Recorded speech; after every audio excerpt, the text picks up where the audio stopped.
pretty. I did that same stamp, but I kind of colored it. I'm not sure I like it. I probably should have stopped a little bit sooner than I did, but I did the to the poinsettia one. Let's see. And it actually, it's one layer, but the way I picked the colors, it looks 3D. I don't know if you can see So it. that looks good. Oh, yeah, I do So- like it. My mother-in-law ordered 10 of them. And then I did, these aren't in cards yet, but I still cannot do embossing powder. But I did that one. Oh, that Ooh, looks that's so pretty. They pretty. are nice. Yeah. And then the same stamp, but I just did it in fog with a gold embossing powder Oh, Nice. yeah. with no color. That's staying like that. And then I did, these all got to get turned into cards still. I did that one. Nice. Oh, There yeah. we go. Yeah, I really like that one. I think that's one of my favorites. And then I did a bunch of the note ones in all different colors. Oh, that looks nice with the music on it. I Yeah. like it. And then the one that Lisa did, this is this is the one I don't think I like. Oh, that's pretty. I don't know. I think I should have stopped with just the light from the door and the shrub and not done the sled, but we'll And see. look, this is the most successful embossing, whatever you want to call it, session that I've ever had. And I have to completely thank Alexandra and all the Maker Forte makers. I've learned a lot in the past year. Yeah. Yeah, I still have trouble with embossing powder and I don't know why. It doesn't Well, like me. I think the big thing is that when you're trying to do sentiments, you really need to have the extra fine embossing powder, because if it's not, then it does tend to clump. Okay, maybe that's where I'm having trouble. With me, when I first started, I had the timing of getting the embossing powder on the embossing ink is important too. Because if you let it dry too much, it doesn't stick very well. That I do. I do it right away. I stamp it and then I emboss it right away, but I just can't get that, I don't know, the right look. Man, I had an assembly line going. I was so proud of myself when I was done. I made But she's 24, right. 24 of these. Wow. She's right. Oh. You do need the fine or extra fine embossing powder if you're doing little print. She is absolutely correct about that. Okay. Makes a huge difference. Yeah. I'll have to try That's it what I again. found. I'm not giving up. Nope, don't give up. Don't give up. You can do it. Never give up. My Sandy, first, I'm my working first on few my- attempts looked really bad, but I was determined. I'm like, I am determined to make this work. Yeah. It's Christmas cards for me today. I've been working on everything. What you got there, Julie? I don't know if Sandy can see it, but it was the same one that she had. Oh, I like Oh, that. it's Oh, pretty. Beautiful. Marshmallow paste. I love the snow. Oh, cool. Very, use- Very pretty. I like nice. it. A Ziploc baggie to squeeze it like frosting. Oh, that's a Oh, good that's idea. that's a good idea. It was just so you could kind of really get it in the fine area. Which part has the marshmallow paste on it? The snow part. snow. Okay. Oh, Oh, very cool. I like that. And the little, yeah, I like that. That's beautiful. I Julie, like that. that's a great tip. Thanks for sharing that. sure. That's what's so great about everybody getting together. Everybody finds out these little things that work for them, and then they share it, and then we're able to, help each other out. Yeah, I don't know about that for me though. I can't even ice a cake. Forget it. It's not gonna happen. Everybody can ice a cake. It may not be the prettiest, but everybody can ice a cake. I did this in white too. Oh, that's Oh, beautiful. yeah, that looks really nice. And that's on blue cardstock.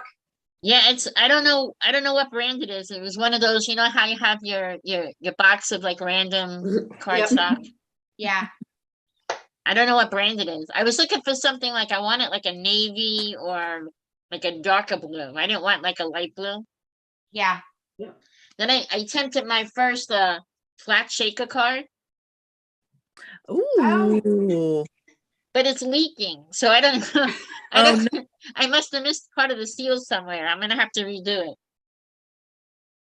And This This everything's is the clear. shaker card that I made for Christmas. Who's telling that? This is Kim.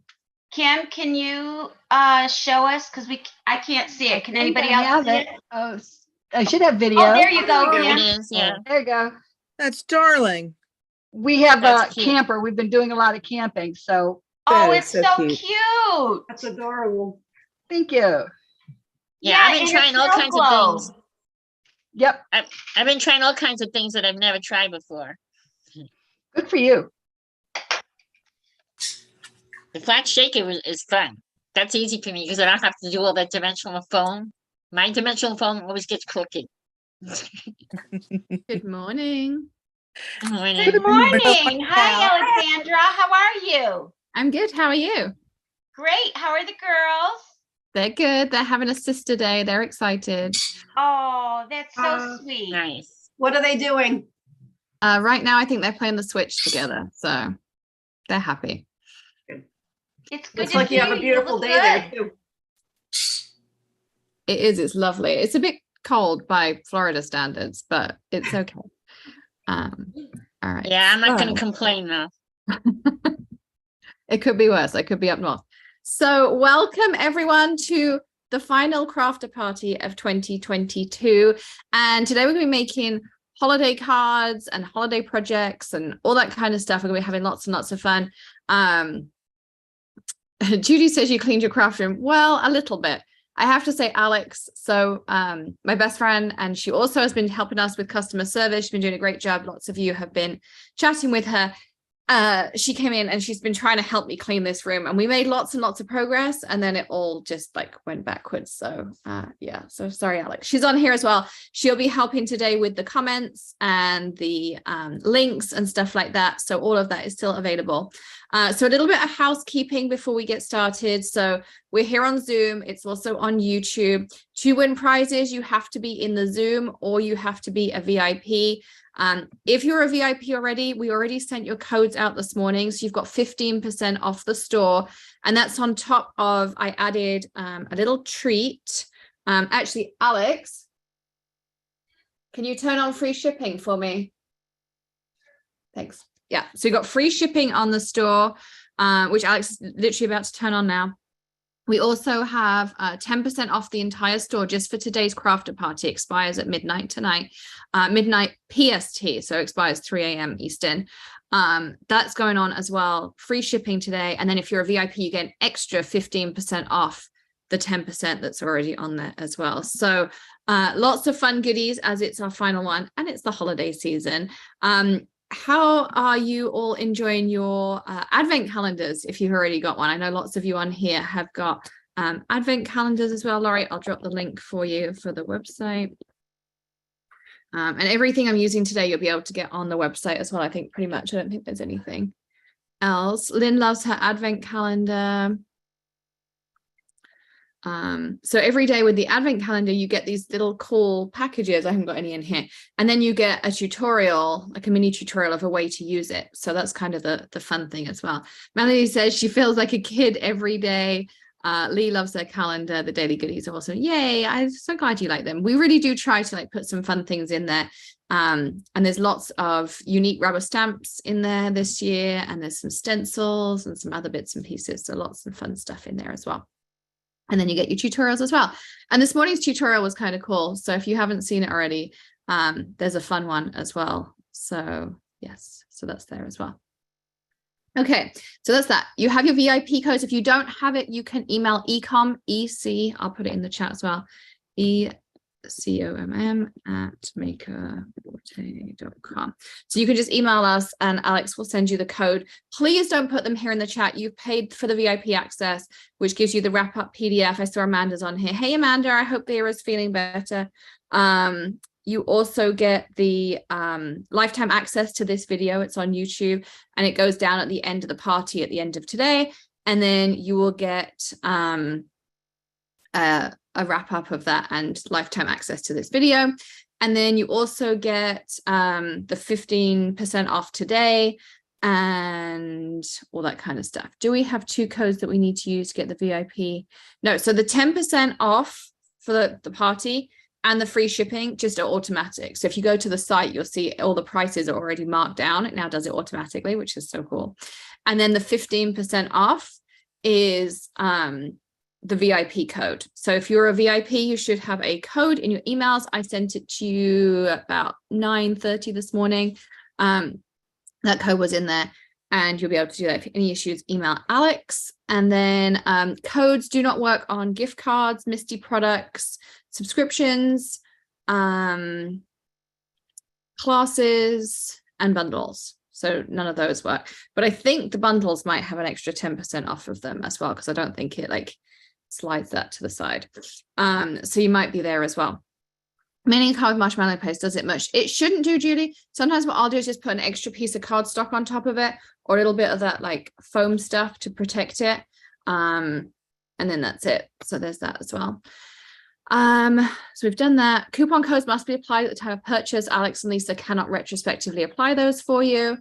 And I think that's about it. So we've got lots to cover today. We have from now till noon, we'll be crafting. And then we have a lunch break noon till 1 where you can all chat. You can do the show and tell just like you just were. You can come on and chat with each other and all those kinds of things. And then we will craft from 1 till 4. We'll take a break in there as well. We have prizes every hour too. We do one prize from whoever is on Zoom at the time. And then we do a second prize from our VIP list, because VIPs don't have to be here to be able to win. And I'm trying to think if there's anything else. I think that's wrap up from the last party. Sheila is incoming. Amanda literally just got back this week, and she's had some other stuff going on too. So she has been working on it. I've seen it. It looks awesome. We will be doing those floating cards again. So if you weren't here last time, you didn't see them. Francine actually named them. She called them, and I think it's a cool name. It's called the floating front card. Looks like this. So I'm going to be showing you again. I've refined the measurements a little bit, and also that you can do it like for sides. You can do it for top folds. You can do a slimline version. You can do all sorts of stuff. So I'll be showing you all of that this afternoon. Also, Joy sent me a ton of cards. So after lunch, I want to show you those as well, because there's some really cool inspiration in there. And I do have one little surprise for you. We were sitting there yesterday and we were doing some vulcanizing, and we had some extra rubber left over. So we created a couple of stamp sets here, which I'm going to show you, and we're going to craft with them now. And there is one photopolymer set as well that we've made just for this party. They're limited edition. We're not going to like put them in scrapbook or on wholesale, anything like that. These are just for you guys. They're going to be here once the ones, so however many they made of each, they've been entered into the website. And once that's done, there won't be any more of those. Okay, so putting these over here like this. All right, so let's do this so you can see. Oh, hang on. There you go. Now you can see my desktop. So this is the first one. It's called Christmas Tide. I had so many ideas. This is the first one I think we're going to use this morning on here. So there is a whole collection just for these as well. Look at my sent.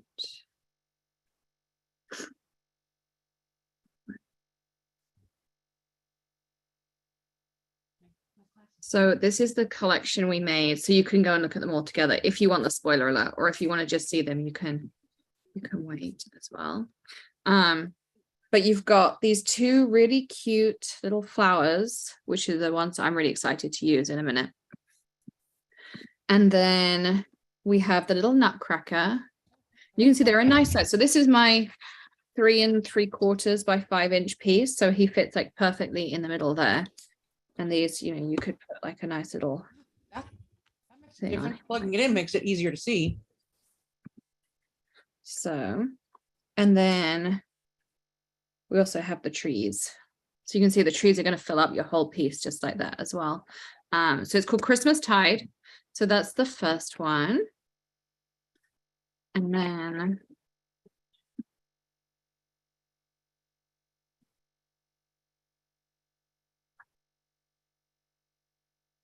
to make her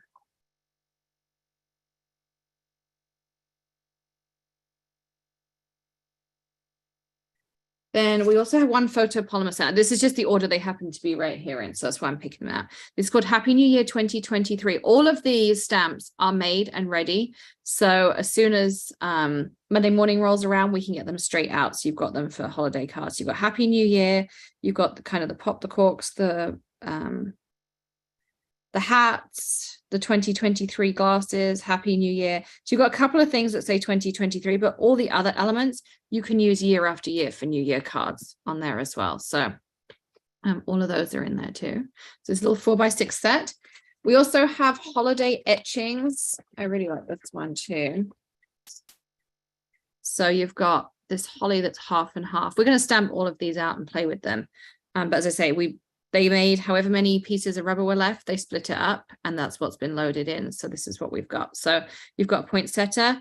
On this side, you get the full detail, and then on this side, you get the veinings. Okay. And then on this side, you've got the snowflake and the two pieces again, the positive and the negative as well. Alex, it says that free shipping isn't working. Becca says the free shipping isn't showing.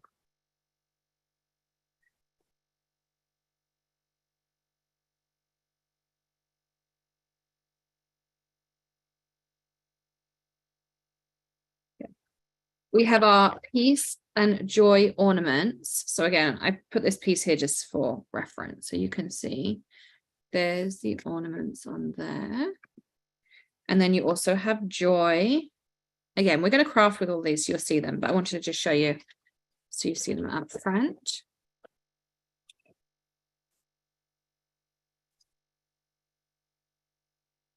There is Into the Forest, which I really love this because we can do this and then put our cute little reindeers and stuff on the top, or you could literally just do a tree line, and we can use this the whole year round, which I think is so cool. And also you get one little standalone tree. So if you wanted to fill something in or make your own forest or whatever, you've got the two elements in there.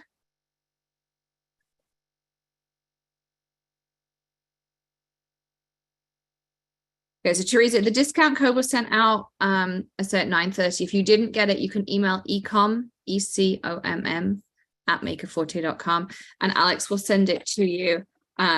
We won't put it in the chat just because we don't want everyone to see it, because that's something you paid extra for. This one is called Snow Much Joy. So you get the solid tree, which you could mix and match within the forest too. And then you also get this little add-on piece. So when you stamp it on top, it adds the ornaments and it adds the word joy, and it adds a little star on top like that.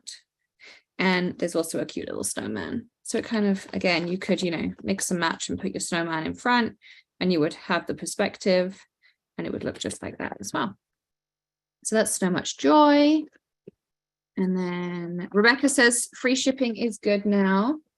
And then we have 3 more. So there's treat jars. I think they did really cool on the ones they picked out to make too. And then we have, so you get 2 jars, and you get a little like treat bag. And of course, as you know, lots of our stamps fit in here. So if you have Jar of Love or anything like that, Jar of Fun, I think it's called, all of that will fit in here. Also, a lot of the shaker pieces, like for the snow globe and stuff, will fit in this one. I was trying it out. And then you also get the little mason jar add-on. So you can stamp this with silver embossing powder, put that on the top, and it really looks like the jar is closed up as well. Okay. So that's that one. So that one's called treat jars. Then there's one folly one, because it happened to all be on the same board. So this kind of all just went together. But I think you'll like it. So this is the pumpkin. So it's like a rustic pumpkin. I call it Pumpkins and Toads, and you'll see why in a second. You've also got a really cool solid leaf and a veiny leaf. So you could use that with Fanatic really nicely. This one says, what a hoot. But this is where I got the toad from. It says, which parking only, all others will be towed. And I just thought that was so cool. I just love that stamp. So called Pumpkins and Toads. And then this one is going to be a favorite. I know it is. It's called Postcard Background. We're going to use it today again. And And you can see it's all these like little old postcards and stuff in there. So really lovely background stamp that we'll be using in there too. So they're the new ones. So let's dive in. I want to do this one first. And I'm going to mix and match in other stuff. I have lots of ideas, but we're just going to craft with these a little bit so you can kind of see some ideas and fun stuff as well. What link do you need, Judy? If you still want to become a VIP, you can.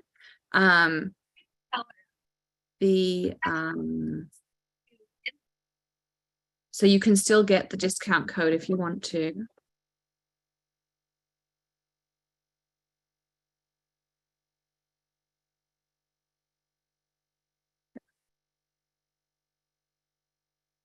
Right. So we'll take this, this.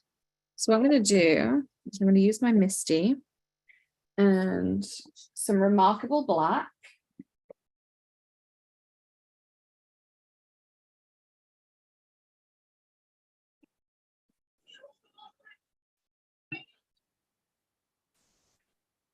And I also want some clear.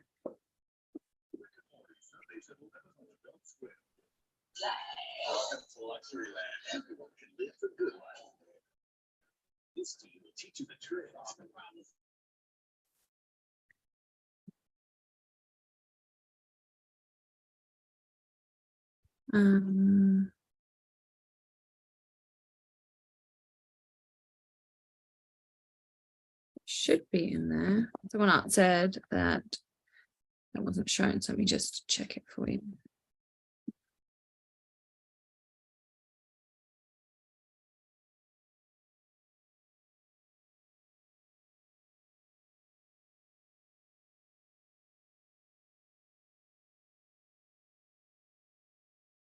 Okay, it's showing as in the collection. I'm going to send you a link for the 2023 one separately for everyone.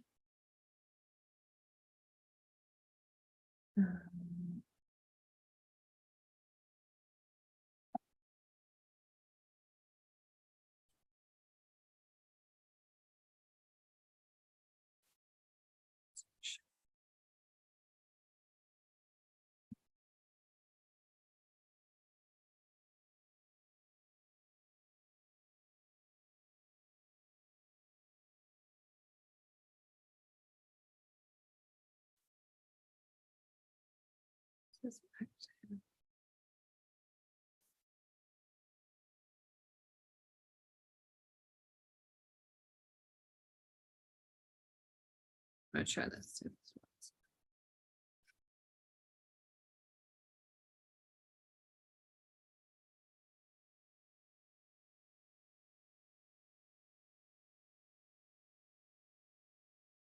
Okay, if someone wants to refresh that collection, then the New Year stamp should be there as well.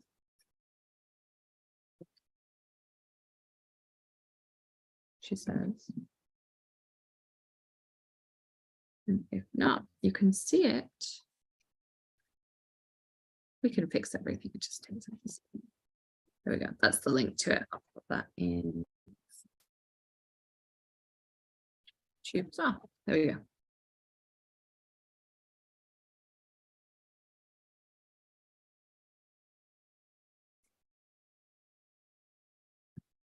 So for those of you who do not have the VIP code, they were sent. Just know if you ever unsubscribe from my emails, it unsubscribes you from your VIP emails. There's nothing we can do, unfortunately, to change that. So make sure you're on the list.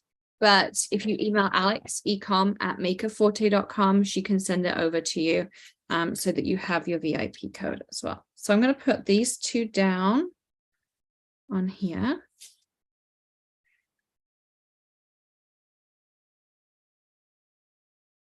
This.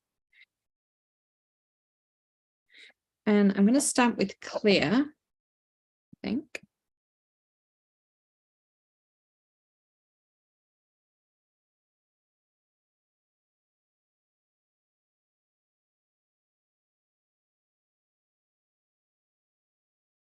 And grab our smusher.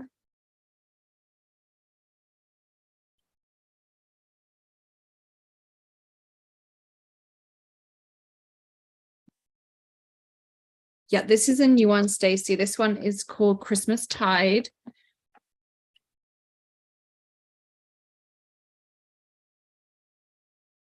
And we're going to use our gold embossing powder.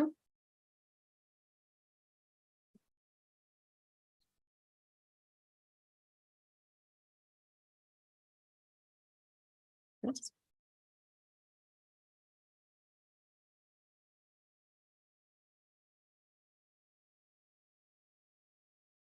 So this is the Solar Flare.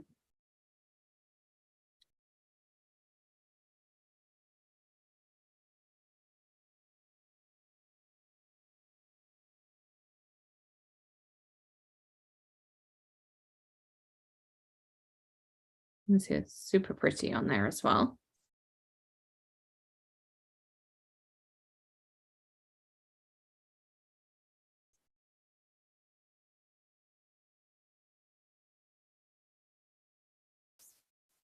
And we'll heat emboss this one.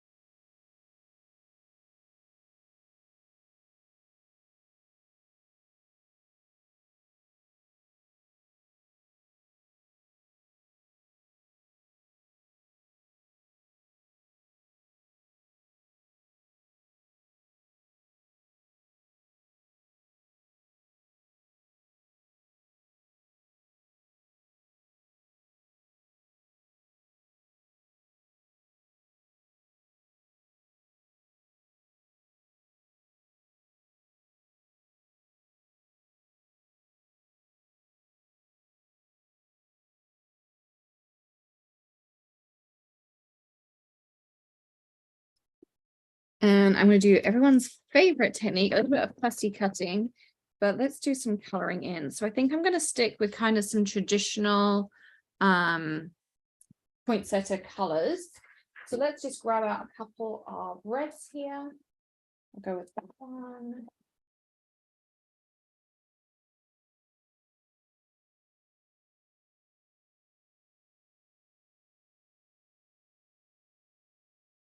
Greens.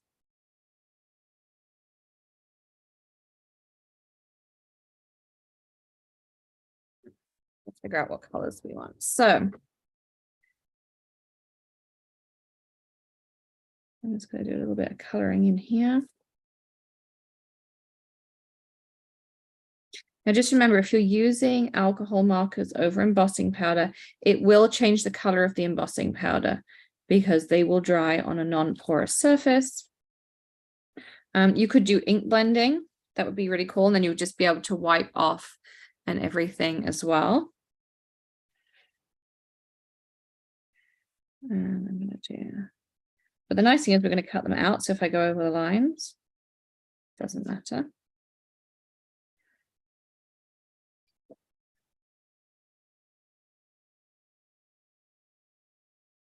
You could also make them look like Christmas cookies. I think they kind of look cookie-ish.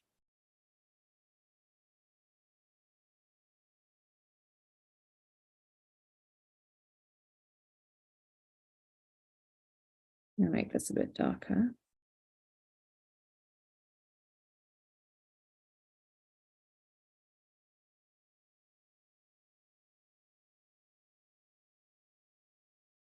Okay, just want this whole center to be a bit darker.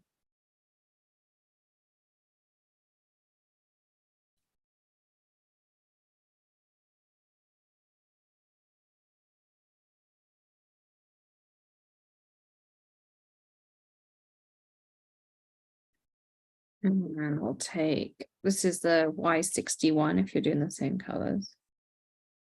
YG even, sorry.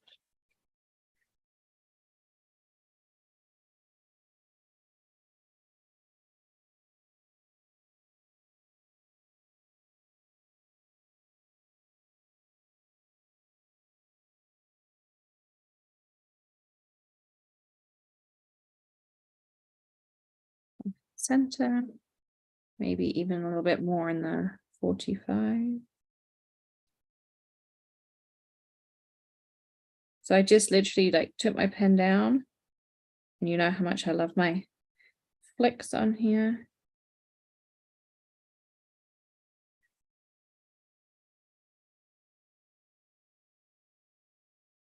So I'm not really doing shading, I'm just kind of adding some extra color. And I'll just go back.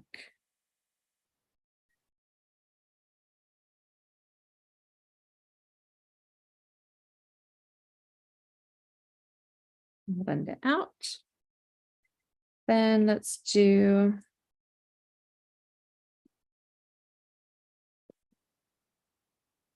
I've really kind of got onto blue this Christmas. I don't know. So I'm just doing dots because they are like little dots down the side here.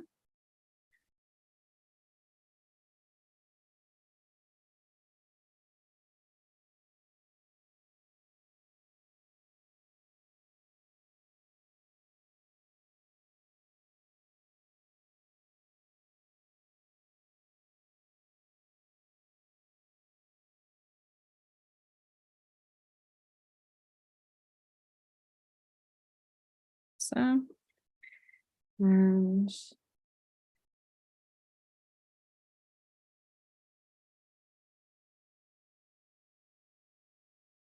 a slightly darker pink.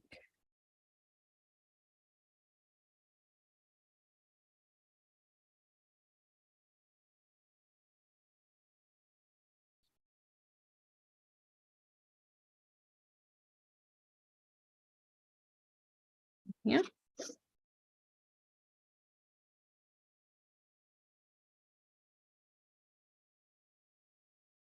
And the Solar Flare embossing powder has a little bit of sparkle in it. So you kind of get that added glitter already. And I'm going over these pieces here because I really want this bit to stand out. That's my first one. And of course you could just have it like that. You don't have to do anything else on there. And then I do the same underneath.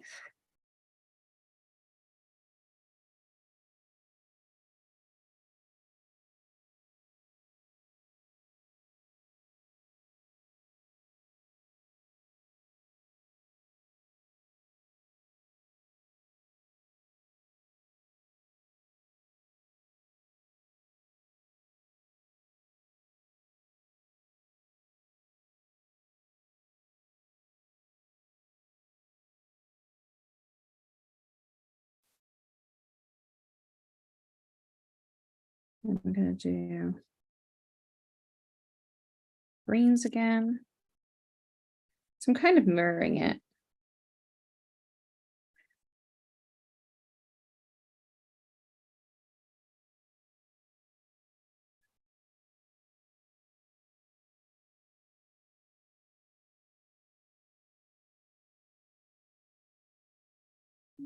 It's a really pretty stamp. So I'm actually on this one. Going to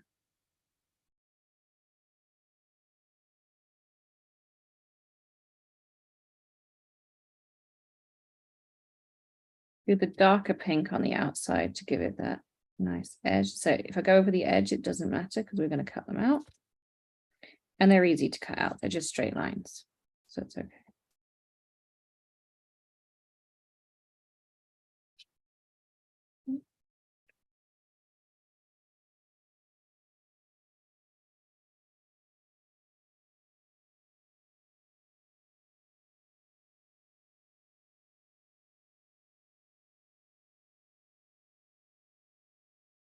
Do our blues again.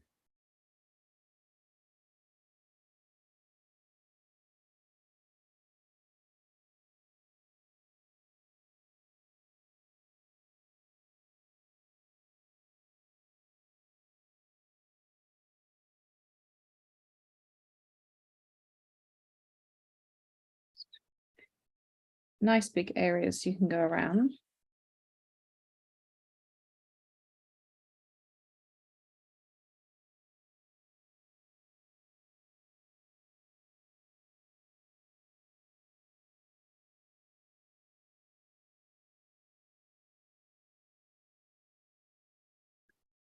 I'm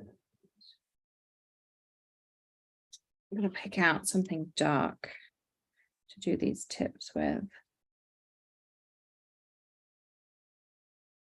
I like that. I might go over those blues again.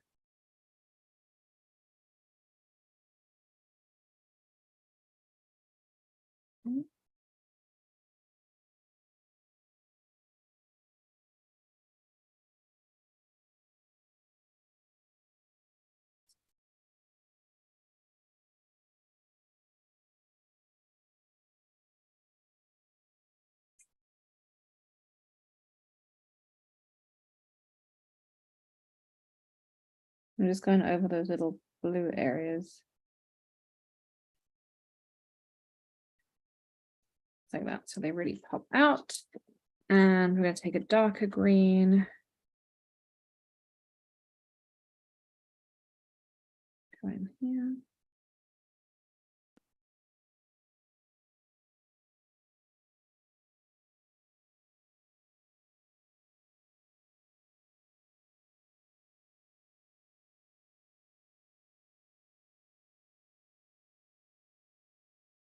Yeah.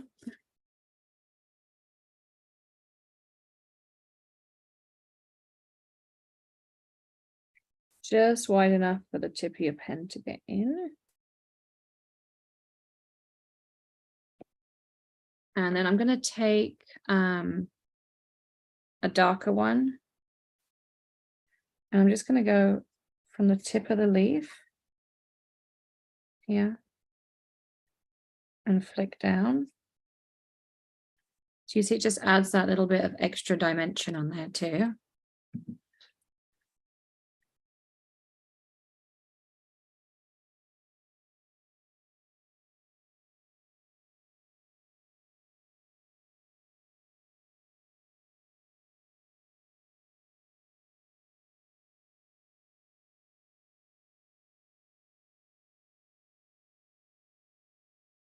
I'll lift it up so you can see. So there's my two pieces. We could even do the same.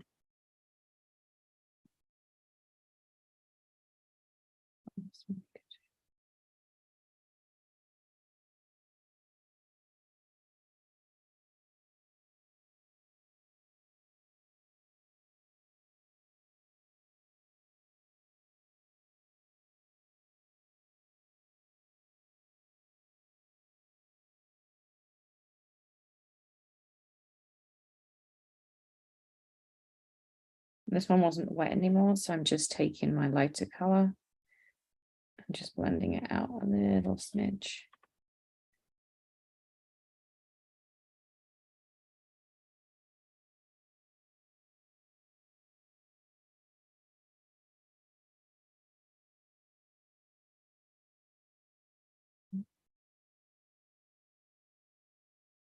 You can see there's my two pieces, just like that.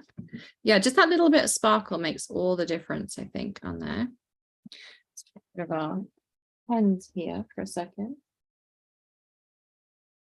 And then we're going to cut these out. So say the easy fussy cutting.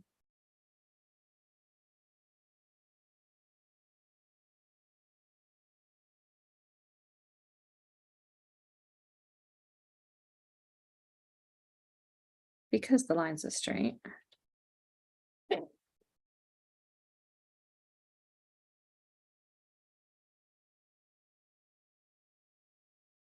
Someone asked about the December ink color. Honestly, I can't remember. I've looked at so many ink colors this week. I will have to look it up and come back to you on that one.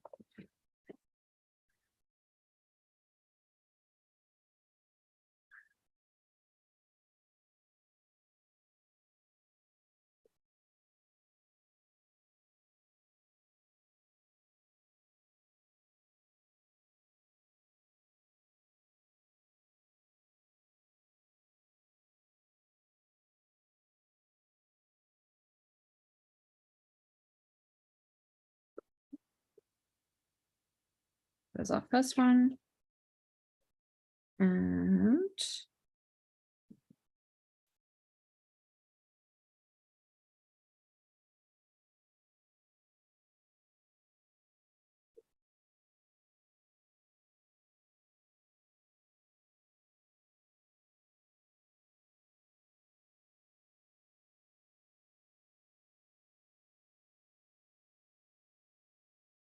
Has anyone got the World Cup on? Has anyone scored yet?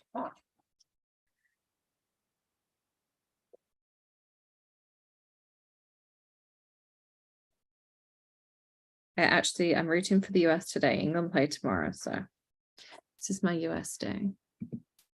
US is down by 2. Oh my God, no, Kristen. Oh God, I'm gonna have some very depressed friends by the end of this.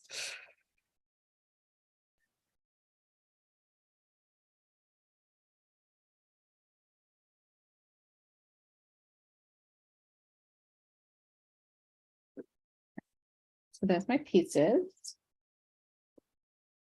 And I already grabbed myself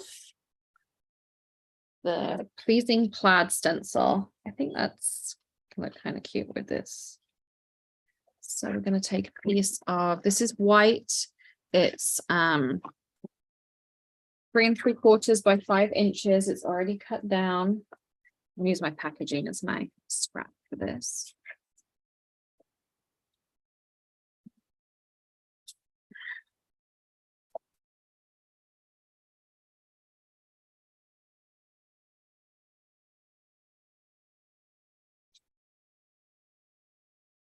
So if you're having any issues with the website, if you email Alex, she's ecom, ECOMM at makerforte.com. She'll be able to help you with that as well. I'm thinking some really light, what do we think? Maybe some bubble tea in the background.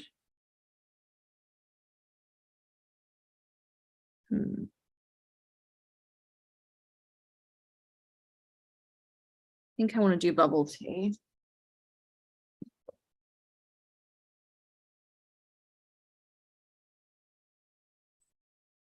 That like really light baby pink.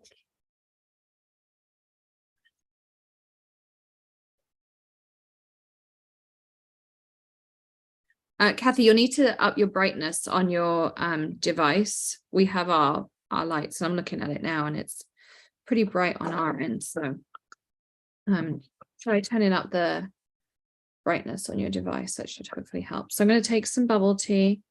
I'm going to start off to the edge. And I don't want it to be too dark. So I'm going to go pretty basic.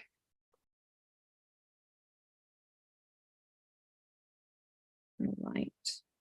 So lots of blending off to the side and then on top. Take a little peek. I like that. So it's just a little bit of pleasing plaid on there. This one.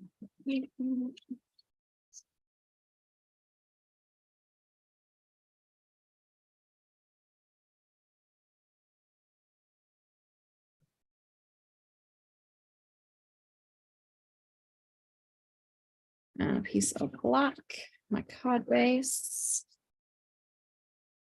paper trimmer. So this is 4 by 5 1/4, hopefully. Just checking it's pre-cut, it's ready.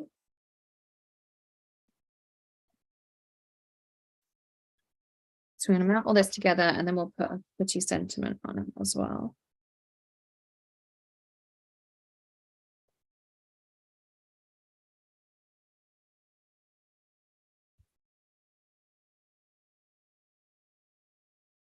So I mount everything together like this.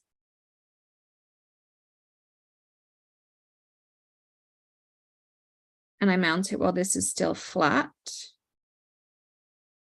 And then I do the fold once everything's mounted together and done. Because once I fold it, it becomes bouncy, and it's much harder to put things down, make it, you know, work and all that kind of stuff.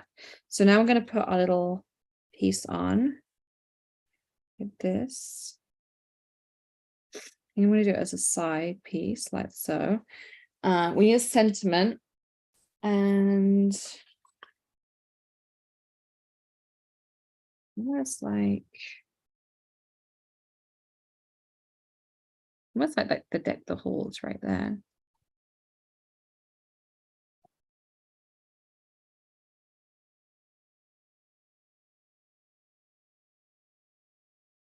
So I'm going to use my Misty. So I will have to fold it, which is not, I should have done that before, but it's okay.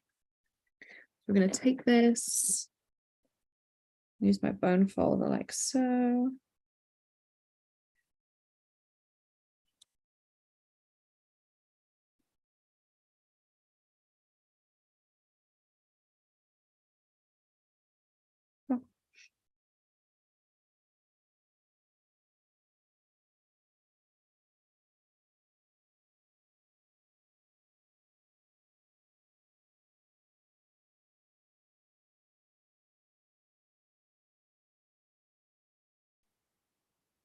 And then we're going to take some Eclipse Black.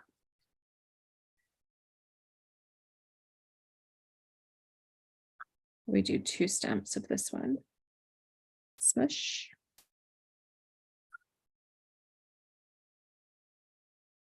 Yeah, the plaid is just enough in the background to add like something so it's not too plain, but it's not too much either. I got everything on there.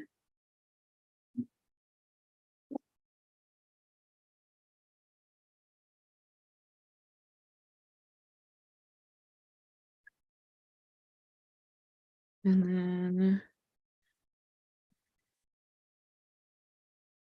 so this is from Hung with Magic and Care.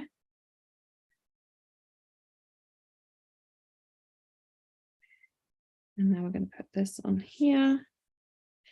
I want some foam to do that. So I need some of the Gina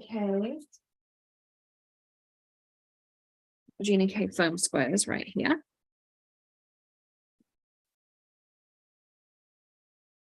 So I'm going to put 2 on the bottom.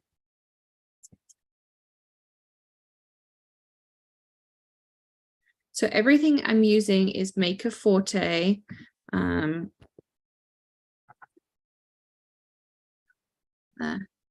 then everything that's new, you can find right there.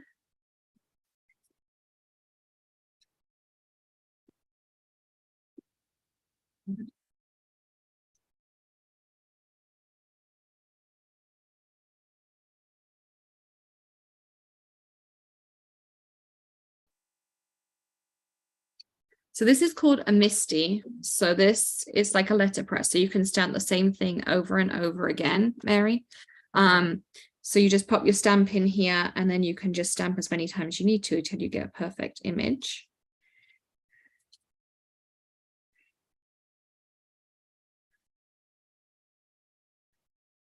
I can get you some links in a second.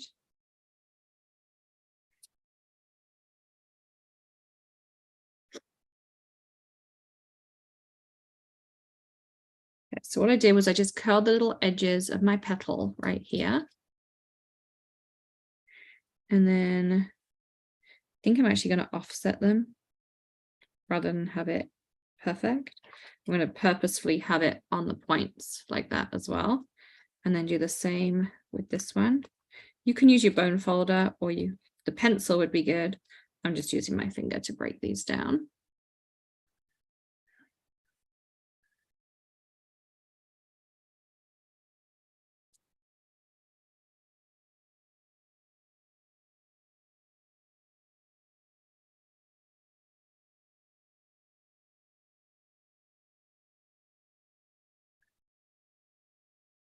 And then we're going to deck our holes. Pop that on. And there we go. So there's our first card done. And you could put maybe like a versatile. We have these, if I have any in my little box right here.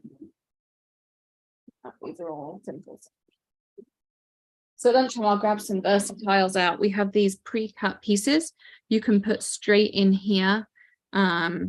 And you just stick it down and it already has like a poem and everything in it so that you can just go and it's ready to go. You can put it in with temporary tape so then people can peel it out and reuse the card, or they can, you can put it in permanently and then write on it and that's the finished card. So there's our first one, a little bit of glitz in there as well. You can just see it catching on there as well. So end of the first hour. What does everyone having fun, hopefully. And I'm going to get you that link to the MISTI.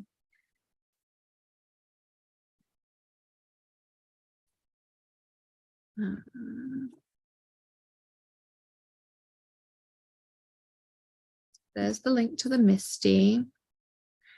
Unfortunately, it's the only thing we can't use coupons on. We're not allowed to use them like that. So, but yeah, it does make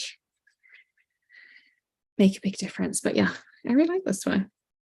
Well, there's another Christmas card done. I might actually send out some handmade Christmas cards this year. You never know. So, okay. So we can do some winners, and then we're gonna do some more cards. I'm gonna put these back in the little package here. And I want to use that new postcard background. And on top of that, I think we'll do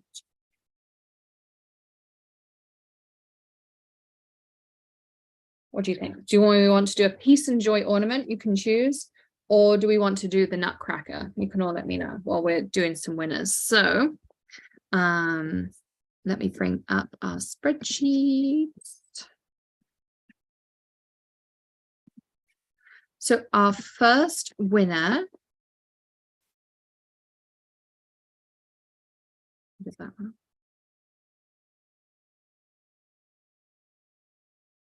For a $25 gift card is Kate Treasure. So congratulations, Kate. She's one of our VIPs. So even if she's not here, she still gets her prize. And then also we'll pick one from our Zoom list. I'm making sure everyone's admitted before I pick the winner. It's nearly there. A few people were just waiting. Okay, so I'm going to scroll. And our second winner is Mary Whitcomb. So congratulations, Mary.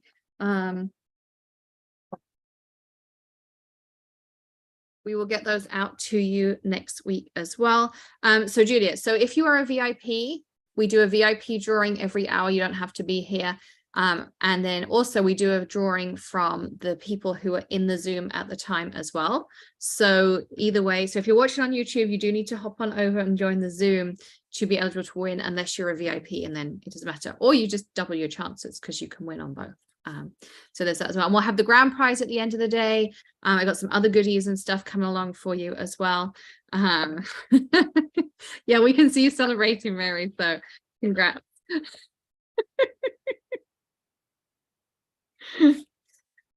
All right, so we're gonna do this hour.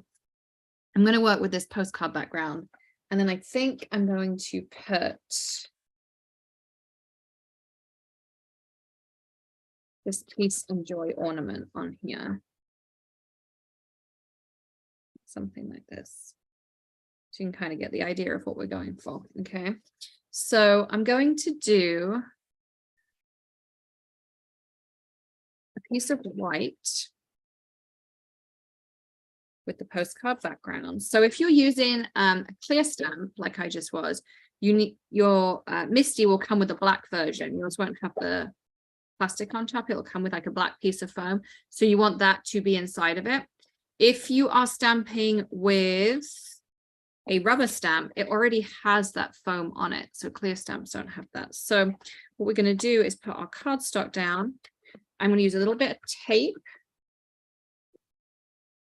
I can pick this up to just hold my paper in place. There's lots of tools you can use, but sometimes you can just use a little bit of tape too. And then I'm going to put my stamp on top. Straight-ish. Press. And pull up. So here I'm going to use the clear.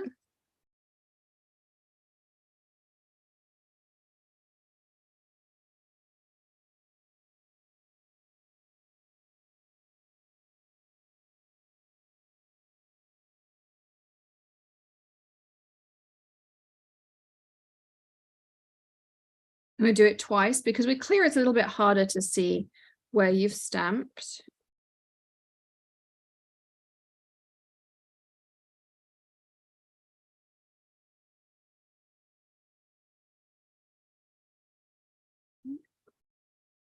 So again, and this is called a smusher. So what you do is you just pop it down and you go over like this.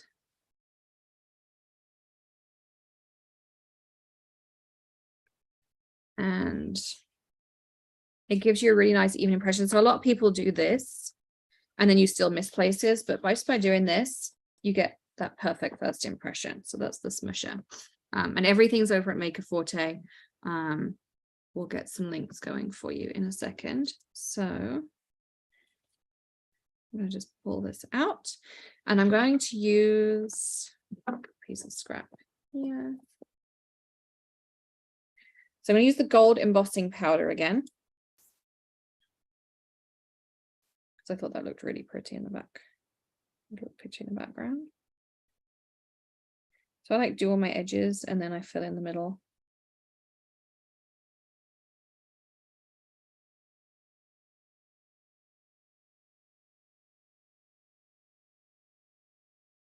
Look how nice that's gonna look. I love this background because it's not Christmassy, we can use it the whole year round. I'm just turning it into something Christmassy. Oh, thanks, Lisa. You're a doll.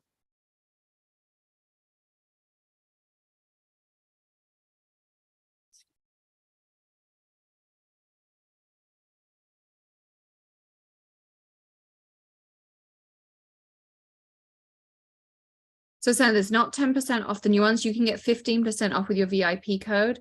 And then there's 10% off basically everything that was already released before today. That's how we did it. So.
So embossing powder, if you haven't used it before and you haven't seen it before, then you just heat it with your heat gun and it turns to enamel.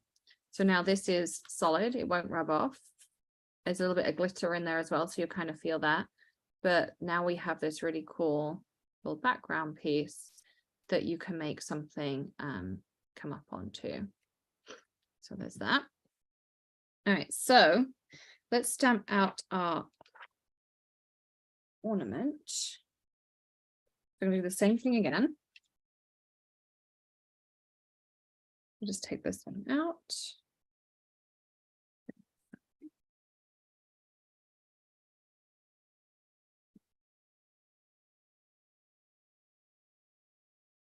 And usually what I'll try and do is stamp in the corner. It's just when I'm doing a background and I want to select a certain piece of it, then that's kind of where it becomes different. What's the difference between embossing powder and kaleidoscope powder? Great question. So embossing powder, you need to heat set to turn it to enamel. Embossing powder, you do the same thing, clear ink, put it on, but use a little brush like this kind of thing. And then you clean off the rest. And what it does is you then put a little bit of hairspray on it and that seals it. So rather than heat it, you just put some hairspray on it and we go from there as well. Okay, so trying to think exactly how I want my piece to look. I think we'll do.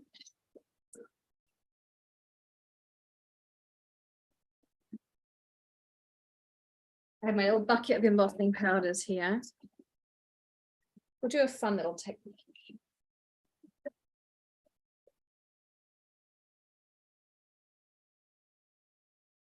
I'm gonna do this. This is fun. So this is one I haven't done for a while, so I thought it'd be a fun one to do. So we're going to take Ooh, let's do it really fun. All right, let's do a really fun one. So I'm going to take this. I'm just going to backtrack for a second. I'm going to take some bubble tea ink first because it happens to be in front of me. And just want to make sure I'm not going to get harsh.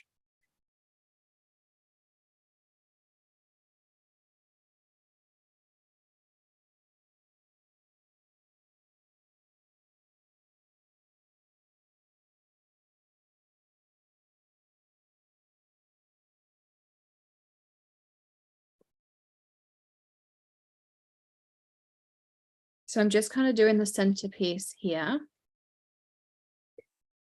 Then we're going to take some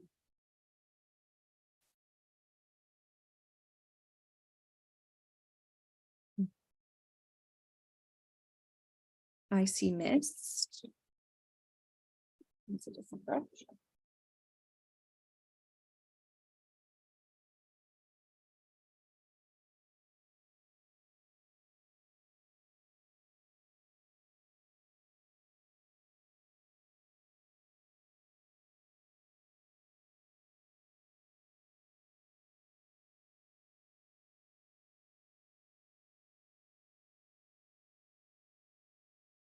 Icy mist is a really pretty blue.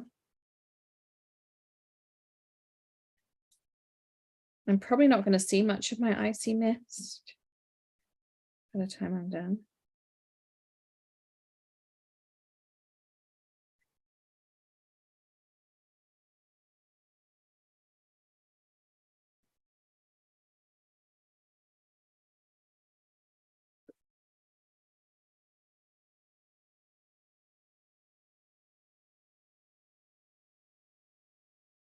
And I'm liking how this end of the paper is blending. So I'm going to stick down here. I'm going to do a little bit more bubble tea.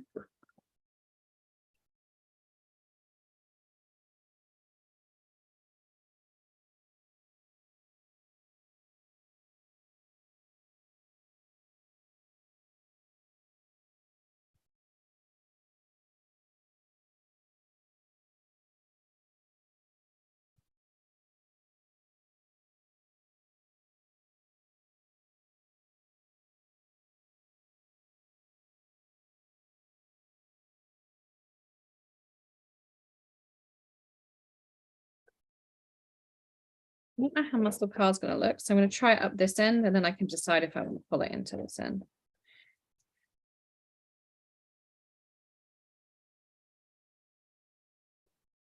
Maybe like a smidge.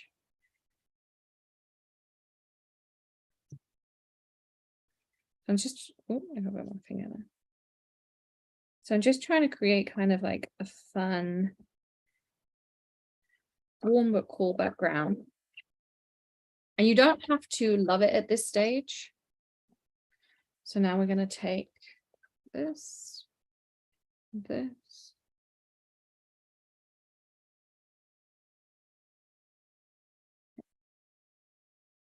we're going to go back in with our clear.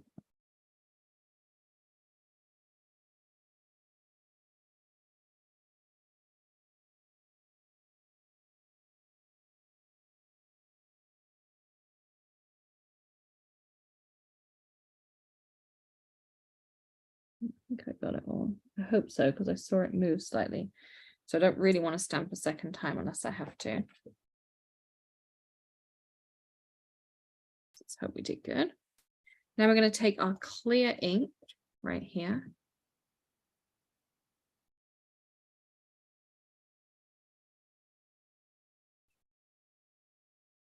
So my clear is getting a little bit low.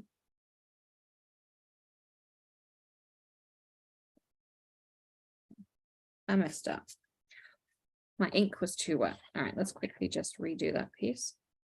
So that can happen if you're, so the color hide ink will stay wet a bit longer. So you see how I've got clear embossing powder all over. What you can do is wipe it off.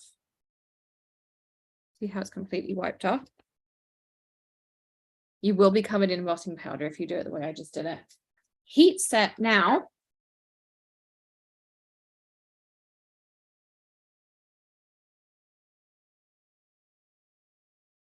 And I mean like really heat set.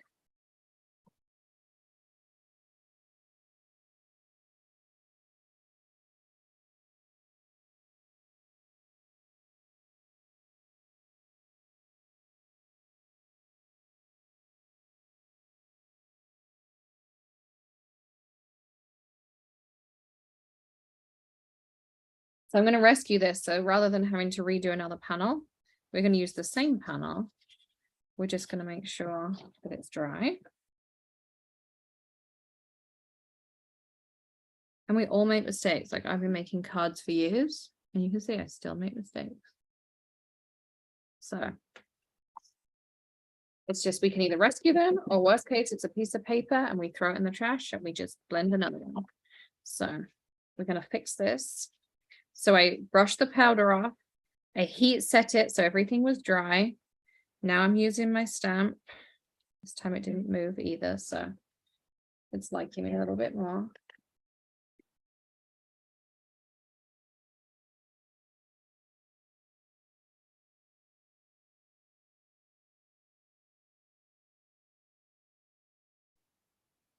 And then go back here. Hopefully I heat set it in a looking better, much better. So now you can see, just about see that detail in there.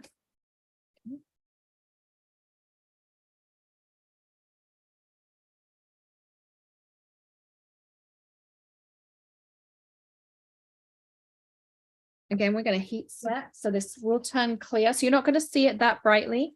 It should be clear.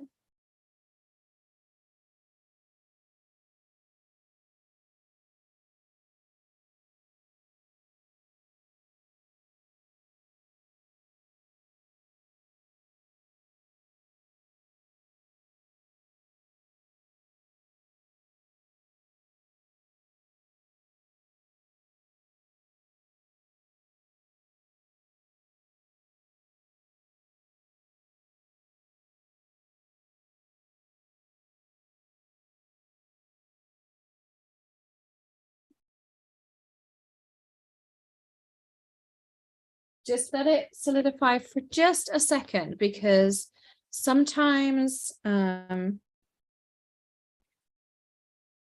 touched it and it's been like hot like jam, and oh my God, it hurts. So just FYI, I've done that. Don't do it. Now I'm going to take, it's just a little bit of scrap. You don't need anything special necessarily. I'm going to take some Coronation Purple. Okay. And we're just going to go all over. Now you could do direct to paper as well, but I don't want mine to be quite that dark because I want to keep some of these tones in here.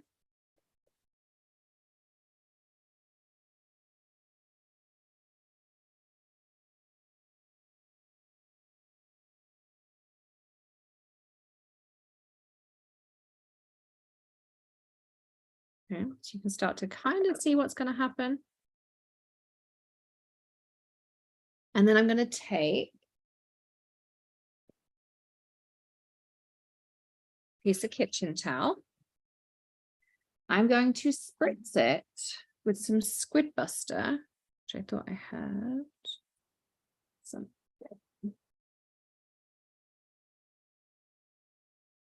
That's not Squid Buster. Squid Buster. Okay, so I just spritzed it with a little bit of Squid Buster. And then I want you to go and polish. So now the purple and all of your colors pop through. So if you want to, you could like firm that up even more. If you wanted to, you could literally just go in. I'll show you. I don't know if I'm gonna like this as much, but just to show you, you can go in and I mean, you can smush your pad on there to go really dark. But I just want to show you, like, you have control as to how much of this you do. And then I'm just going to take my kitchen towel and polish. So it takes off all that excess ink. And that's how that comes out. So the color you put underneath that you put the clear on pops through whatever you do the next color. So it could be black, it can be dark pinks, it can be purple, you know, all kinds of different things. And now I'm going to cut this out.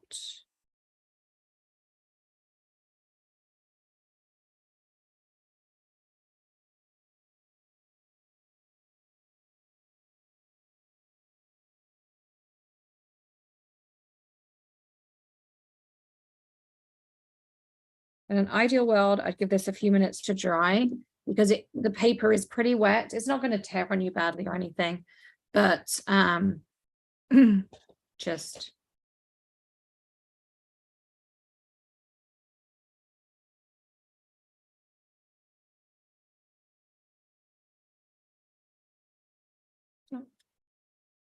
letting it dry would probably do it some good.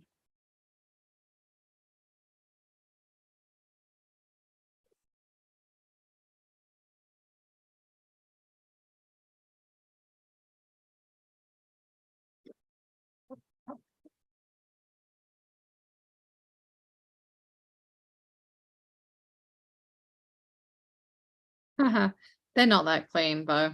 Trust me, they're really not. At lunchtime, I will give them a really good scrub so it doesn't carry into the afternoon.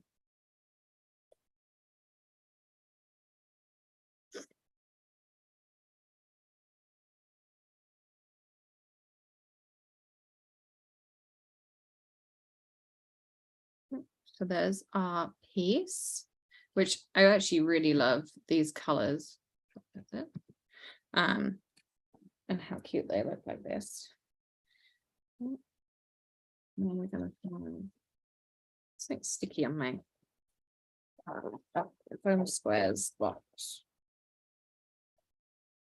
Everything keeps sticking to it. Just stick a piece of cardstock on so it doesn't ruin anything else. And then we'll take a piece of black. We'll take a card base.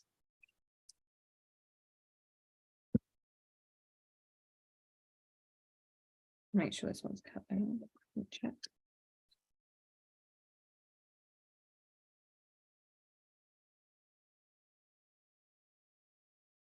Down. So you see when I'm mounting and everything's flat. I just want to decide which way up I want this.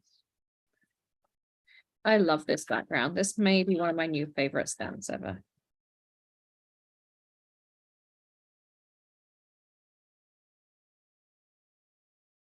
Because I can make it wintry and Christmassy. You can even just add a sentiment on there and it would look super pretty. Or use like one of the home for the holidays or you know, all those kinds of things. I don't know if I want it, I think I want it slightly on an angle like that.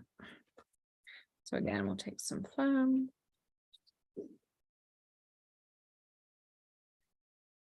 What was the soccer game at halftime? Is it still 2-0?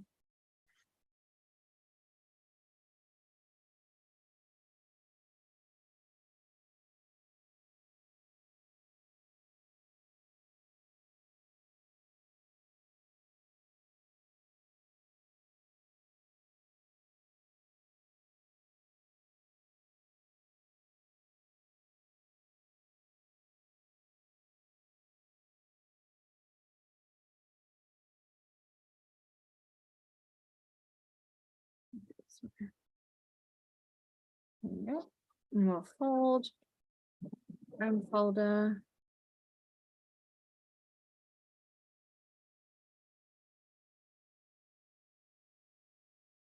And there we go. There's another card done. Super easy. And again, you can customize the colors. Like if you don't want to do pinks and blues and purples, you could do green underneath and then emboss resist and do red on top, and you'd have the red coming through the green. You could do it blend it all red and then or shades of red and then put gold or silver embossing or white embossing on top. So thanks, Alex. So yeah, so cool. Yeah, the background will work with Mr. Maker stamps. Love it. So there's another one done. So there's 2 cards done. Good. look at that. We've been going an hour, about an hour. We've got 2 cards finished already for our holidays. So next, I want to show you, we're going to do something this hour with holiday etchings. And we're going to do something with, I think we might get that with that. I want to do something with the trees, which apparently I put down. I lost.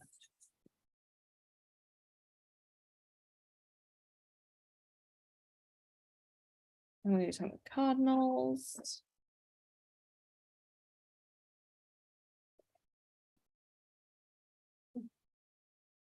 Okay. So we've got 3 cards I still want to try and get done before lunch if we can. I think we'll be okay, because the cardinal stamp is one that we can do something super quick and easy for it as well. Yes, Jay, there's 10% off the site. You don't have to do anything at all. It's already applied for you. And then you can stack your VIP code on top. And you also have free shipping as well. So lots of goodies and treats in there.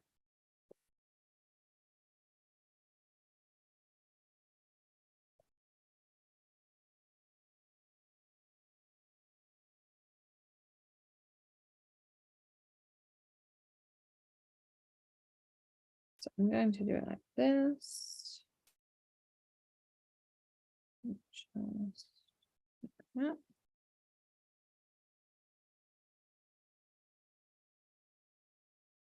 So this is the step that sketched cardinal, if I could get my words out there. And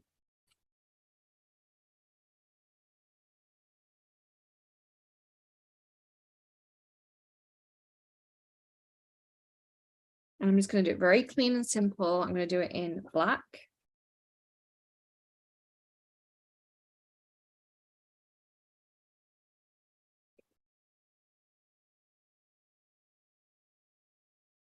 Set this twice.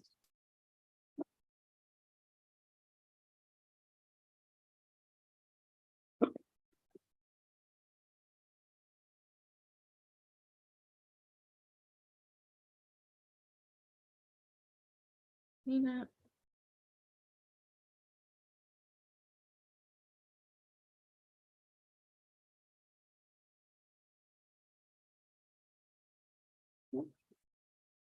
And then I'm going to use a holiday sentiment with it.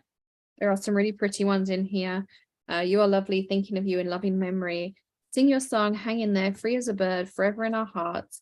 This too shall pass. Cardinals appear when angels are near, free as a bird, forever in our hearts. So there are some beautiful ones, but I want to use a holiday sentiment because I want to turn this into a cute holiday card as well. Yep. And we'll need our pieces. And I'm going to use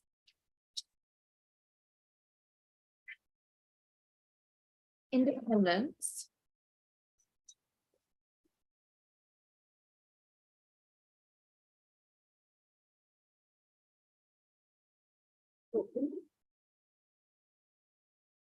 Like everyone, it's a little moving thing as we're crafting. I'm going to put a little bit of green down here.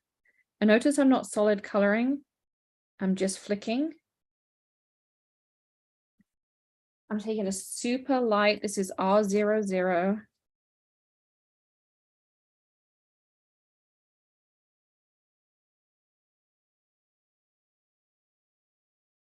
And again, I'm not coloring. I am just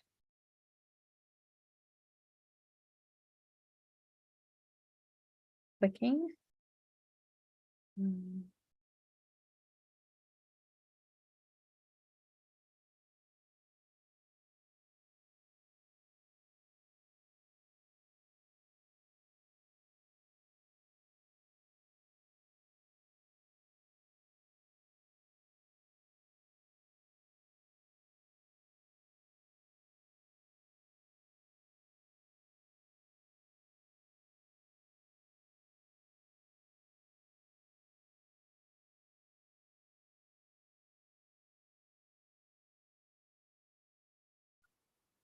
And in the beak, I'm doing the same thing. But super light. So you don't have to do full coloring, literally just that little bit of flicking. Yeah, I used R00E70 and the green was YG61. Okay. And so you can see like it's not colored in, but it gives it like just that little bit of extra interest as well. You could do it with shades of gray or something like that too, but I just kind of wanted to do something with that traditional cardinal effect to it.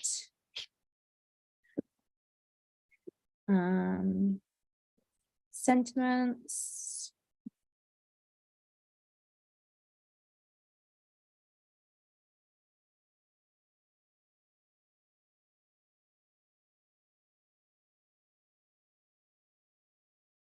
I know when you know kind of what you're looking for, but you can't find it.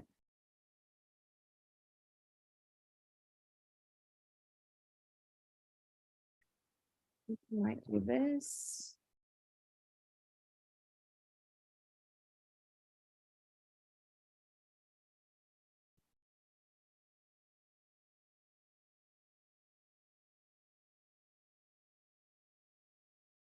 Don't know if that's gonna hold it.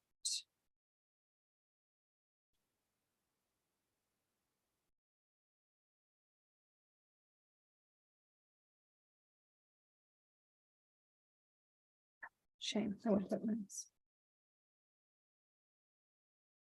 We'll do this one.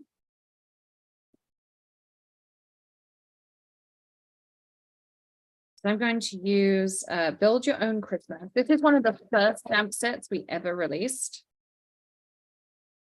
I think I'm going to do Merry and Bright. And if you notice, I put a little smudge in my black. So what I'm going to do is put my sentiment right there over the smudge. I'm going to stamp it with some Independence. I'm using the magnet just to hold it in place. I do prefer using sticky grid, but sometimes you just use what you have to hand. So you see how I just covered my black smudge up? There's a pro tip. Stamp over it. If you need to, create a piece and you can obviously stick it over the top as well. So let's just give that a quick wipe.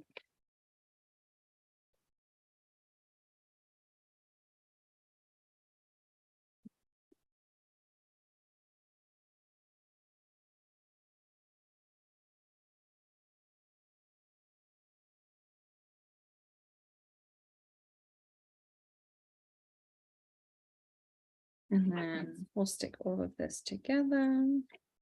Same thing. And this was what, a 10-minute card? So if you're looking for something in bulk, this would be super simple to do. And I think you could do it in sepia tones, you could do it in black and white, you could do it in all sorts of different things. You could add a few gems if you wanted to.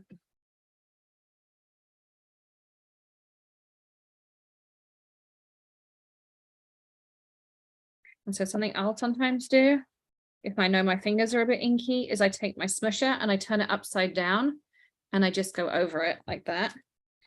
And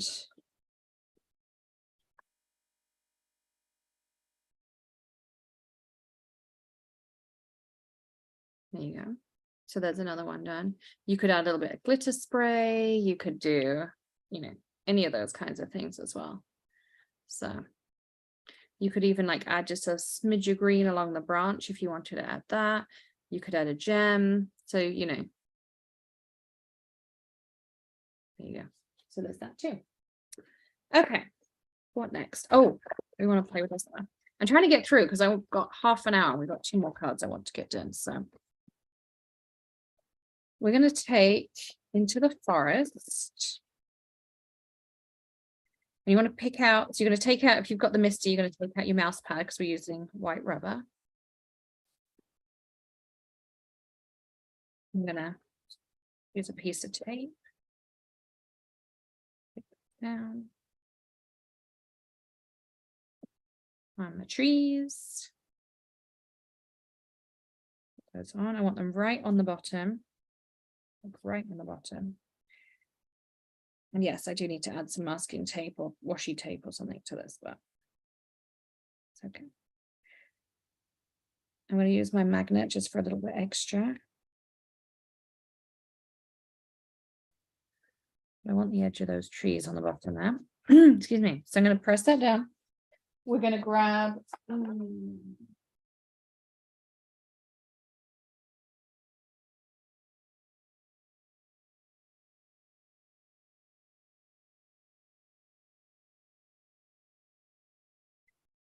I kind of got all the greens here.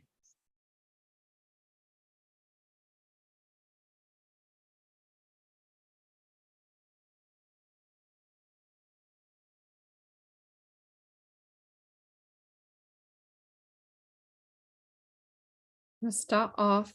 Woohoo! US just scored. Thanks, Bonnie. I don't even want to look at my phone at lunchtime. I'm like, I just know it's going to be bad. So I'm going to stamp out some Hyde Park just so I have some base color down. But now I'm going to go in, I'm going to add some Cotswold, some palm tree. A lot of that. Wind that one back a little bit.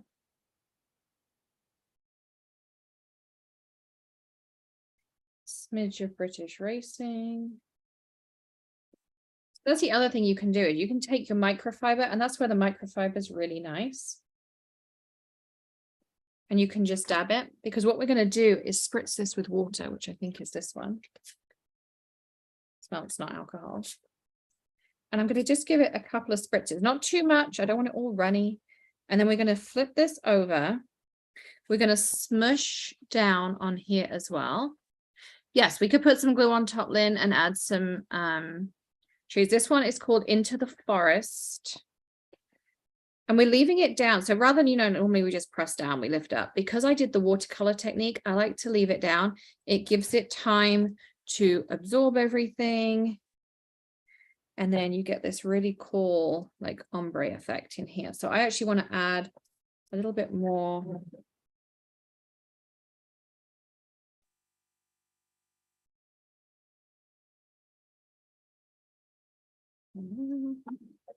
Even going to add like a smidge of Fresh Prince in here.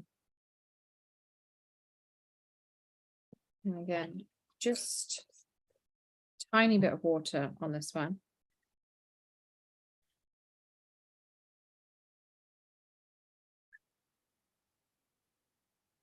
The Merry and Bright was called Build Your Own Christmas, Julie. Build Your Own Christmas.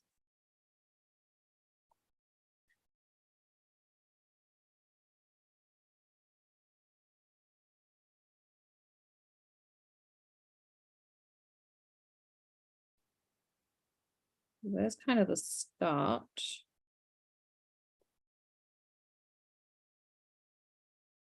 Of my trees. And I feel like right now they're looking a little bit too springy for what I was going for. So what I'm going to do is a little bit of ink blending. Some Vegas strip maybe.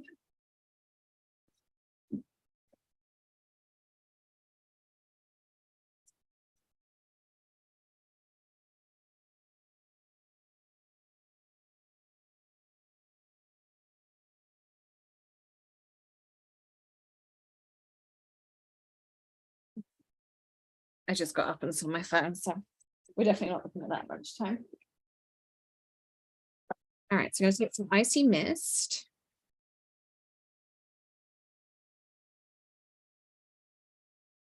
Just start. So the nice thing with the icy mist is you can go super light with it. So I'm kind of just laying down a foundation. I'm also going to bring it like down here too. So it looks like the trees have something behind them, not stark white.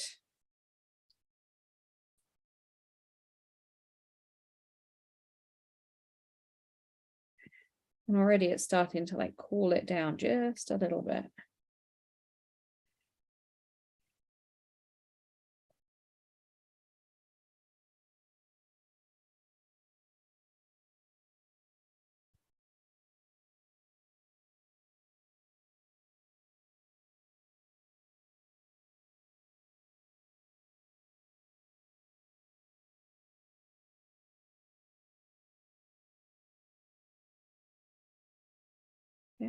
So just like that. And then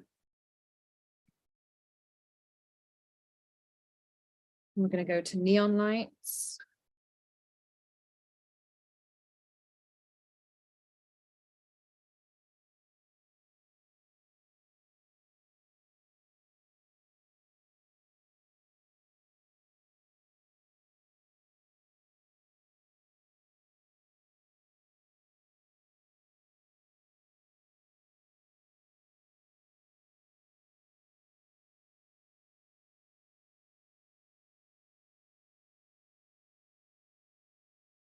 I'm just using that leftover ink down here because I don't want to obscure the bottom of the trees, and I kind of like how it's got that bluey green effect to it.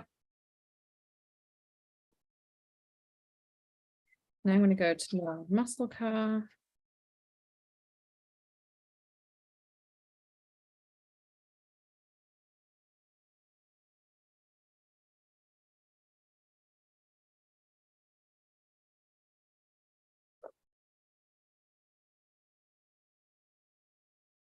And Vega strip, which is just kind of going to warm it up into more of a nighttimey, twilighty scene.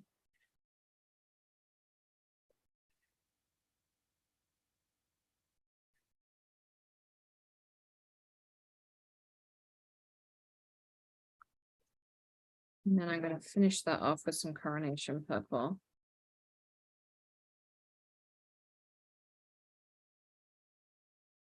More just on the edges. So I'm kind of just, see how I was just swiping on these edges here.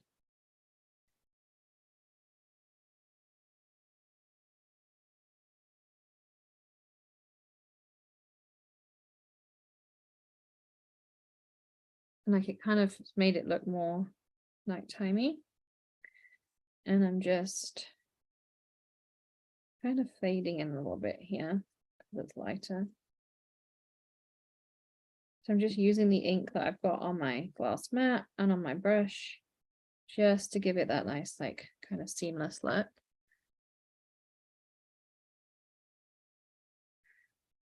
If you're feeling brave, go back to more of the, just a little bit, I don't want much. I just feel like it's a bit, there we go. I feel like that's more glowy behind, just like that.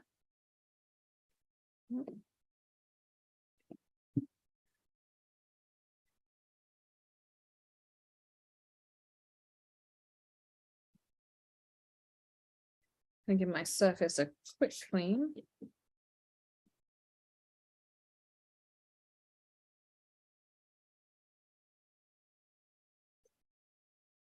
And then I want to go back to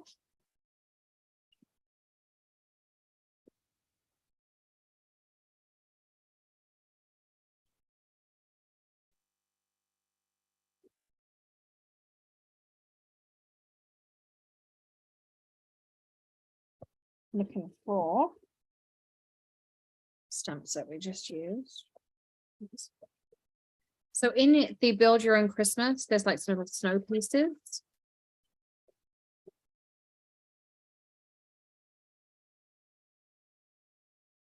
So I'm going to take this, and I don't want it dark. So I want it just to be like a little texture in the background.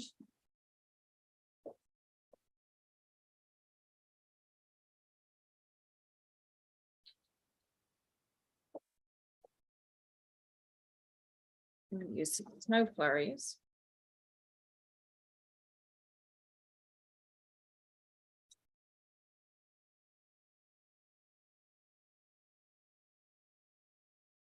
And I'm going to use this kind of like a splatter stamp. So I'm just going to go in.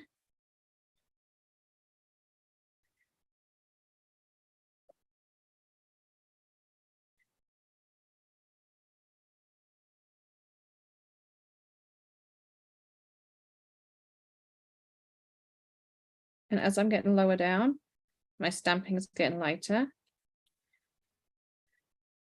But now it looks like a little snowy scene. like that. And literally that's all I'm going to do on this column. You could add like the little where are they, the little reindeers? What's up, dear? They would look so cute because they're the perfect size to fit underneath here. So you could build your little scene and put them underneath here if you wanted to.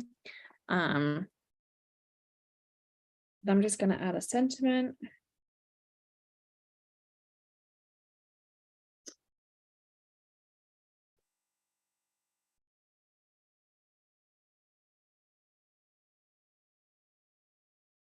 So this one is called Build Your Own Christmas. And this one is called What's Up, Dear? So they're the perfect size to just fit underneath. So you can put them by the fire. There's a little fire in here.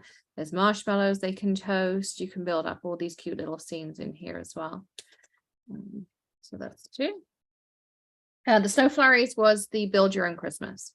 So it's this piece right here, which fits in here and has to all of these, but I like, you know me, I like to mix up all the elements in there. So that's what I was doing there. You could also take the Snow Body Like You, and you could have a really cute little snowman family.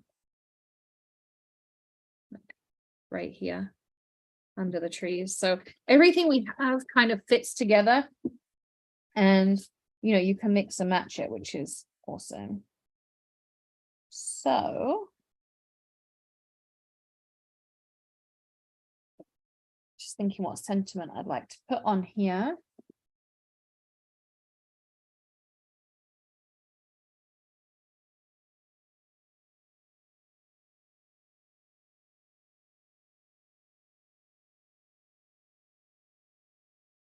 Maybe even a pretty printed one, my little box.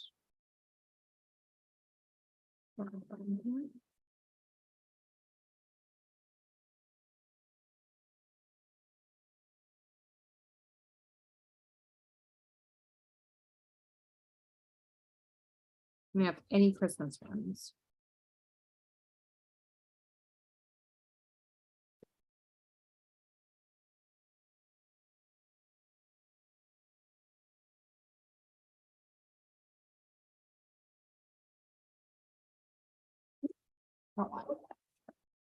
Need to stamp something.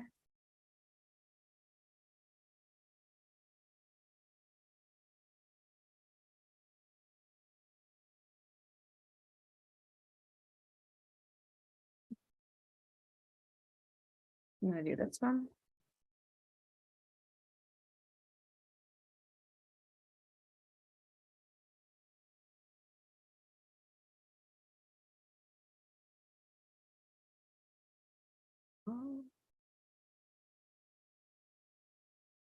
Try to keep in their bag so Kim knows what stamp goes in what set.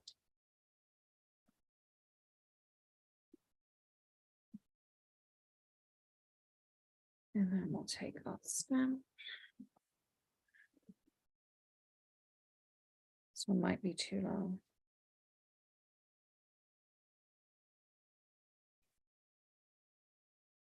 Well, we could curve it.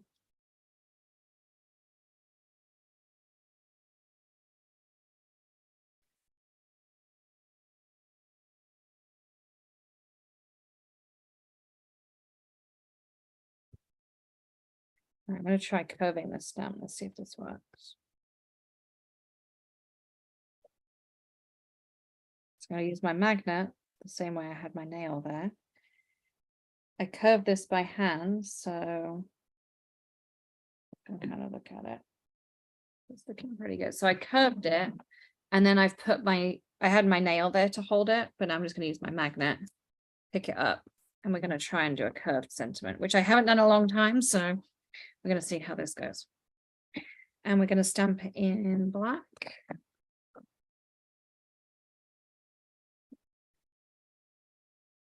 This one now.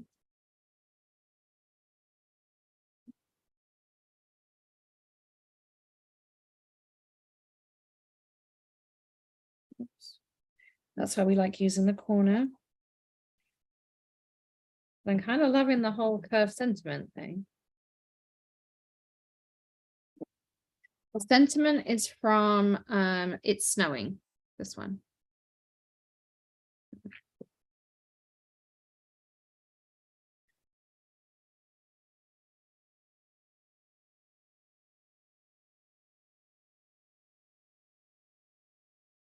I really like that. Walking in a winter wonderland. And so it curves on there as well. So that's that. Let's clean that off. Okay.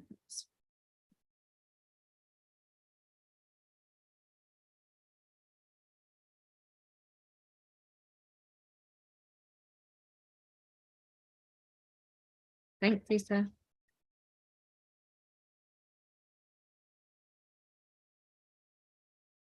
And then we'll take some black.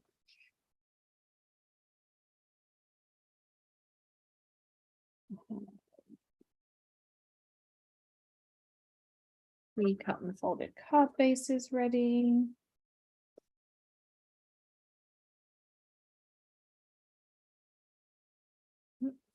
Let's it run out.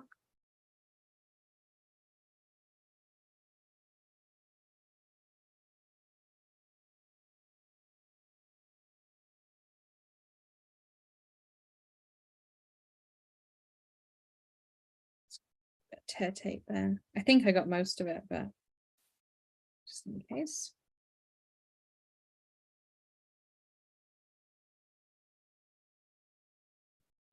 And then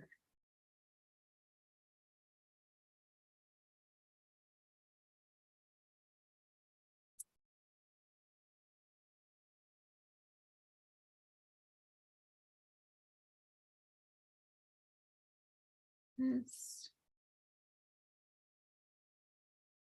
This.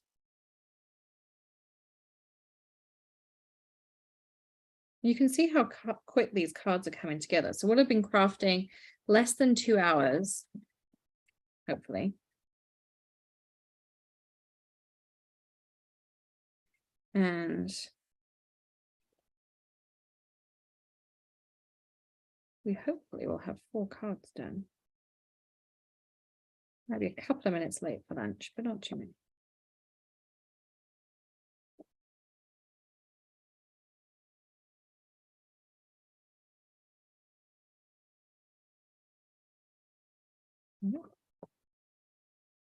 And fold, finish.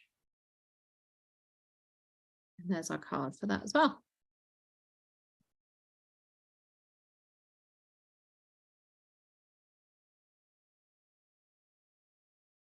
Yeah, super easy. And the curve sentiment just kind of came together. I didn't like think that one through or mean to, but look how cool it looks. Like it's awesome. So again, another one done. We already got 4 done. So this is gonna be number 5. So we're gonna do a quick one with holiday etchings before lunch. I think I want to do the holly berries. Excuse me. So I have a vision in my head, which is always setting yourself up for failure, I'm sure, because usually when I go with the flow, it goes a lot better. But we're going to use this bottom corner if we can.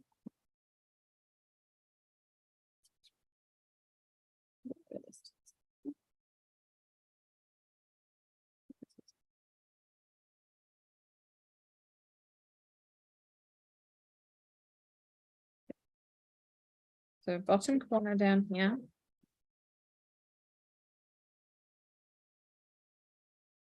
Then we're going to do some greens again. So I'm going to start out with some fresh prints. And then I'm going with some Hyde Park. Then we're going to go Cotswold.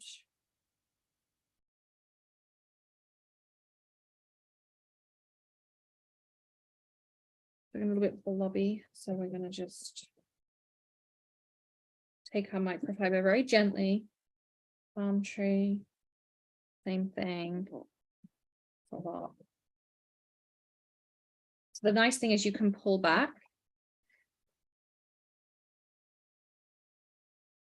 I'm kind of just going for the veiny things.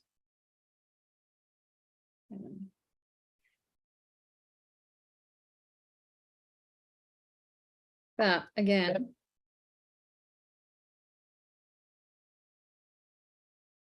I'm going to pull back. Then we're going to take our water. This one is called Holiday Etchings. There's a snowflake, a poinsettia, and this holly in here. The holly is the biggest. It's a few spritzes of water. I'm going to flip it over. And again, just kind of massage it a little bit. Give it time for the ink to blend and to soak into the paper. You don't have to rip it up straight away.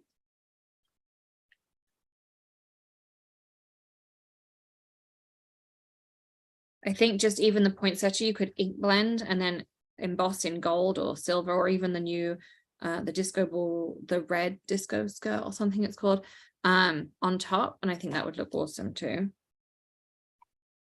Or do kaleidoscope colors into things. Maybe we could try that after lunch. Now what I want to do, we're going to see whether I can get this right or not. I'm going to take my black.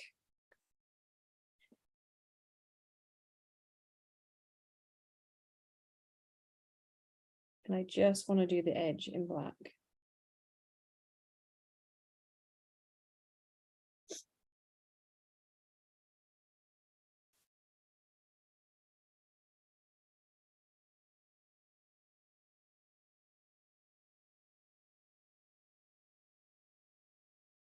I'm super careful here. I'll turn my Misty so I can see the other way.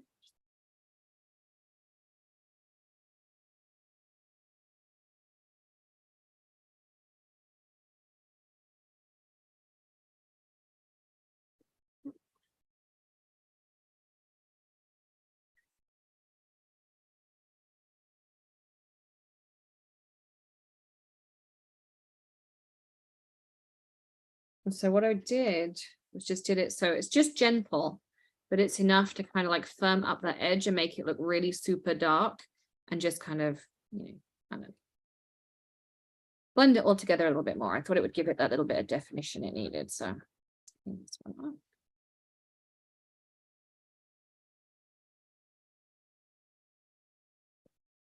Do we want to try the, let's just try this quickly while we've got them out too. I'm going to take this and take a piece of black.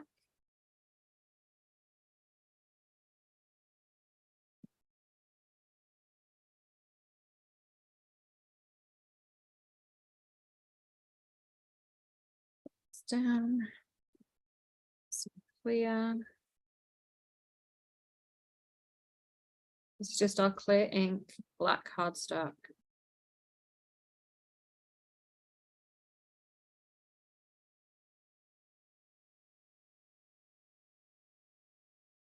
Do it once more.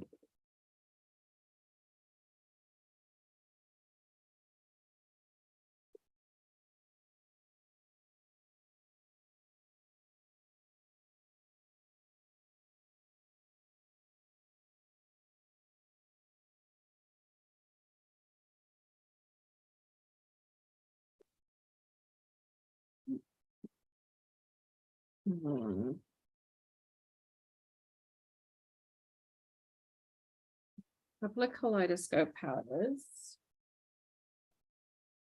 Thinking some blue. Maybe some asteroid. Some flurries. So I'm going to start off with some Pluto.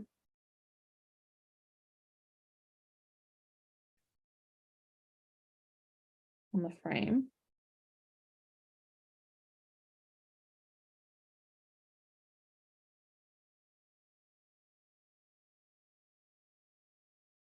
So I'm using the fine tip end and just a little bit of powder, not too much, because I don't want it to bleed too much into the main snowflake.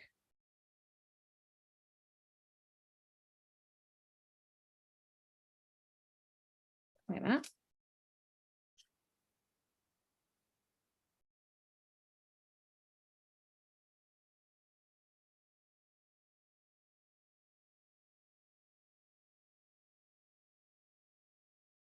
Then I'm going to take some asteroid.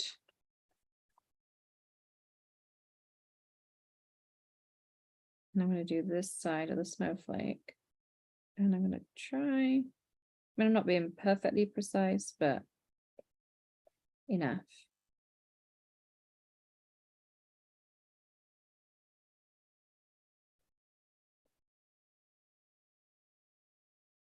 Like that.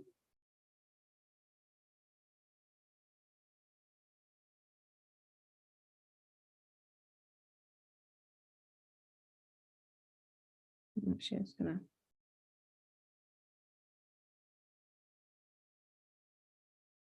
try and keep as many of the particles on each side as I can.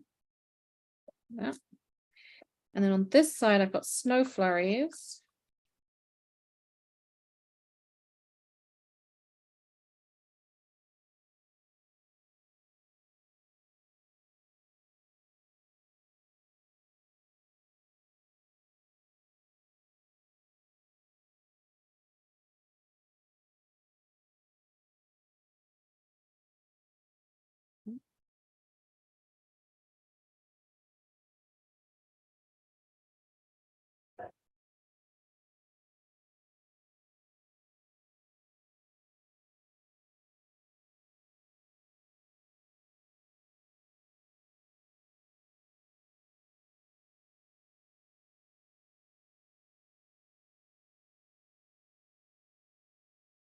So we're just going to take our rainbow powder brush and I'm swiping downwards to try and preserve those lines that I put in.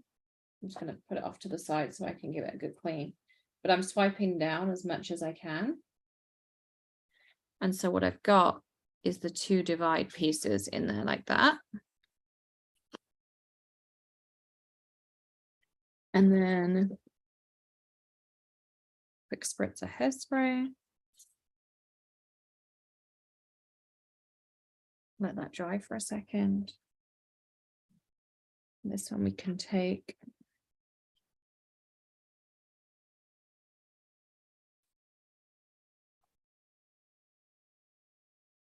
And let's make us magic here. There.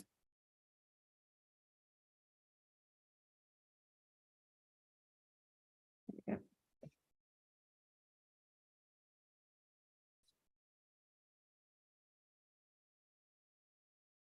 So I'm just using a little bit of Maker's Magic because my tape runner ran out. I could see there was a little bubble in it, so I just squeezed it onto my finger till it came out. Wipe it off.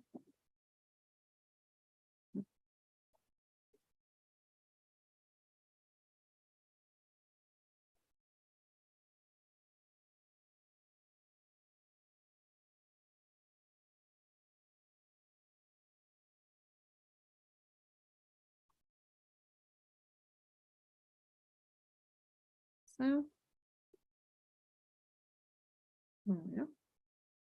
And then you can just add your sentiment on. I kind of want to do some simple sayings on here, so I'm going to leave this one blank rather than stamp on it.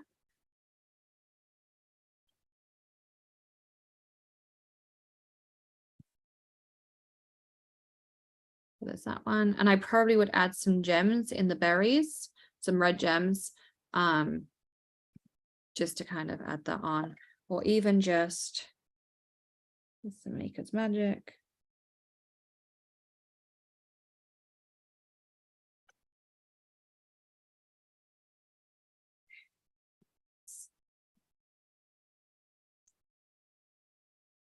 Red glitter.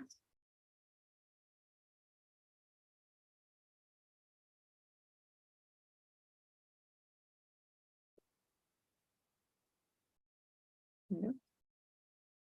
Just that little pop of red in there too. There we go. And then what I usually do when my glue is dry, I just take my rainbow powder polish brush and I would go around the glitter, and obviously I would go over the top, but I won't because it's wet.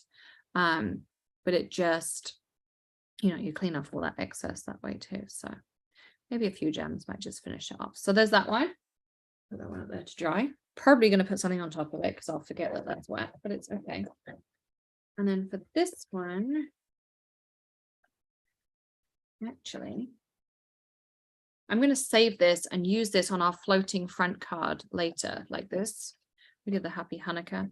I'm going to use this one as one of our floating fronts. So I'm going to save that piece because it's the perfect size. So that's that on there. So how's the first 2 hours been? What's your favorite card? Do we need a recap so you can pick a favorite? And then this one off. We also need to pick some winners. Trees. Okay. The trees. All right. The trees are a definite fan favorite on here. Box. I'm just trying to keep it a little bit tidy around here. We've got lots to do at lunch. We've got lots of stuff to grab. So.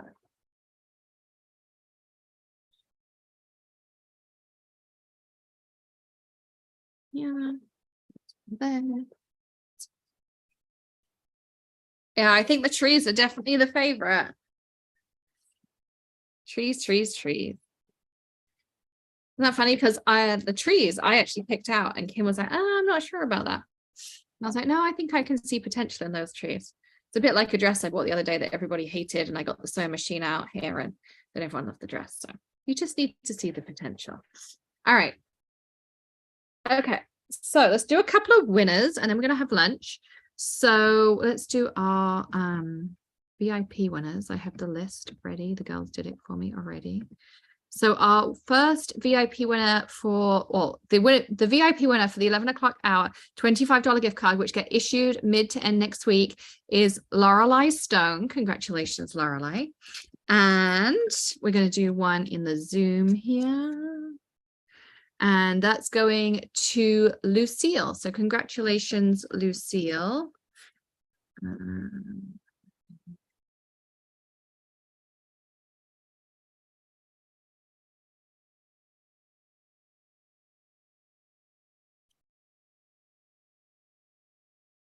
All right, so there's that done. So, all right, so we're going to take lunch. It's 12:05. By the time we're done, it'll be 12:10. So we'll come back at 1:10. And we'll start again, and then we're going to craft through till 4. We'll take a couple of breaks in there as well, so you get time to have coffee and everything, and I need time to clean up and, you know, switch around and everything. So we will do that. I'm going to play with fairy floss again because a couple of people didn't see the last one, so we're going to do something with that. I want to show you some ideas with masking and stuff, so all those things on there as well. Also, we're going to do 2 free orders over lunch. So if you place an order between 9 a.m. 10 a.m. this morning when we started and the end of lunch break, we picked 2 of those at random, and we will get them refunded back to you next week as well. Can I hold up the trees again? Yes, I can. It's the trees. And if you're a VIP, Amanda, I've seen her hopping in and out, but she will get both wrap-ups out to you. And there's a PDF that shows you all the cards we make, how I made them, everything. She does a great job. And you also get lifetime access to this video. So if you are not in the VIP, you can still get it. Find, where is it? There we go. Copy.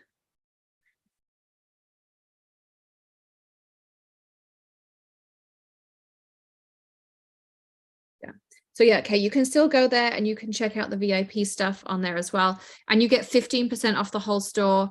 You can email, if you sign up for it, just email Alex ecom@makerforte.com and she'll send you the exclusive 15% off gift code. So you can use that straight away on your purchases as well. We'll do a quick recap after lunch, Andrea, because I know some people will come in. It's not too late to be a VIP. You can use that link I just gave you. I know it says November 13th. Don't worry about it. It will still work for you, and it will give you the VIP access to this one as well. Thanks, Alex. So there is that as well. And also you can, over lunch, I will just drop the link to the new collection. You can get to the whole store that way. There is an automatic 10% off the whole store. And then, you can use your VIP on top of that as well. So there's that too. Okay. All right. So I'm going to remove my pin so you can all chat. I'm going to do it so you can unmute yourselves as well. And so you can have a chit chat over lunch. I'm going to go grab the girls and Alex lunch, and I will see you all again at 1:10.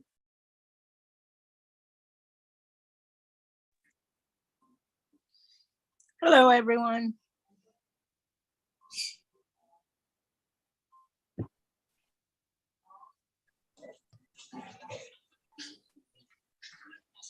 Everybody's busy working. Time to grab some food quickly.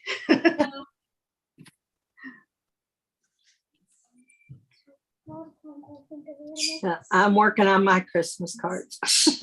Me too.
Bethany, how's the fair going? It's going pretty good. I'm selling a lot of tumblers and a lot of hair bows. So, but I haven't put my cards out yet because I haven't fixed them. What happened to your cards? Well, see, I stored them badly. And so like some of them got a little wonky. So I have to like go through my stack and go, okay, nope, I need to fix this one. I need to, so I brought glue and I brought some of them I didn't like put on the back. So I brought a little stamp to do that with, but yeah, it's going pretty good though. Are you at the fair right now? Yep. The entire session today is the entire time of the fair. So Nice, perfect. I'm here all day. I'm like, that's perfect. So It really is, because you sit there and have nothing to do. I know, that's what I was thinking. I'm like, perfect, this will work for me. Although when I did one, I think I crocheted while I sat because there was nothing on. Yeah, I usually crochet. The last one I did though, I had wristlets that I had pre-made, so all I was doing was crimping them and pinching them and putting them together. And then this one I just brought the cards because I'm like, well, I'll be in this for now. So I just haven't pulled them out yet because we've been one of the other vendors, because this is the first time I've been at this one, and one of the other vendors said this is their best one all year. And I was like, oh, great. So we've been pretty busy. How are you guys doing that? How are you guys sharing video? You're showing up on video right now. So as long as you have your video turned on, whoever's speaking will kind of pop up in the big area. So I just have to unmute myself, right? Nope, you're unmuted because we hear you. Oh, okay. I wasn't sure how it worked. Nope, if you have your video on, we'll be able to see you. So if I show something, you can see it, right? Absolutely. Just Yep. hold it up to your camera. You can see my little resin things that I've been making. Hold it up higher and closer to the camera. There you go. Oh, there you go. Yep. I just started making these little thingies. Oh, those are cute. Those are pretty. Never used resin before, ever. Was it And easy how to do you do? like it? Was And it- So Cammy, do you have your settings switched to active speaker, or do you have it in the gallery view where you can see everybody? are you talking to me? Yes, Oh, actually, Okay. that says KM. yeah, KM, sorry. I have, I have all the people are all lined up on the top. Perfect. Okay, And then there's a big area where I could see Alex, and then like I said, all the people are up on the top. I've never done Zoom before. Well, you're doing fine because we can see you. Okay. Right? It's overwhelming at first, but you kind of get the hang of it after a while. Yeah, it is. It is. I So- remember the first one of these craft party hedgehog holidays. We didn't have video. It was just Alex. And I was like not prepared to be on video. I was like in my pajamas, my hair wasn't brushed, like I was a complete mess. All of a sudden the video pops on. I'm like, wait a minute. Yeah, my doctor wanted to do a Zoom thing, and I thought, oh my goodness, I'm in my pajamas, and he wanted to do it over my phone, and for some reason that it didn't work. So I was really kind of glad, because I thought he's gonna see me looking pretty bad.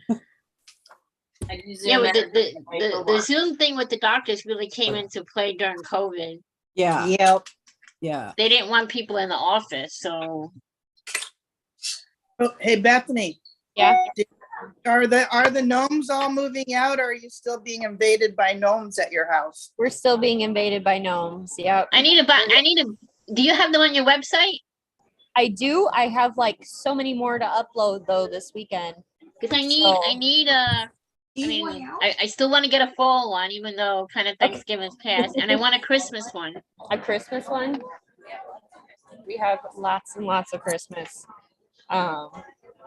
It's interesting which ones are selling right now. A lot of the Why not? area specific ones, but You have them with you? I have, yeah. Well, I can show you my booth. Here. Yeah. Oh Look. yeah, I want to see your gnomes. All right. I'm gonna walk out from behind the booth. There's like a little maze to get out of here. Oh, we get to see your mama too. Yeah, Mama's working hard. So Oh, here's and a the Christmas booth. tree. There's people in front of it. But here it is. So Mom has her door hangers there, Oh, look at the gnomes. They're so cute. and then all the gnomes and glass blocks. Okay, I need a door hanger too. You need a door hanger too? Okay. I can make that Lisa happen. needs one of everything. Oh, We can somebody custom makes make them those, too. If you want something very specific.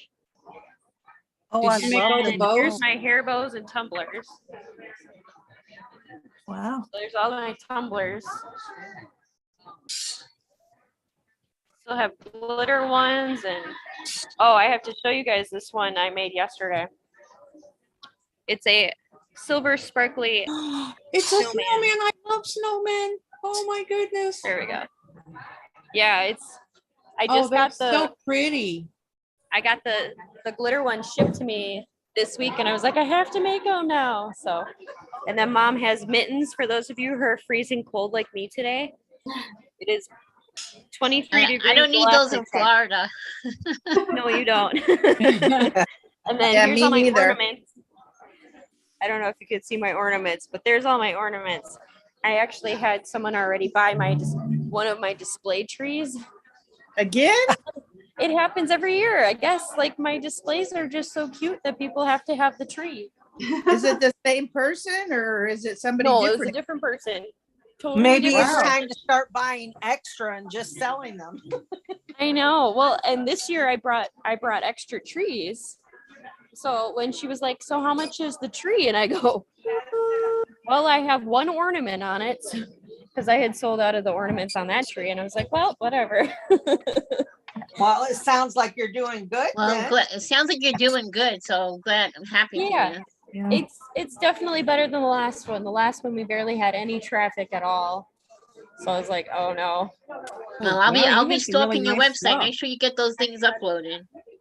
All right. Well, I'll give everyone a discount code too. Because we're Oh, doing cool. a discount for everyone. Because I'm gonna I'm take trying a to break, sell. guys, and go get some lunch. I'll see you Okay. back in a little bit. Yeah, I gotta go eat too. No, I haven't I'm talking eaten to the breakfast phone. yet either. But I'll put it in the chat for everybody. Thank you. Yeah. Because we're doing a fundraiser, so part of my donation's going towards a fundraiser. Because I don't know, some of you might have heard about there's a little boy who was killed in the Waukesha parade last Christmas. So they're a family friend of ours. And so they started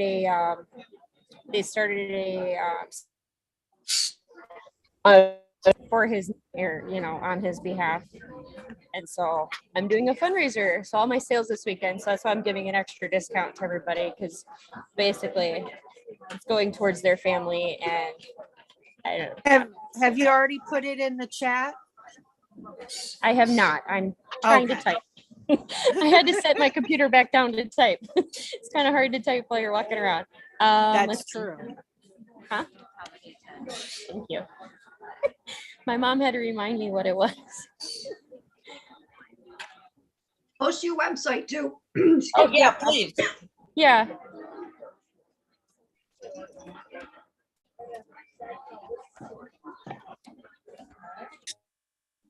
All right.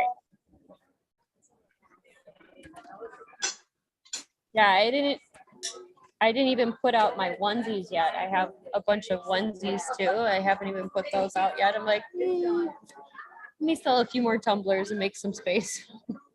Because when it comes, this is a smaller booth than I'm used to too. So it's like, yeah.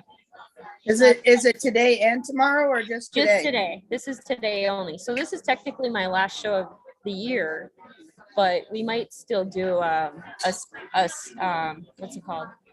Is it called a stagnant setup? The one where it just sits there all week and whatever. Don't have to sit there with it. It just sells on location somewhere else. So still have to decide what days we're doing that, but Didn't you go longer into it last year? It seemed like you were later in Yeah. December last year. yeah, last year we had a show Christmas week actually. Oh, wow. That's what I was thinking. It was lots later last year. Yeah. So we've done more shows this year than we did last year, but that's because last year was our first year really doing it. So yeah, Well, that'll be good though, because then you'll figure out which ones pay and which ones are like, only if you have time do you do it. right. And there's one here locally. I think the buy-in is like 200 or 250, and I'm like, Wow. but it's a 2-day show, and I'm like, oh, That's I still don't a think- lot though. that's a lot of money to put up front. Where you're like, because it's probably the biggest venue around here, and it's like, I think people would just be so overwhelmed that unless you have something very seller specific, yeah.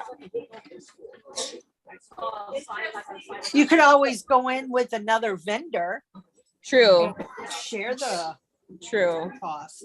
And I Because guess that's like down here, there's a big expo center and it's the biggest craft show ever, but they want like $500. That's a And lot of I- sales to make up that money. I can't do that. There, yeah. especially when the only craft show I've been in so far, I didn't sell anything. Oh no. So there's no way I'd put that kind of money out in Right. order to And go a to lot of- another. A lot of my better sellers are all custom orders. So like it's tougher to like know in advance what people are gonna buy for stuff like this, because most of the stuff I make is all custom. So Ah, some of it's resellable custom, but others it's like, well, like one order I have right now, it's a picture of a dog and it says the dog's name and says grandma. I'm like, well, I can't sell that to somebody else. So, yeah. But the nice thing about local shows is that you run into a bunch of people you know. True. They never buy from you, but they've sat and chat with you for a little while, which is nice. Do you have business cards on hand that you can hand out so that they can find your website and things like Yep. that? Yeah, I have that. I have those out, and I have discount code ones too. So like, you hand those out like candy. I'm almost. I probably have like less than 25 left. So Oh, wow. not bad. I love your website. You did a really good job with it. Oh, thank you. I'm like so nitpicky about it, and I, of course, every time I go on there, I'm like, oh, I need to fix that. Oh, I need to fix that. Oh. And if it slows down this afternoon, I'll probably be fixing it. While watching, of course. Right. Yeah. Have to start getting rid of them.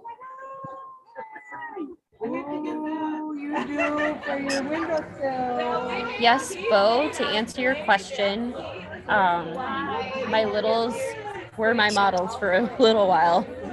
Now they're out of onesies for the most part though.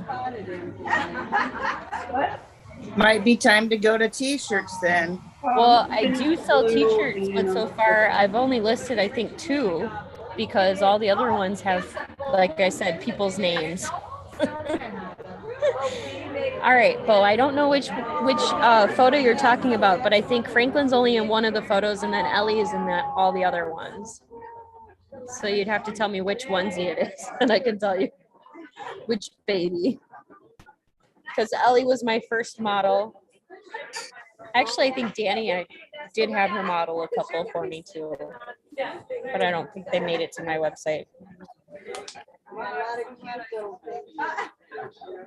The Force, so that onesie, that one was Ellie, I'm pretty sure. Let me double check it though.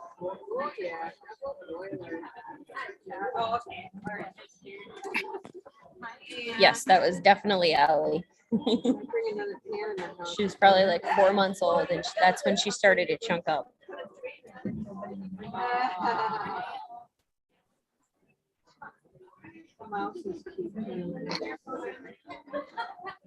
And Bo, I have Mickey and Minnie.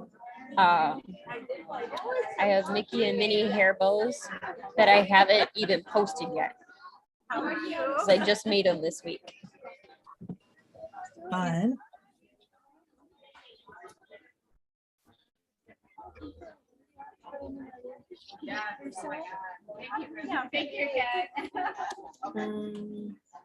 Pay them in milk. I'm sad because my little guy just finished off my last pack of frozen milk this week. It's officially too big for mama's milk. Yeah. Oh, that means you got to start spending money, more money.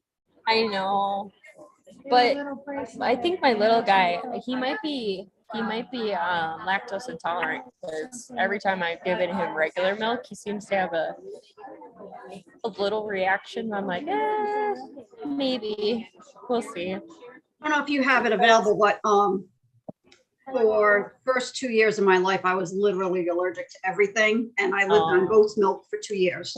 Oh. So there's something about goat's milk where if you can't have like the cow milk, you can actually do the goat milk. So I don't know if it's like, I know sometimes you can get it at stores, they have it. I don't know how it is, but we used to get it from a local friend. But I lived on it basically for the first 2 years of my life because I was allergic to everything. I have a four. I mean, those are the only designs I have right now. Those are the only colors I've got right now. But I've got another one of those. Yeah. So Bo, what big ones are you talking about?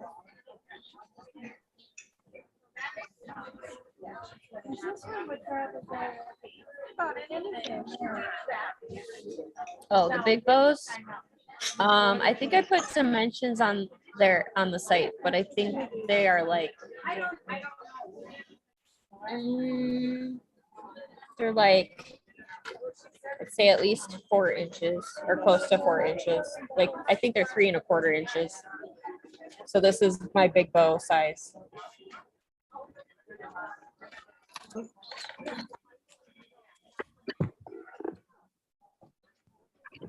Yeah, this one isn't even posted on the website either.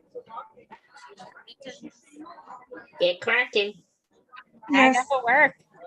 Good thing it's somebody I know, so I'm not being terribly rude. Goat's milk. Oh, yeah. I'll wait for you. Go ahead. Goat's milk is much easier digested than regular milk, but if your child is lactose intolerant, you may actually want to try lactose-free milk. Like in Canada, we have Natural that's lactose-free. So I have to.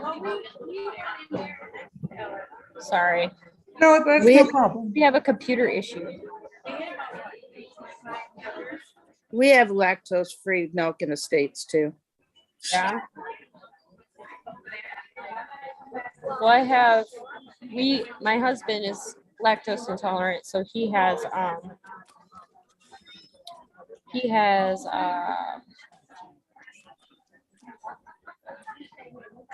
almond milk in our house all the time. Yeah.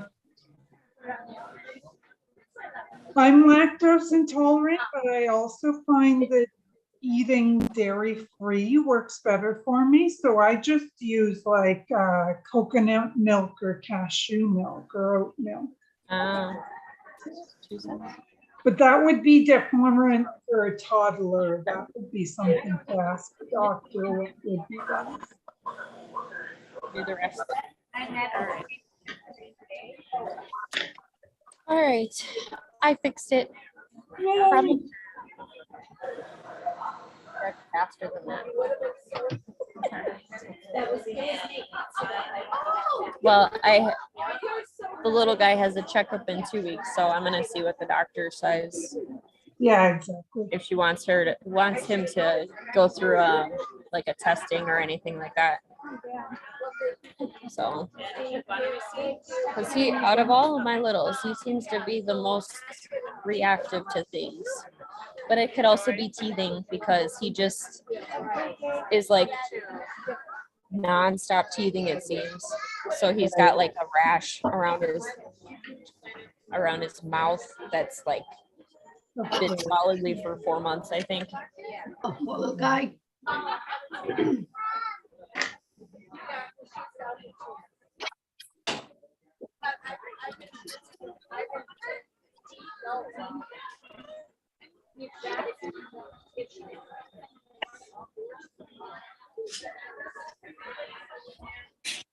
So I don't know, I have these like UV tumblers that turn colors in the light.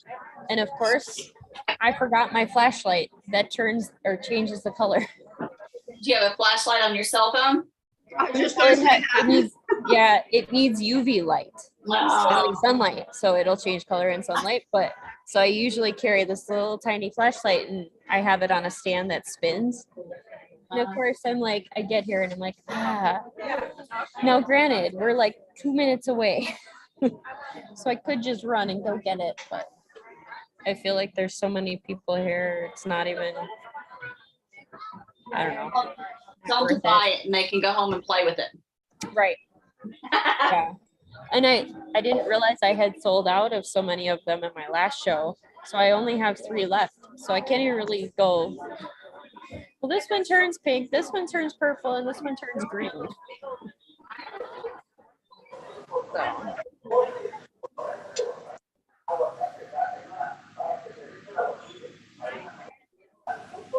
I can't.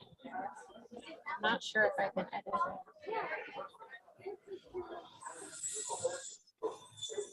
it. And what are they? They're color changing something? Oh, like any part that's white, Mhm. this specific one will change purple. Like all the white will turn purple in the sunlight. That's So this really one's cool. mine. I can't sell it because it has all my coffee in it. But like this one, all the white will turn pink in sunlight. Oh, boy. Yeah. I'm just starting to learn how to use a Cricut. Oh, Oh. see, this is sublimation. Right. So See, and I don't have a sublimation printer. Yeah. I'm not even getting into sublimation. I have too much stuff that I can't even get to as it is. Here, You know what? here. I Kay, love you know what it. I just found out that you can do? I don't know if you've done the etching, like I've done it on the powder coated mugs. I've done an etching. with Yeah. the, armor etch. I just found out you can actually etch on slate. Really? Yeah. So you do a stencil, like you rub it with alcohol, do a stencil, heat it with a hair dryer to make sure you get like a really good seal, and then do the armor etch for like anywhere between like 5 and 15 minutes, and it actually etches the slate, and it's amazing. I haven't done it yet. I have a bunch of slate sitting around. I gotta try it with. Well, I'm just trying to do the sublimation on the slates too, but I'm just so intimidated by it. I'm like, no, unless someone orders it for me, no. How would you do a sublimation on slate? So they have, what I'm guessing is they have a poly coat on the slate. And then when you press it, it's like a long press though. It's like 6 minutes long. So you would have to have firm pressure for 6 minutes. And I'm like, Yep. Well, I don't even have a press that'll do that right now. I'd have to like either hit my button every, I think mine goes up to 90 seconds. So I'd have to hit it. Oh yeah. And I'd have to do all the math. And, oh yeah. It would, I'm like, it's too complicated right now. Like, unless someone goes, can you make this for me? Then sure, yeah, I can make that for you. But Yeah, if it involves math. And then you're gonna have little kids running around. Wait, which 90 seconds was I on? right? Oh yeah, and then I go, don't touch that. Yeah, I've cut exactly 6 things on my Cricut, so I'm not quite to that point. Yeah. Yeah, I started with an Air 2 when COVID I hit, have. because I needed something to do. So I had an Air 2, and then I do a lot of shadow boxes and the lighted shadow boxes. And then I did I bought a maker, and I was gonna sell my Air 2, but then I decided not to sell my Air 2 because if one of them broke, I would still have a backup. Yeah. And then one of the Facebook groups I'm in, they're like, oh, you know, we're having a contest, post a picture of a project that means something to you. And I have Yeah. a friend in Texas who we've talked over the phone, never met in person. But her granddaughter got into a really bad car accident. She shouldn't have survived, but she did. And I had this paper angel that I made, and I'm like, I got to make her one of these. So I did it in like a light purple. That's her favorite color. And I sent it to her. So that's what I had posted. I've never met her granddaughter, and that was the project I posted. And I ended up winning an I see Air your 3. wife posts on So Facebook. now I have 3 machines. What did you win? An Air 3. Oh, wow. Yeah. I've Like, got and the I want- maker and the maker 3, so I completely understand having more than And my- one, and it's handy. My daughter's getting me the joy for my birthday. So Oh yeah, I have that one. That's the other one. I was like, there's another one here somewhere. I have the Joy Explore Air 2 have a mermaid and here, Maker 3. Yeah. that's pretty I much use the what- Joy way more than I thought I would, though. Like if I just I have need a something holiday fast, I just Yeah. grab that because it, yeah. So much Yeah, I'm cheaper. getting ready. part of the to reason I move came my here is I was stuff hoping to around win so I something. could have that closer to me. So it's just right there. I can use. Yeah. Because right now it's across the room and I don't feel like getting up and using. Well, my crafting area is my kitchen table, along with that's my work area because I work from home. And then I have all my Cricuts and my vinyls in an entertainment center in the living room. And then I have all my card making in like 3 carts in the den. Oh gosh. And then I have all my spear frames and glass stuff and like artificial flowers and all my heat presses down in my basement. I took over our dining room. So we have no dining room now. I used to We have an never entire really craft used it room, and then we got anyways. 3 foster kids. Now my wow. craft stuff is that space right there. That's it. Wow. How old are your foster kids? They're teenagers. Oh, wow. So So you've got your hands full. Well, it's a sibling family and they needed the help, so Yep. it was worth it. Yeah, absolutely. That's neat. But yeah, now I have a little corner in my room that's my craft space. And so, you know, when you go from having a whole room to having a corner in the, my Cricut is there and my little stuff and I think they're stick stuff white. underneath. Hoping they'll fit your feet without You know, having. it's a to big have difference. much- Oh, yeah. I did that I keep- move In my head, myself I for do my it, and kids to move it. I keep threatening that, I'm outgrowing my room. I used to have And something just like say, that. Kick a my room like son that. out of the I'll family put 'em up. room and, we'll move the couch and TV in here and I'll just move out there because it's bigger. I need to go take. You have a mini. And there's a wet bar. so- I need to take that poop mess.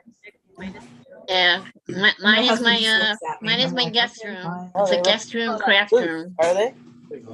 And then, Would you be able to still fit a guest in there now? Right now, no. Because what I do is I have one of those like folding banquet tables Yeah. that I keep in the middle of the You room. learn how to tie shoes? And then that one turns. Purple. when I know company's coming, I have to kind of put a lot of stuff away.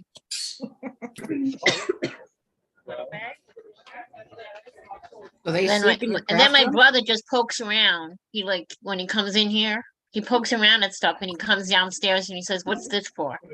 You want another What do you do with that? Why do you need this machine? What does that machine do? Don't they do the same thing? Why do you have to have two? We're in that phase. of- Mind your own business." I'd be telling them, hey, do I mess with pay your for golf clubs? None of your business. I'm gonna go when I next time I go to his house, I'm gonna go in the garage. I'm like, "What do you do with this tool? Why do you need this tool? Why do you have to have two of these?" You know. Yeah. That's when you go get out his golf clubs and say, can I play with these?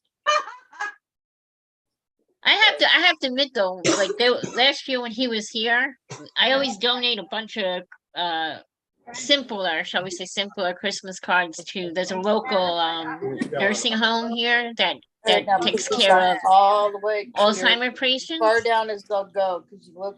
Oh, So that's he- very nice. So he was helping me put the cards together. No, not up. Just Yeah. push them all the way down. Just push. Yeah. I have quite a More few. all the way. I donate Boy, myself. they sure look white. Well, one of my closest friends' husband has Alzheimer's, so Who's that? it's a really rough disease. You try 'em out. So any little thing I can do to help. Right.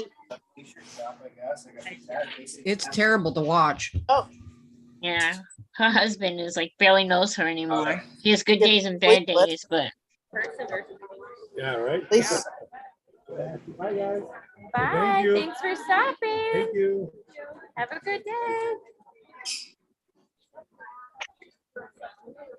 So that was a friend from high school that I probably haven't seen in almost 20 or probably 20 years. Wow.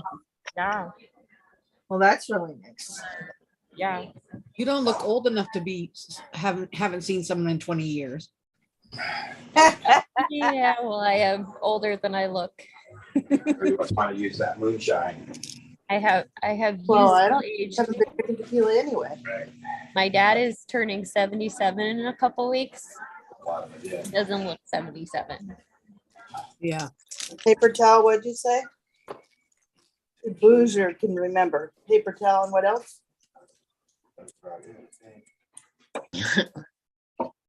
Melissa, did you just say the booze you don't remember? I forgot I was Melissa, still we on can the- hear your shopping list. I forgot I was still on, had the mic. Yeah, David has to go shopping. What? He shops for you? In Mexico, he does. Oh, wow.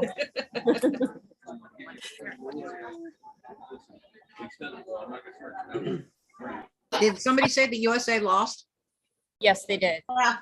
They lost. They're out. See, they had to add the word elimination round. Oh. Yeah, well, So we're done now, huh? Yep. That's too bad. So now we got to cheer on like England or something.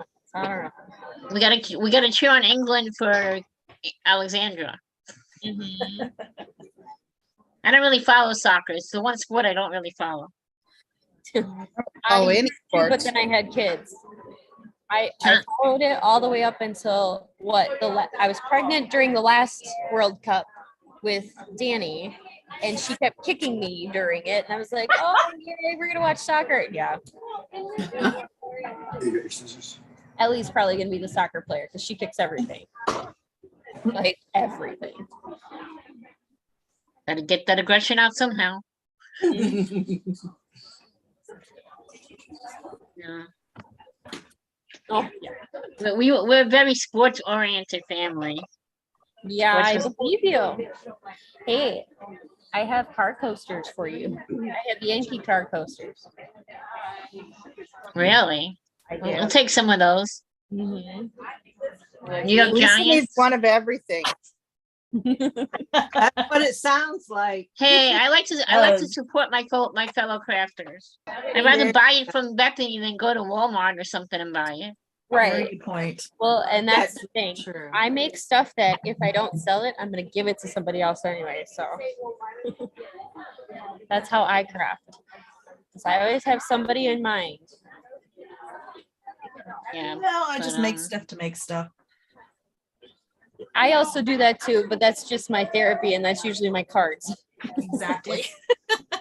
I think we all get some sort of therapy out of crafting and giving to Yeah. others. Yep. Mhm. Yep. Oh, yeah. Yep. Yeah. And Yeah, I'm- for Halloween, I made little coffin treat boxes for all my coworkers. You would have all thought they were 5 years old when I brought them in. Aw. They were like, Sweet. how did you make those? Oh my God, this is amazing. And it wasn't even that hard. I just had a template and I just cut the cardstock, you know? Yeah, but that does warm your heart. Yeah. But really, No. you would have thought, I mean, we're all like, none of us are young chickens anymore. You know what I mean? No, but it's nice that they appreciate all the But hard work they you were put like, into wow, it. look at this. Bethany is. Bethany's a young chicken still. Yeah, she is. Tell that to my body. I have to go to bed with a heat pack every night. Tell that to my Well, body. that's just because I you hear have you three there. small littles. Everything hurts. No, that was before littles. I was an athlete, so I basically tore apart my body for several years. Hold on, I'm being asked a question. I'll be back. I have no. Melissa, will you be in Mexico for Christmas? Put on a list. Yeah, I finally made reservations to come home on, Yeah, I there's think some it's prints I wish February I could 17th. because my little- Oh, wow. So that's nice. You stay down there for quite some time. Yeah, I'm enjoying it. Other than not That's being able to fabulous. craft, all I'm doing is cross stitch. So she told you these are 6. Yeah, but that's wonderful that you're enjoying your retirement. That's my last one left. It's gone, it's Sure done. beats the cold weather in Alaska. Yeah, it's pretty cold at home. Not cold like Lisa's. She's in North Pole and they're way colder there, but Yeah. Oh, somebody's got a fur baby. I do. Oh, you take your kitty with you? Aw. I brought one. Yeah. She's listed as a support cat, but really I'm her support person. She's That's how it works with cats. well, she have a little she has they high will need. anxiety. Aw. She has high anxiety. So I Yeah, brought her with that's me. how my dog was, Bandit. He couldn't go. Like, if I went somewhere, he had to go. He didn't like to be apart. She can be apart. She just doesn't like strangers, and to be gone that long, Right. she'll lick all her fur off if I'm gone too long. So I Yeah, just brought her with. Bandit used to chew his back paw. It was like what do you do? Like when the few times I went like on vacation and somebody else came to take care of him, I would come back and he would be missing fur. Like, Yeah, that's like what did that's you what do to Kirby him? does. Like, I have a dog 100-pound is German. crazy. I have a 100-pound German Shepherd where if I leave too many times throughout the day, he ends up with diarrhea. Everything Yeah. goes to his stomach. What happened to your Sometimes- pinky? You got a boo-boo. Yeah, I have horses and we got a new horse last year, a year ago in October, and he was amazing. Like did everything. It's for my girls. And we started working him again this spring because I pull shoes for the winter, so they don't slip on the ice and everything. And we started working him this winter, and I always hand walk around work, before we start riding. Had him out half a dozen times. He was great. Went to take him out one day. He literally went insane. Like he intentionally was trying to kick us. Worked with him for a week. Couldn't get him settled. I'm like, well, let me bring him around the other side of the barn where he's been out half a dozen times. He literally went insane, stopped, looked at me, and then came forward with his back leg and nailed me. Oh. So I got a trainer. Well, the trainer that worked with him prior to when I got him, brought them back in, threw the trainer the first time he got on, almost threw him the second time he got on. Wow. Got him working so that I could handle him. And one day when I was working he spooked and the lead rope flipped and it caught my finger and it dislocated it. It's the second time it's been dislocated. So it's not bad, but it's all crooked. And it doesn't quite bend all the way. But good news is after about 6 months, we lost an entire riding season, but we've got the horse back and he's back to like being so good. The girls are even cantering him bareback. So Wow. Yeah. So Do they know why he, what happened with the temperamental problem? We don't know. The trainer said that is like, they can't even figure it out. The only thing I don't, some people believe it, some people don't. I do, because I've seen what this lady can do. Is I had an animal communicator come in. I've had her come with some of my other animals. And he's a 6-year-old. He's 7 now, but basically he's got very good bloodlines. And she said, basically, he's an egotistical ADHD teenage boy who thinks he's better than everybody, and he's bound for great things. And he's better than my other horse, and he should be getting all the attention. And his belly was a little bit off, but nothing medical. So we changed his diet to just corn, oats, and barley with a supplement. And I mean, when I tell you he went from being so good to like dangerous, like a light switch, he went back the same exact way. Like all of a sudden I went to work with him. He's just like, dum, da, dum, da, dum. And I'm like, okay, we're waiting for him to blow up. Dum, da, dum. Could do anything with him. Like, so I don't know if it was just teenage hormones. Maybe we don't know. We don't know if it was a combination of that and the diet change. But I mean, like a light switch, we went out there and you could just see his eyes were different.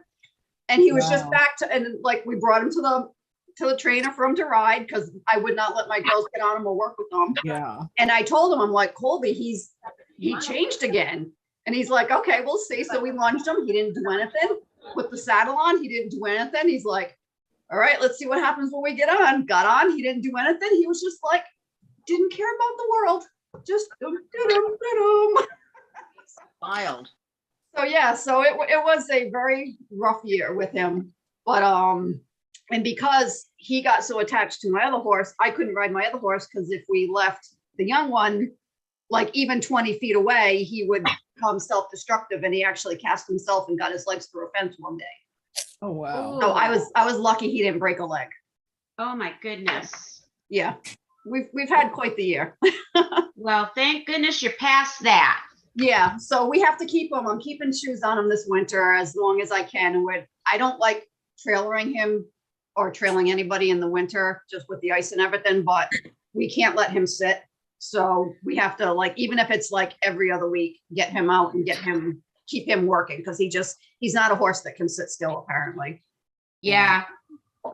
So I never realized horses were so sensitive. oh yeah. Oh yeah, they have personalities. Wow. Yeah. And my other horse that I have, I've had him 4 years now, and he came from New Hampshire, which is a couple hours away from me, and went up twice and looked at him. He was great. He was fat, out of shape. He did this really big shake, and my daughter fell halfway off. He never moved a foot. He could have taken off and he didn't budge. I'm like, that's a good horse. Got him home. A month later, he started charging us. So Turns out he had severe food aggression. He must have had to fight for food at some point in his life. He's extremely talented, but I think he had the crap beaten out of him because as soon as you walk him into a riding ring, he tucks his head and just flies backwards and wouldn't stop. Oh. So I gave him sensitive animals. actually, I gave him a year to learn that he wasn't going to be hit, he wasn't going to be beaten, that he was safe. And then I had a friend of ours help train him and teach him personal space and respect. And it only took about 6 lessons. And then he was like respecting me and I could do stuff with him. Rode him a little bit that second year. And then the third year, we finally got some miles in and I got a 100-mile award with him. Last year. Oh, well, And then we lost this year because of the new horse. But they're both very much worth putting the time into. I would say most animals are. Yeah. You just got to show them the right kind of love. Yep. Right. Yeah. And when we got Bandit, he had some food aggression, and everybody told me you're crazy to keep him. And I'm like, no, he's gonna learn that he doesn't have to fight for food in this house. And he was the most loving dog. Yep. You know. But everybody, when we first got him, he would like if you went by him while he was eating, he would snarl at you and growl at you and whatever. You know. Yeah. But he got to the point where I could take, like, you give him like a milk bone or whatever, I could take it out of his mouth and he wouldn't even try to bite me. Whoa. Right. That's amazing. But Somebody just asked if this was about card making. yeah, it is. We're just waiting for We're on lunch break. This is our lunch break. We usually start talking about food. Yeah, I have not eaten breakfast or lunch, so don't talk about food. All I've had is 2 cups of coffee. I need food. Well, that's a breakfast category, isn't it? It is. That's usually my breakfast. There's about 3 cups coffee. I usually have eaten lunch by now, so. Oh. What time is it where you are?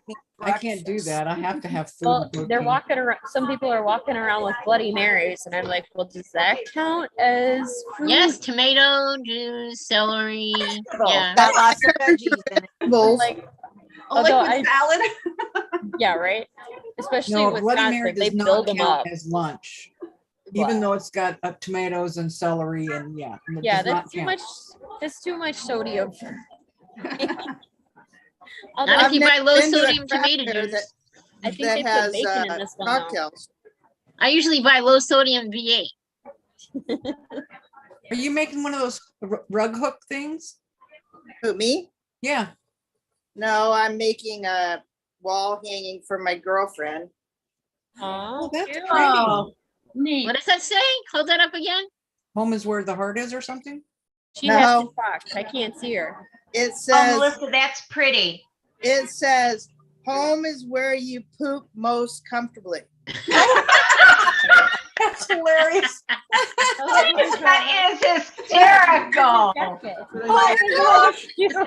funny. Okay, this is that stamp for Alex. I think that's the first that I've seen. Okay, that just puts it right out there. So it's for one of my coworkers that she doesn't like to poop anywhere but home. So it's a Yeah. joke. I know Yeah. somebody like that. When she's out, she will not poop in public. I know someone that wouldn't use a bathroom even at work. Like, and they were clean, and she only used her home She'll bathroom. drive all the way home to go to the bathroom. She does not Yeah. like pooping in public. They're all in behind still.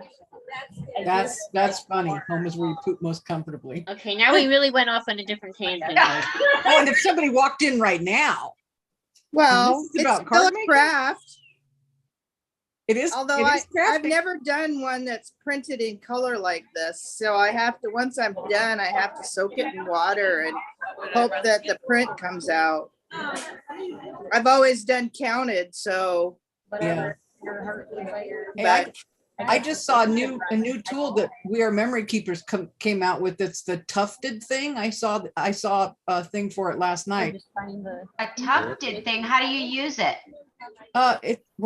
Actually, it's supposed to be a machine, but it's actually it kind of looks like one of those price injector things.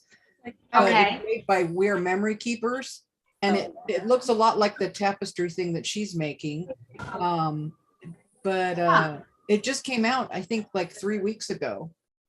And I just saw an ad for it last night. So is it like a kind of for like a needle crafting type of thing? Well, you remember the rug hook things that Yeah. we used to make once upon a time? Yep. It kind of reminds me of that, and it looks like you thread your yarn through, and then you just kind of go ka-chunk, ka-chunk, ka-chunk, ka-chunk as you go along. Oh, and okay. Put your pieces of yarn. Sorry about repeating that sound, but that's kind of the impression I Yeah, got as she was right. using it.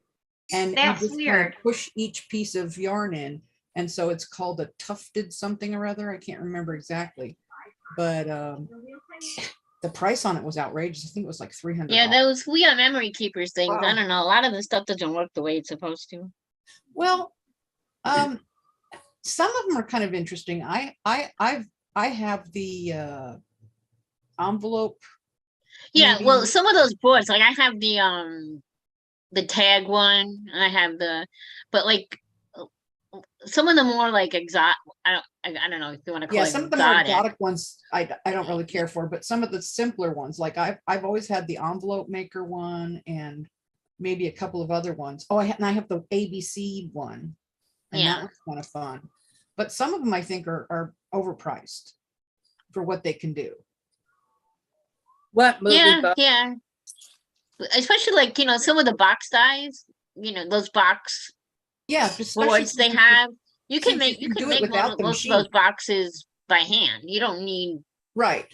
a Right. special board to make those boxes. Yeah, you don't.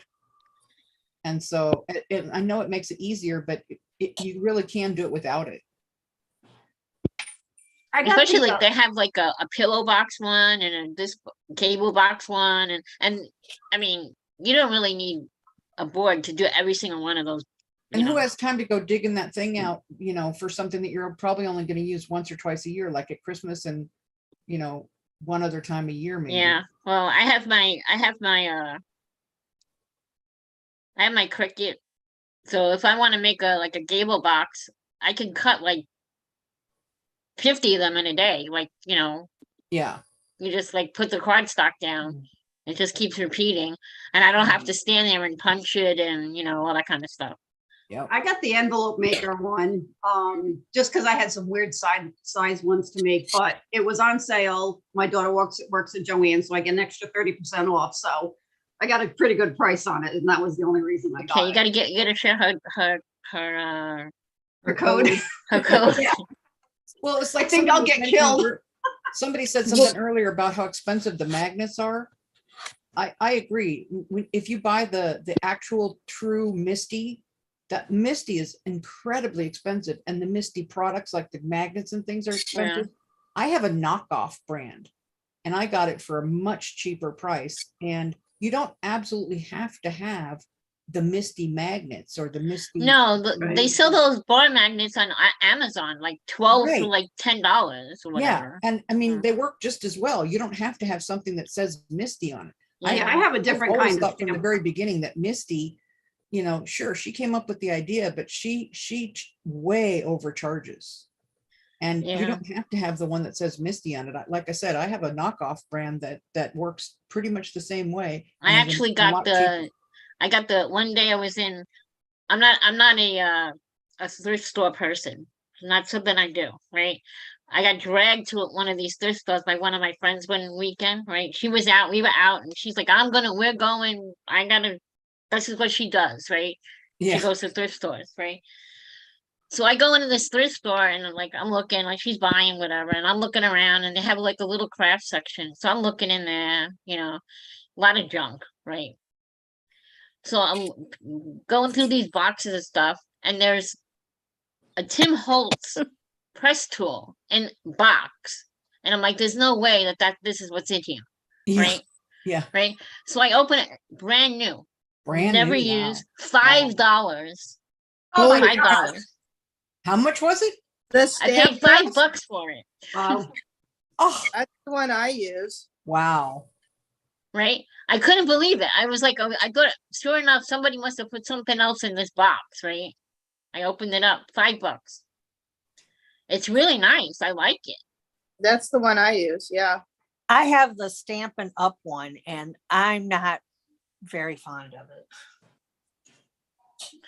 You know, they have a lot of them. Hunky Dory has one. What is that other brand? I think I have a We Memories. I think they're the ones that you just push straight down. Is that them? Yeah, Memory Keeper's got the ones with all the little holes, right? Yeah, I have that Yeah. one. Yeah. Crafter's Companion has one. Yeah, Crafter's Companion's got a press too. Yeah. Yeah. Don't get the Yeah. Crafter's Companion one. It is garbage. Well, Okay. I have a mini Misty and a regular Misty, and I have the Tim Holtz one, and that's all I'm planning on getting. Yeah, I'm not buying. I don't any- even know what brand it is. But I don't even remember where I got it, but it's just, Yeah. it has Yeah, the, that's like the one that you buy on like Amazon. It's like no name brand, but it does Yeah. the same job. yeah, it works just fine. Which If one do it you works, like that's better? all the that matters. Impulse Or the Misty? I paid $15 for the one I have. And it looks just like a Misty, except it's blue and works like a charm. Yeah. Yeah. And, You know, and some the of the time, the knockoffs Misty- work really great, some don't. at so the you just time, have the to Misty was watch. like $90. And I was like, I can't afford $90 for a Misty. Right.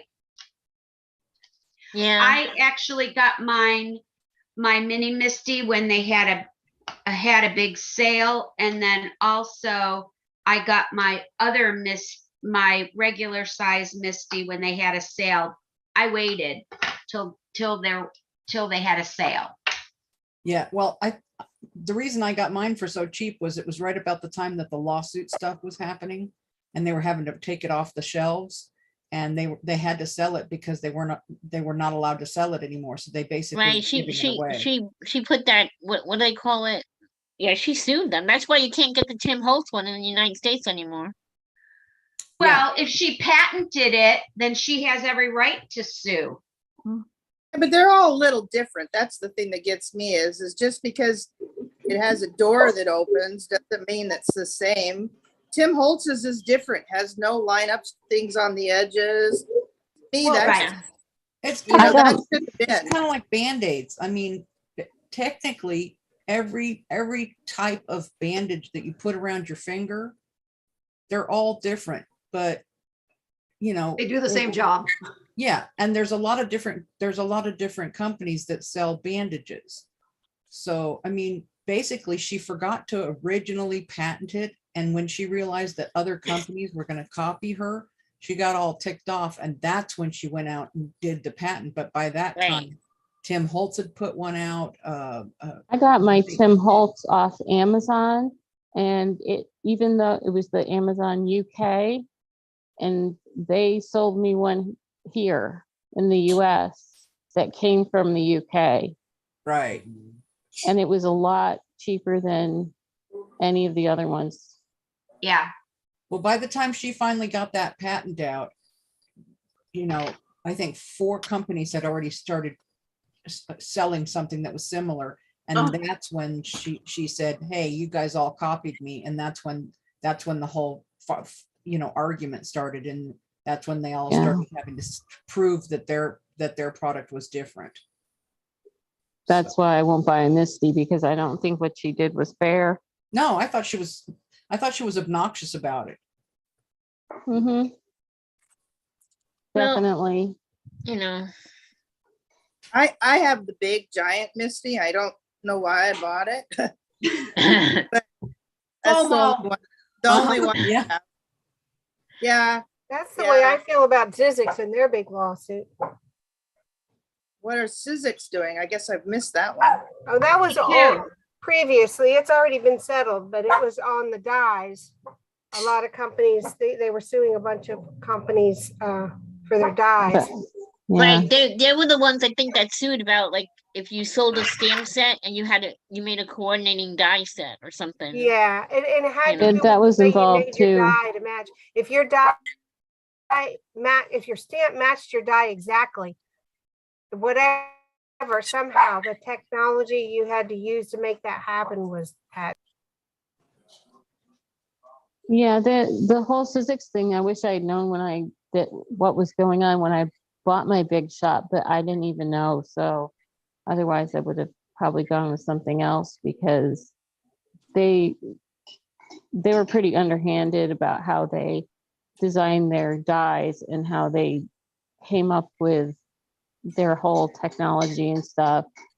And they pretty much, there's another company that she worked for them and they basically sued her, and she used to work for them and they sued her when she started that her was own Stephanie small Bernard. company. Yeah, I was thinking the same thing. Stephanie Bernard with the Stamps of Life. Yep. Yeah. Yeah, she And I got thought that royally was screwed. Yeah, I thought that was really kind of, you know, you used to work for them and they're going to go ahead and screw you. That's just not right. Well, there's But- no compete clauses. Did she sign a no compete clause? I didn't get that far into it. But She was they not allowed have to talk about it. It's a non-disclosure. She still won't say their name. No, she won't. No, she won't. And So- slowly but surely, she's starting to sell the dies she made over there on her site. Yeah, after a certain Not by period her, of time, though, I think but she not under gets her that name, not back. under their name. No, she's selling it under her own name, but there must have been you can't sell them for so many years Yep. because she's been Yeah. bringing of them back, and she'll say, you know, this one was from that other company. Yeah, she Yeah. she kind of underhandedly mentions things all the time when she's releasing her things. Yeah. Gosh, Well, it I sounds feel like like I they, live in a cave. I never know about all of this stuff. Me neither. I didn't for the longest time. I didn't either. Awesome. I didn't know Who's about awesome? all these things. I said Stephanie Bernard and her company, they're awesome. They just really care about the customer, and her products are really well planned and thought out. And you know, you buy a lot of dies and then they don't match the stamp. It's like, did you really test this out before you put this out? You know? Yeah. I just got one of those last week and I was like, terrible. Yeah, I bought, it was an embossing folder with a stencil to stencil over the embossing, and it doesn't even line up. I'm like, frustrating. Well, Justine Hovig has been doing a series that's using one set, and I can't remember who made it, but it's some ornaments, and the dies don't match the stamps. I Like think it's it was off. Pink Fresh Studios, but they've offered to replace it for her. And I think most of the companies would. Yeah. Yeah. Yeah, because they realize she has a huge following. Yeah, I don't I don't know if it's just that. I don't think these companies are all unethical. I think if you have a problem, most of them will replace it for you. Yeah, if there's a manufacturing problem when they cut the dies, I mean, Right. you know, they're not going to test every single one before they mail it out, right? They're gonna test their whatever you call it, their prototype. Quality control. Yeah, the prototype. And if the prototype works, but then in the manufacturing something goes off, they're not going to know until somebody says something. Exactly. Mhm. And then they'll make it right and fix it. I mean, I've never had a problem with any company that I've said, "Hey, this doesn't work right. This I doesn't had a work the way that problem. you said it's going to work." Right? I actually had a problem with Sizzix with Ellison. Yeah, with the die Sizzix, they yeah, I wouldn't don't- I take don't- back, and it. The only it thing was- I ever buy from Sizzix really is Tim Holtz stuff. That's it. Yeah, it was an embossing cutting thing folder, and it didn't work right, and they wouldn't take it back. They just flat out say we don't take those back. Well, they're So, big enough that they can say what they want, I guess. yeah, that's when I found out about all the stuff about Ellison and Sizzix after they just flat Yeah, out I refused. don't. Yeah, like I said, I don't really buy a lot of stuff from Sizzix. I don't anymore. I just anymore. only the Tim Holtz stuff because I love his dies. I mean, Mhm. Who have you ladies Yeah. had really great customer service experiences with? Ranger's excellent. I got some dried distressing pets and they replaced them right away. Spellbinders, great. I've had a lot of good luck with them. Actually, Alexandra's been great. I've had two stamps that didn't work and she replaced both of them. So her customer service has been great. Yep. That's Yeah, fantastic. definitely Alexandra for sure. I mean, Oh, Maker yeah. Forte is great.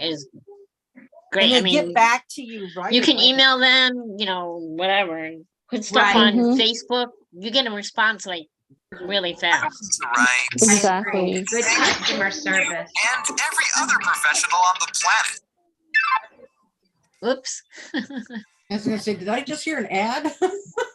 Somebody had But it was their good TV time. on or something. Every other I'm so glad professional you're on the here. planet. It's time for a new quarterly card making challenge. Kendra's card challenge number 8. Somebody else is Jennifer watching another Baker. event.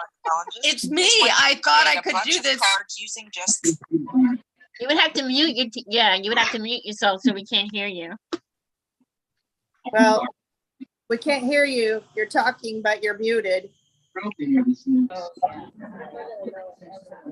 But you could hear the stuff I was. Yeah. was mhm, doing. Yeah. Whatever. Yeah, if you're unmuted, we can hear everything. So if you're talking with somebody in your house or. No, I understand that. I've done this a couple times, but it was muted. It was muted, but you could hear what was on my laptop playing because I was on Yeah. a different. I went to a different site. That I did. I thought you had to be unmuted for that too.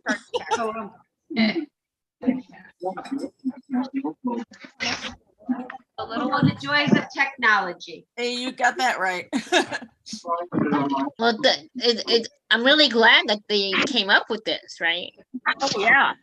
I mean, the only time I ever went to a craft event was when they had live things like in my local area. Because, I mean, to travel out of state or whatever to go to one of these gets very expensive. It sure does.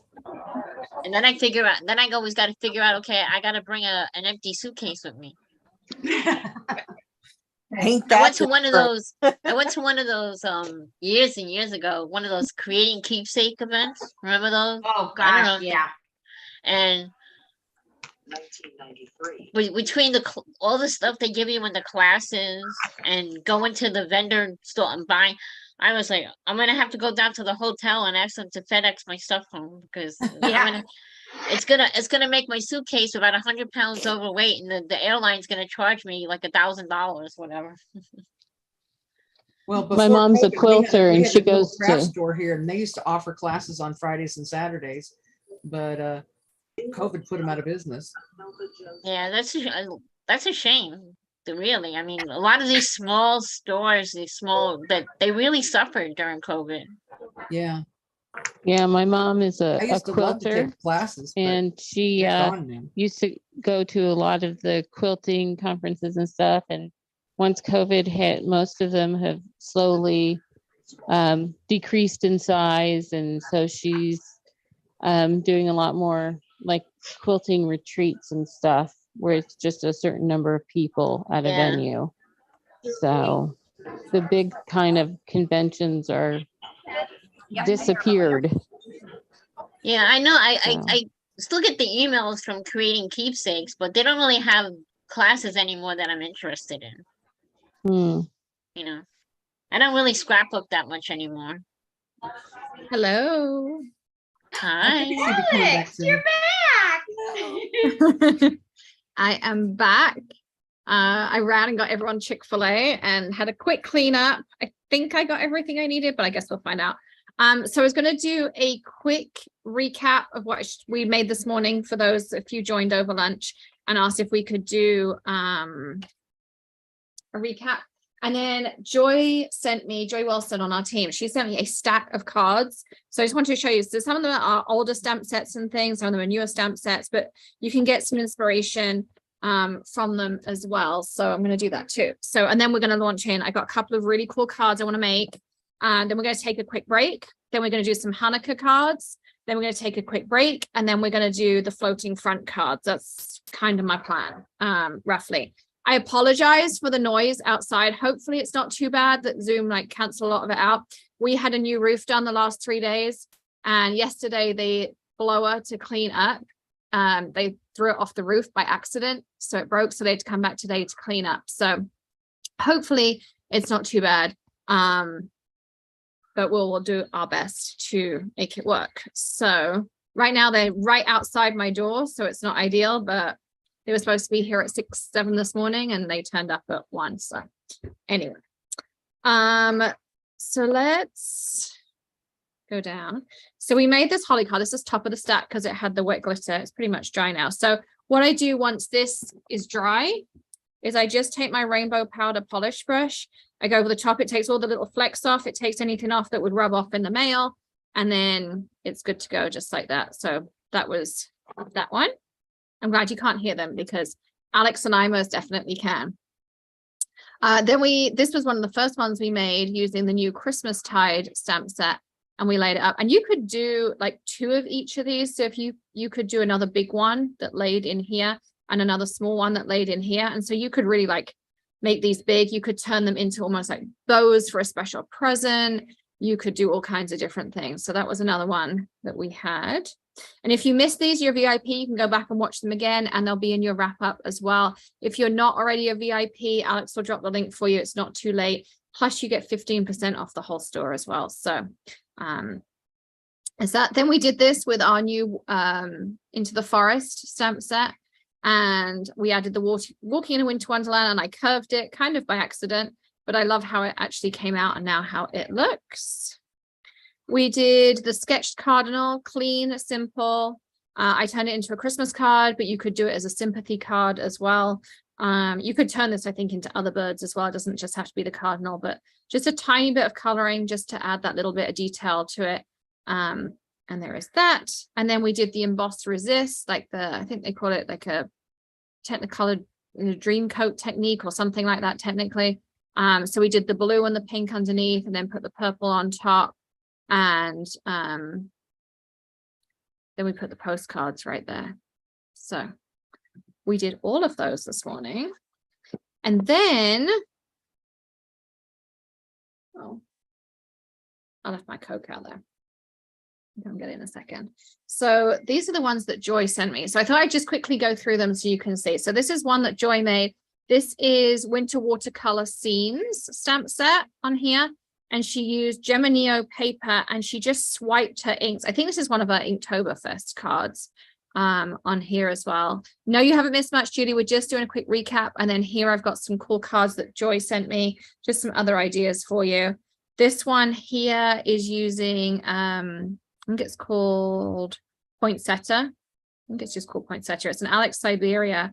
I'm not entirely sure how she colored this one. I think Kaleidoscope powders. It looks like she painted with them and created this really cool, look at that. And then she used the splatter stamp over the top with gold. I mean, it's absolutely gorgeous. It's black or maybe clear embossing powder. That's so cool.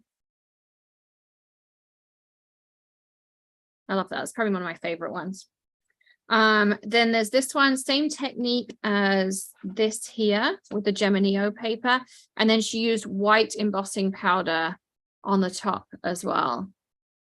So she just did the swipe and then did that on here.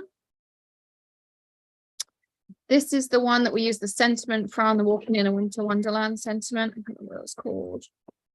I can't always remember the names of all of them. I'm trying to find it so Alex can drop it. The link in there, but I can't see it.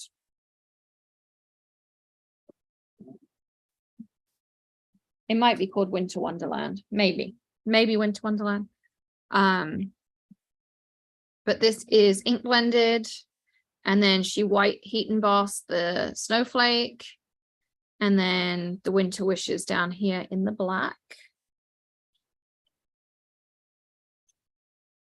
Here's From Our Home to Yours.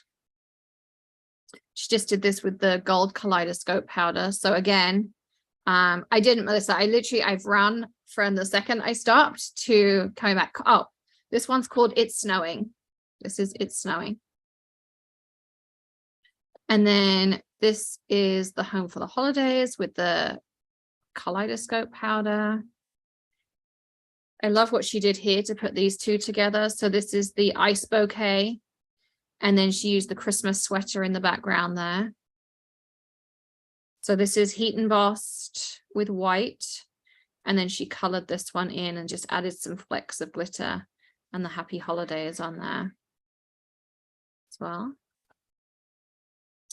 This also comes from the it's called Holiday Magic. So this is it here. So she took the bow and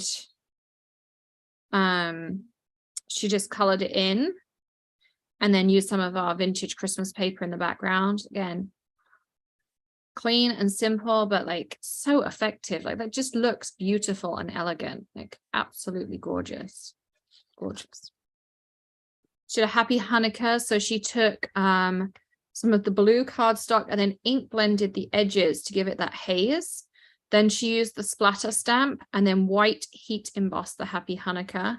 And then on this, she did a slightly different version. So rather than doing the embossing around the edge with the blending to make it darker, she took the clear ink and she blended with that and then added white embossing powder to give it that, like, it's almost like you're looking through a window. So you can imagine you could do a scene in there too, all sorts of different things. It kind of looks like you're looking through a little snowy window. And then on this one, she used the tree from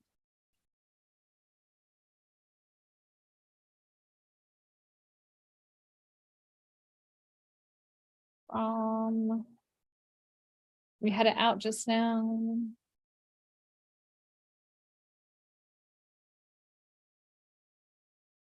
Oh, can't see it. Is it Christ in Christmas?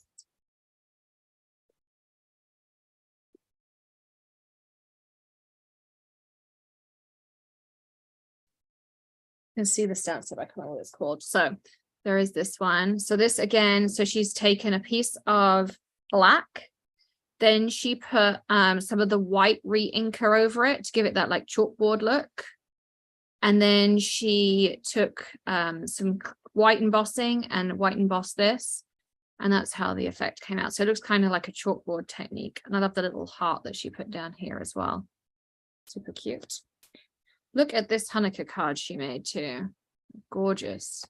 So she just took the wreath elements, added the happy Hanukkah with some embossing powder on a piece of vellum and folded it over. And then used the splatter with some gold.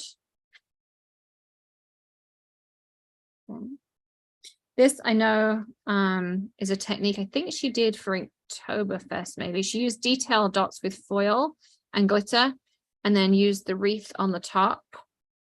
Look how cool that is. Or maybe she did that for the crafter party. Maybe that's what it was.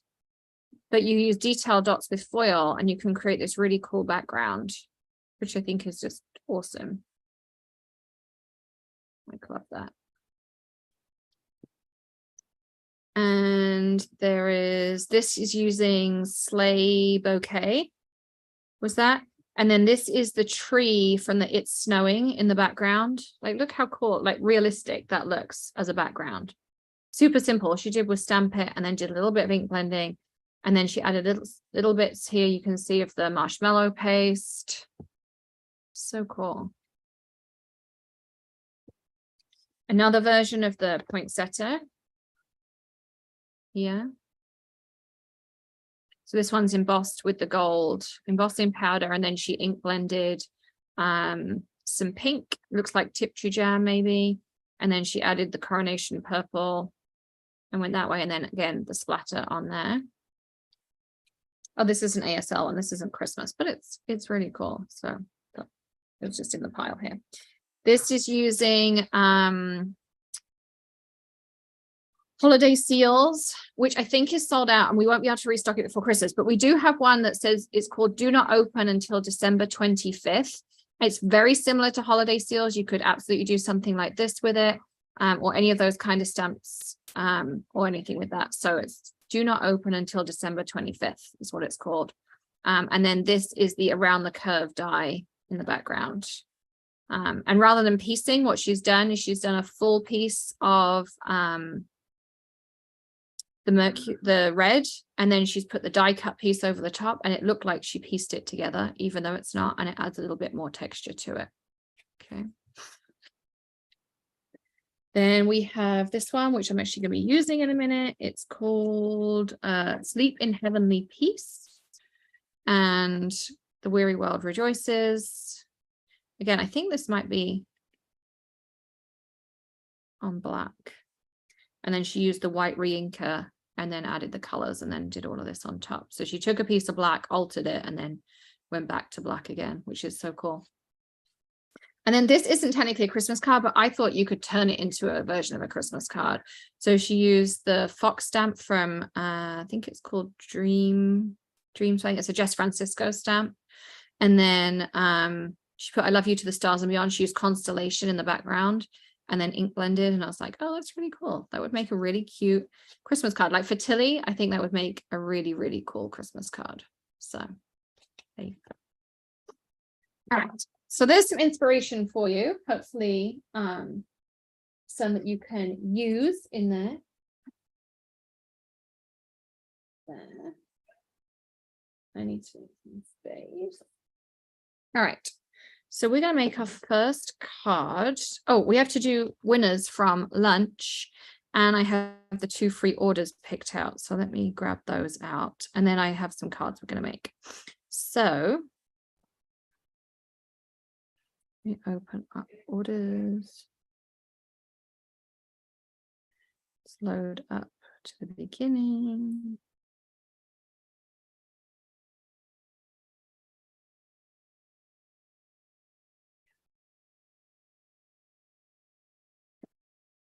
So you're Bethany, the 10% goes till midnight PST, the coupon code goes to midnight PST tonight, and the free shipping goes all day. Yeah, thanks. So you've got all day today. So you have till midnight PST tonight to use everything, and then it will expire. So our first free order, and I have to write these down for Lisa to do next week. So the first order is 23743, and that is Mary Baker's order. So congratulations, Mary. The girls will be in touch with you next week, and they will get that refunded to you. Okay, I'm not looking. And our next winner is, what's the name? Jane Erickson, and it's order 23755. So congratulations to both of you. I got 2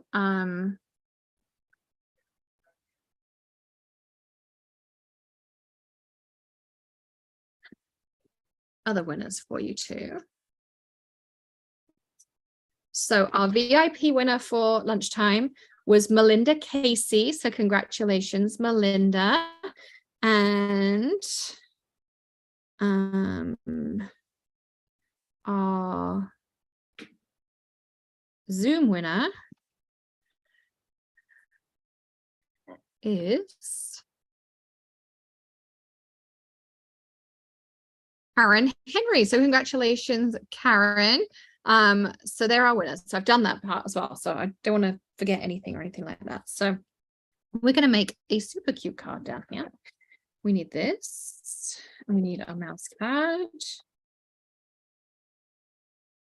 I have an idea in my head. I'm so hoping this works. It's gonna be super cute.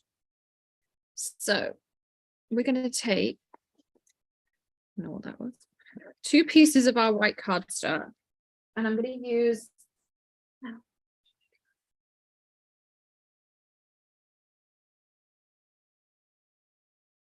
I literally just had them in my hand because I was clearing them up.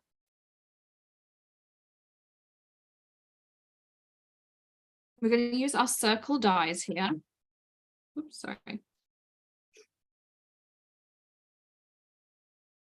Probably the right size.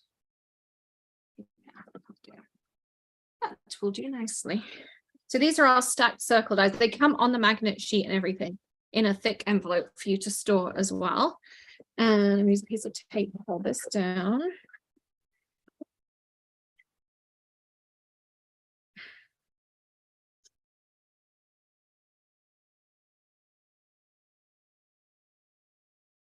So I'm using 2 pieces of cardstock the same size. Now, you could do cardstocks that are separate in size. It's entirely up to you. Or you can use Masking Magic or something like that. But I've run out of Masking Magic and we haven't got any in the store. So I'm going to show you a technique that doesn't require that. So if you don't have anything special, I'm going to put this through my switch machine, which is next to me right here.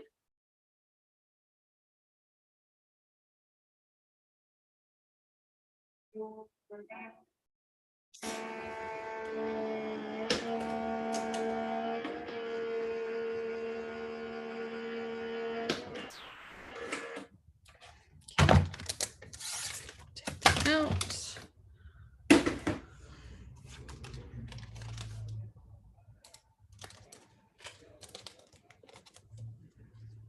Okay.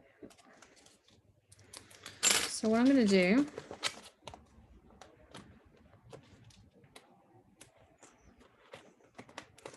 is I'm just going to tape the 2 pieces together for right now.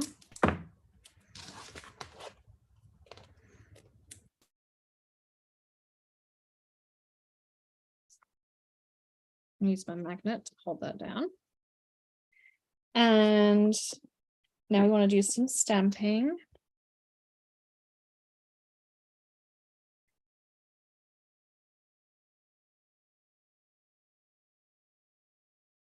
Now you could do this card 2 different ways. You could either construct this whole card and then stick this piece on the top, like either a shaker or just as like a window piece, or you can use it the way I was going to use it, which is as a mask. And the first thing I'm going to do is stamp out my little nativity scene here.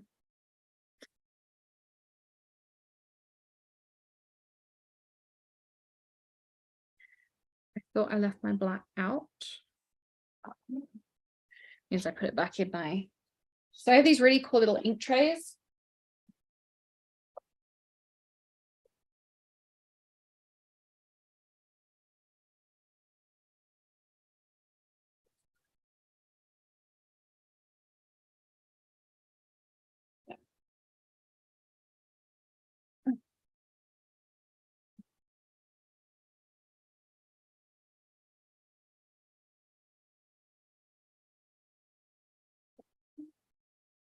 So for this, I'm definitely going to stamp at least twice. And I'm going to concentrate particularly at the areas where the edge of the cardstock is.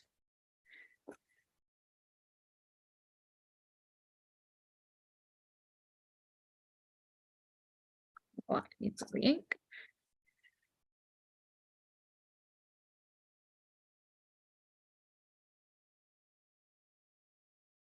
And I'm going to grab out my little clear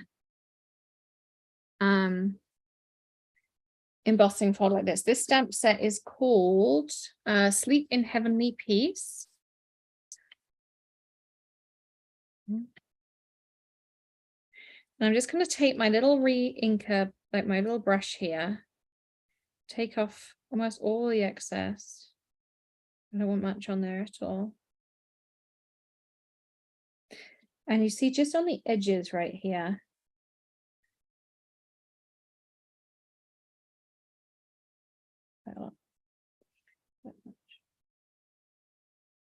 Adding that on. I might have left it too long. So what I was going to do was just throw black embossing powder on the top, but I kind of left it a little bit long. So I'm going to throw on just a, let's clean this off for a second. I'm going to throw on some clear, which is fine because all I did was use my little pen on the clear there and it won't affect that. There we go. And we're going to add some black embossing powder. And it doesn't matter that your mask is still on. We're going to make the whole card and then take the mask off at the end.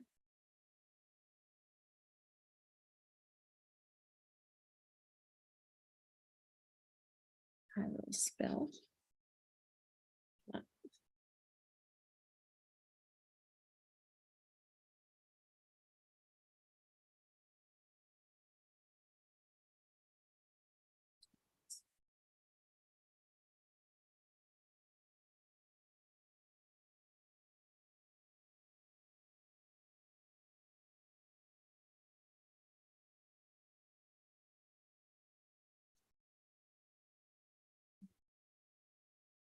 So I love black, but I wanted to put a little bit of black embossing powder on. One, because it will resist the blending we're going to do.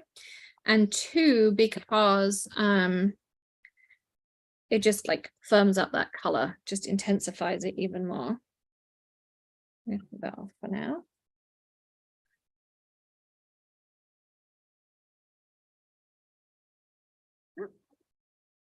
Let's do some heat setting.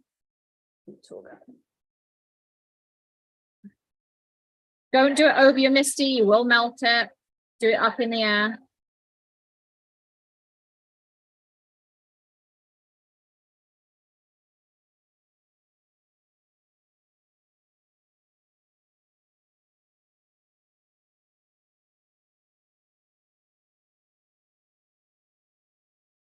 And we're waiting for it to change from a dull black to a glossy black.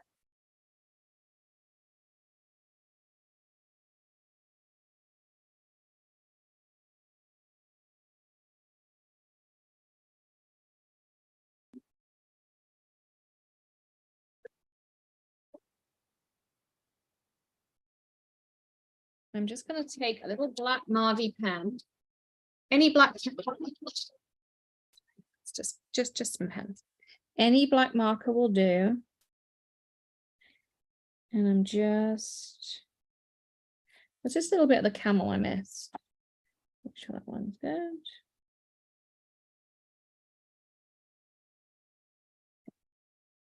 All right. So there's this kind of start of our card here. Yeah, so this is just our clear embossing, but it comes in like with a nail polish brush. So you can like paint it on or like do cool effects or just fill in little areas like this, anything like that. And then what I want to do, let's pick out my colors. I think some lemon, bubble tea, maybe blue moon, I'm not sure yet. Okay, so we're going to start like that. And some blending brushes. Let's grab a handful here. So I'm going to start off with my lemon. And here's a tip. If you don't have a glass mat, okay, then all you do is if you use your Misty, it kind of acts like a glass mat. It's pretty good. Sometimes I'll just use the lid of my Misty and it works out. So I'm doing the lemon at the bottom here and I'm kind of just going like halfway up my scene with the lemon. Okay, so halfway up my stamping with the lemon, just roughly thereabouts. Okay. Then I want to do a little bit of bubble tea with my bubble tea brush. Again, soften. And then I'm going to go in and I want the bubble tea in the middle.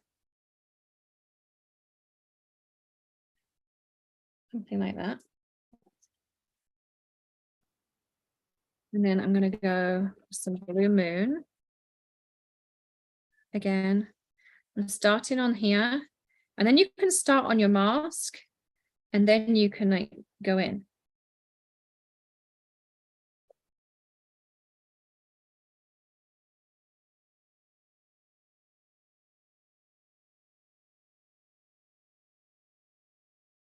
Kind of would like it to be a bit more. I'm going to grab some neon lights as well. I'm going to use the same brush so that they blend really nicely.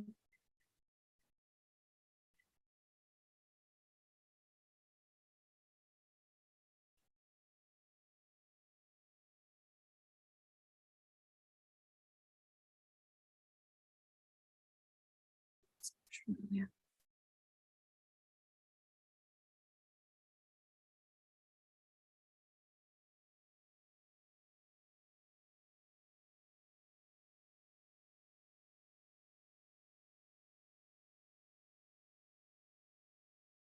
And I really feel like my pink needs to be more pink.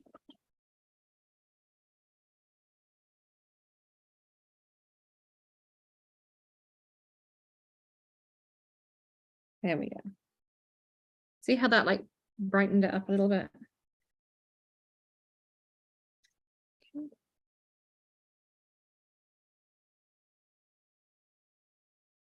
Then we're going to stamp the star.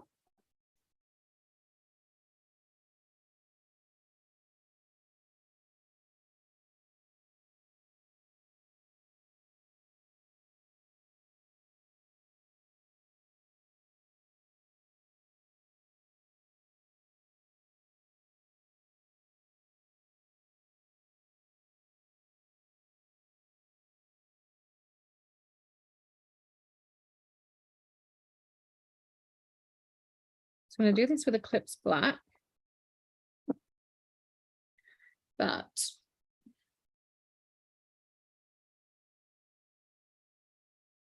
we're going to have our English Mustard Kaleidoscope waiting in the wings. So whilst this is still wet right now,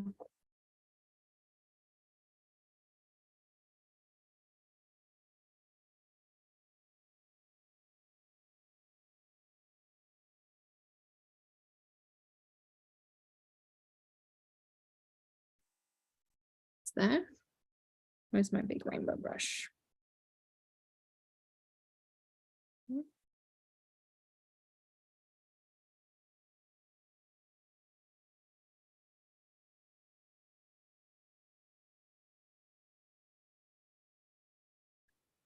And a little spritz of hairspray again.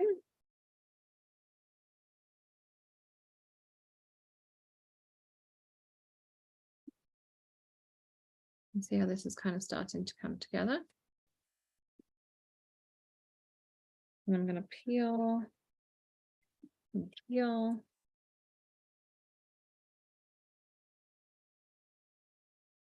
So you can see like it's all masked off. There's a little bit of black down here, but not too bad.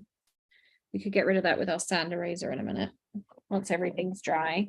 I try not to do the sand eraser till everything's kind of dry.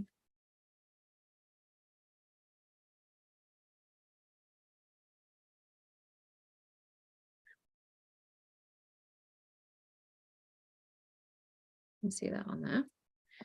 And then get rid of our mask. And I wasn't planning on it, but I kind of want to cut this out and layer it up to have that little black edge. So I'm going to do that. That's why I showed you the masking, because you could just go like this, but I feel like what I want to do, this is going to like really set it off. We're going to put this in our switch. And I want a piece of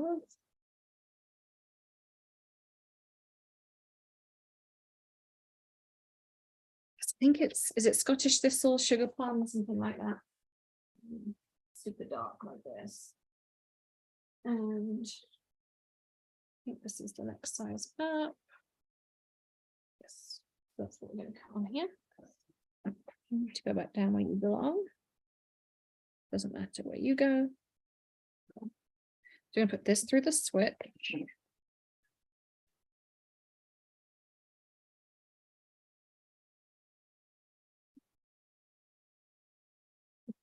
You can use any die cutting machine. As lots of have the switch here.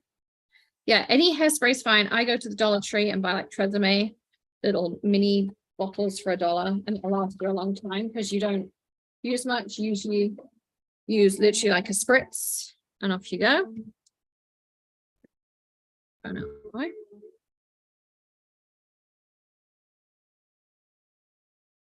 All of our pieces and parts.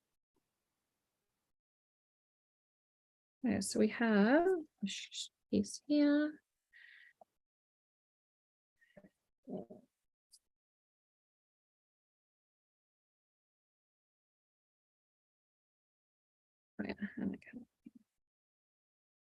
Yeah, so that's our little piece on here.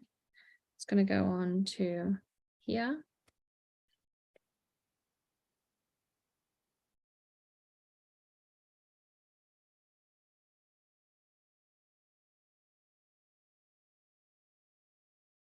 And then we're going to pick a sentiment.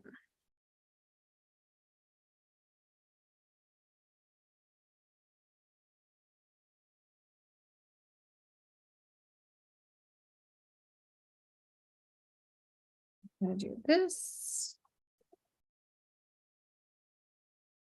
I'm gonna do this.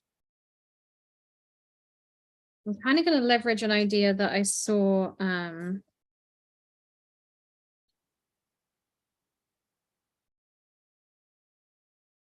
it's in Barnes and Noble.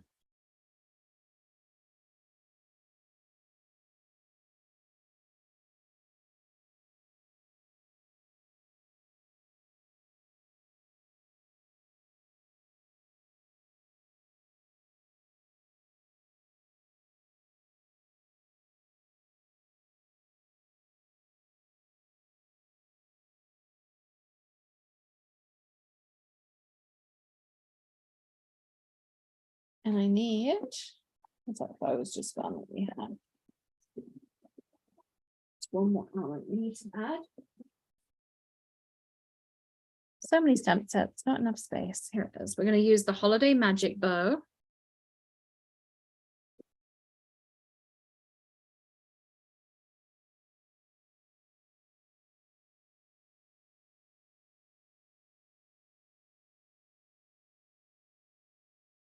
Like this.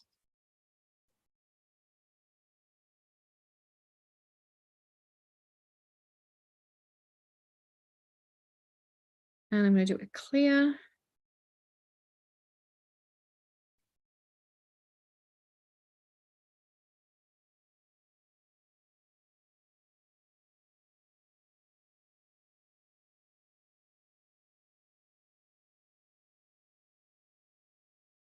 And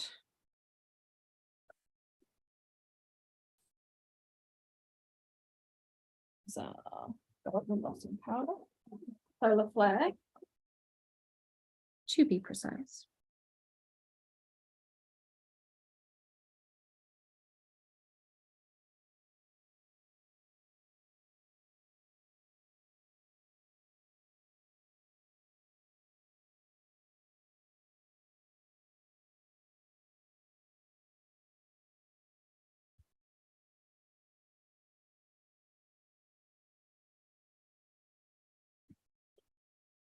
And again, we're going to heat this with our heat gun. We're going to turn it from powdery to glossy.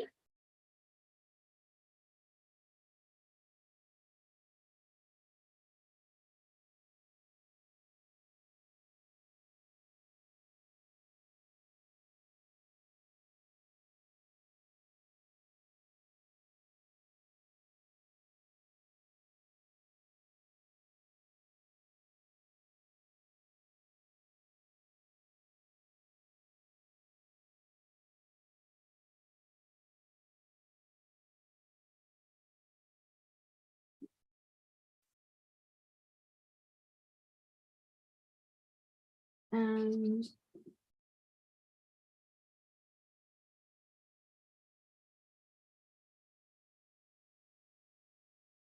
I'm going to start with a little bit pink.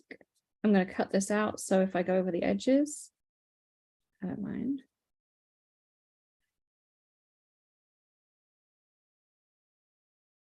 And I'm not looking to do tons of detail and shading in that. I just want to add a little bit of color to it, just to richen this up.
I'm saying I'm kind of going quite dark, but I really liked how Joy's looked when it was so dark.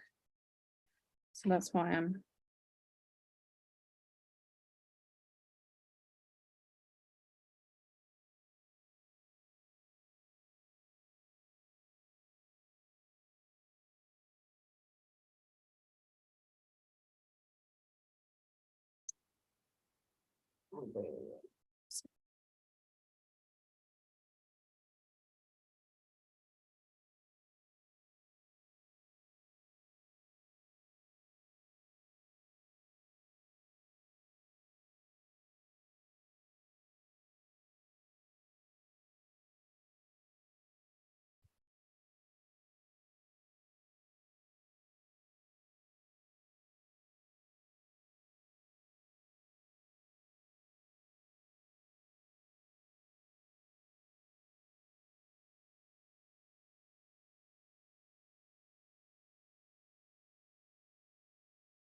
I'm just adding little bits.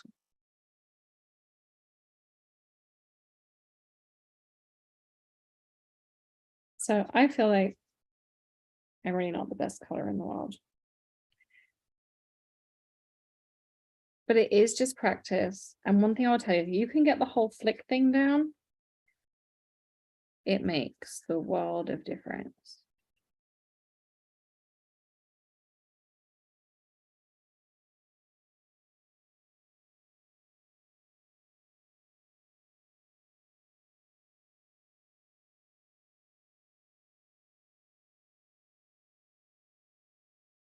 I'm just going in.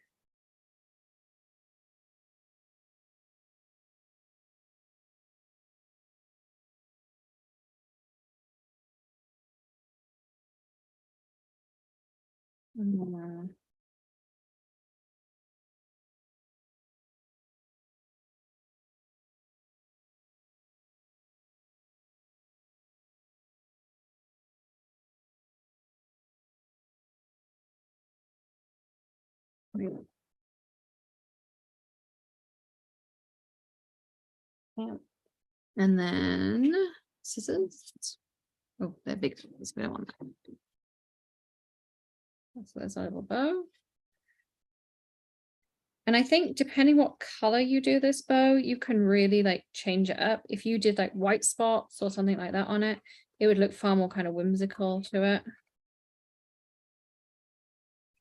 And I still have that hint, even though I purposefully kind of colored over a lot of the gold to dull it down, I still have that little bit of gold, just a tiny bit, and also that little bit of glitter in the solar flare too. So it just, you can see it just like adds a little bit, but not too much of it as well. Okay. And they're the same three colors I used earlier that look totally different. So you don't need a gazillion colors or anything. You can do a lot with just a few.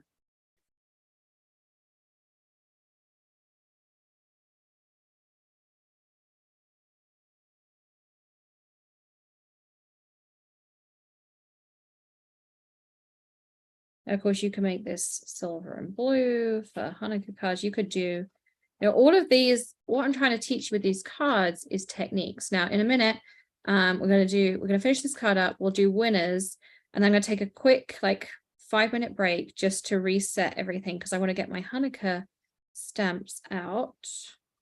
I'm also concentrating. So if you wonder why I'm slower with what I'm saying, so I want to get those out. So we can have an hour on those. Again, maybe you don't make Hanukkah cards, but you can take all the techniques I'm going to teach you and use them in the same way. Okay. That's the thing. So one other thing I like to do, particularly when it's something like this, is I take one of my midtones and I just take the marker, you see, like literally just around the edge. And then anything where I fussy cut and it's white will blend. And it just doesn't have then that stark white edge. When you look at the card, it looks a little bit more professional. So I'm not doing any coloring. I'm literally just taking the edge of my nib and go around the outside. And now you can see the difference. Okay. So now we can start assembling our card. And I'm going to use the sugar plum in the background too. Let's go on the card base.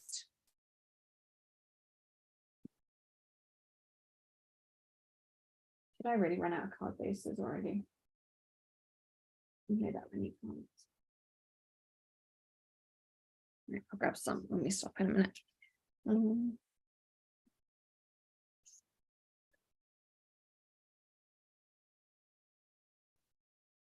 So this is going to be 4, 5.25.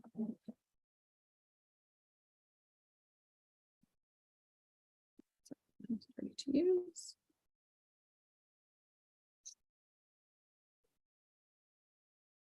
Right, so now we can start doing some assembly.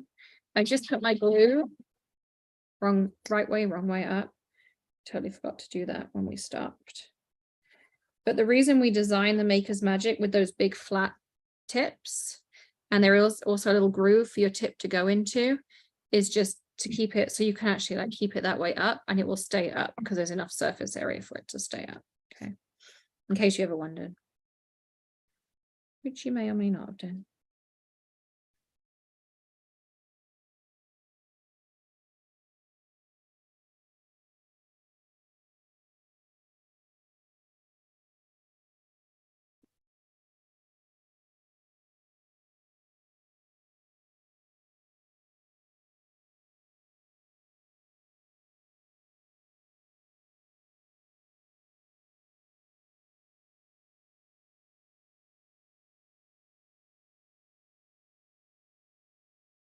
It's going to be just like this.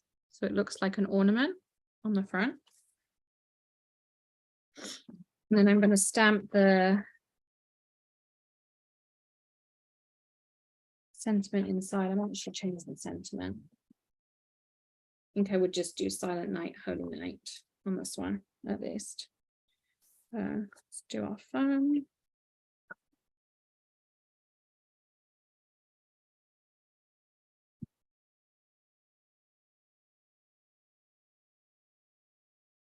Thanks, Alex.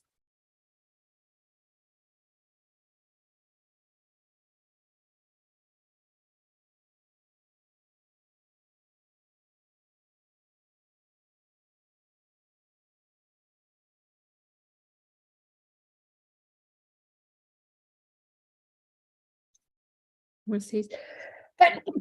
Excuse me. Thank you. I got the bless you from the other side of the wall. I'm going to put this bit on. So I'm going to put glue on the ties like that.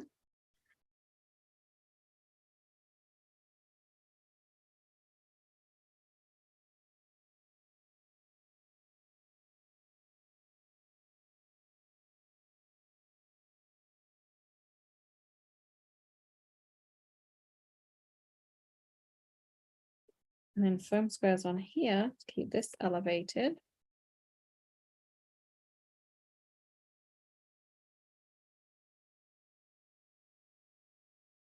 And if you wanted to, you could take a ruler, which I don't think I even have in here. Because why would I have a ruler in a problem? I do have a ball pen. And I do have a piece of magnet sheet.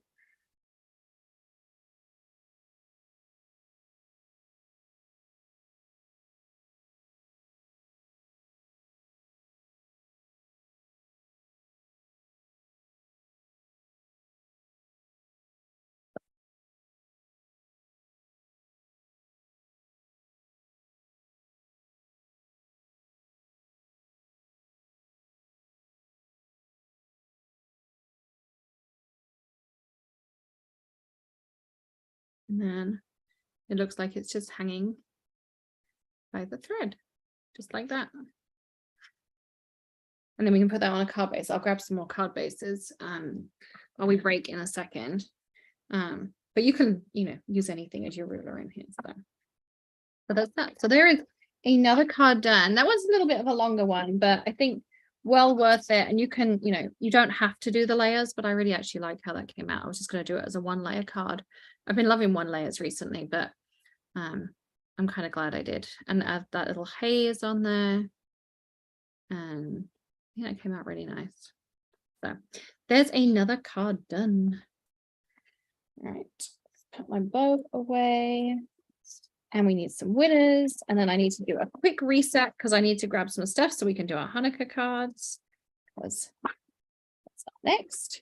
As I say, if you don't make Hanukkah cards, don't worry about it. You're going to learn techniques, and it's the techniques you're going to use, and you can use them across any occasion, anything. Hey, thanks, Karen. So we're going to do a VIP winner. They do, Sally, don't they? They look so different. Once you like get to the point and you put it all together, it's just like a totally different experience to the whole thing. So no, stop it, Excel. Thank you. Our VIP winner for this hour is Joy Padley. So congratulations, Joy. And our Zoom winner for the hour is Sandy M. Congratulations, Sandy. I'm going to put it in the notepad so we don't lose it. And we've done winners, got that. Okay, so I need like maybe 5 minutes. I got to clean up all this ink. I'm going to grab out all my blues and silvers and all of that stuff. And then we're going to make some Hanukkah cards using, I don't know if I've got them to hand. I'll show you what we're going to use. It might be on my desk.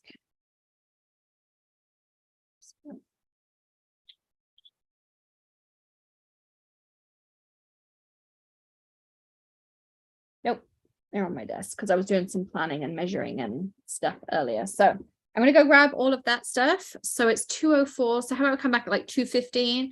Then we'll go to about 3-ish, take a quick break again. And then I'm going to do the floating front cards for that as well.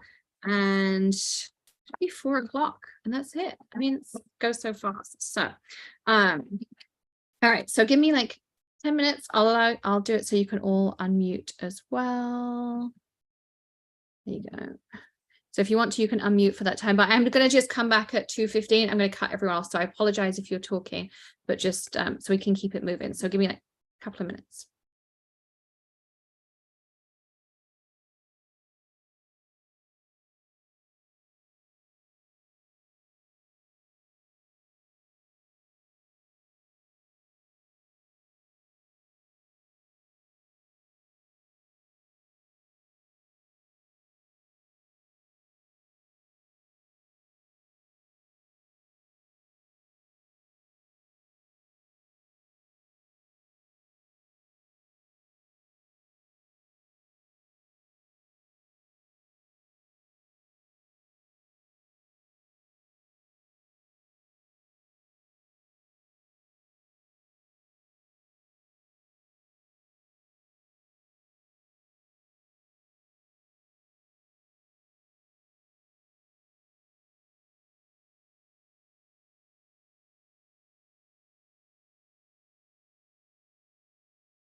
All right, let's get going again. Try not to break my phone. All right, so as I say, I love that, Mary. I would happily come color your bows if you were local. We are going to work on some Hanukkah cards. So I'm going to show you like a quick and easy. We're going to do just a couple of different ideas. So I need to cut this piece down. I think I'm going to do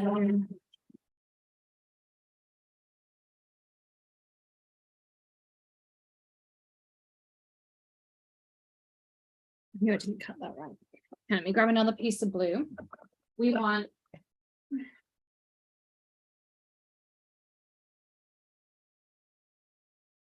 trying to cut and talk at the same time, always get the wrong measurements. So, okay, Catherine, you don't have to do anything with the 10%. It's only the VIP code on top. So the 10% automatically should show up. You'll see lots of the prices. It's on almost everything, not everything because there's certain exclusions, but almost everything. So there's like a line through the original price and there's a different price next to it. So cut a piece of blue, 5 1/4 by 4 inches. Okay.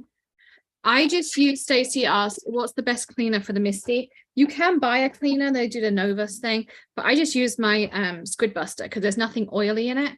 And then if it does get lots of oils from inks and stuff on it and you find it's a bit greasy, use some Prime Time and it will take off any of that like oily residue as well.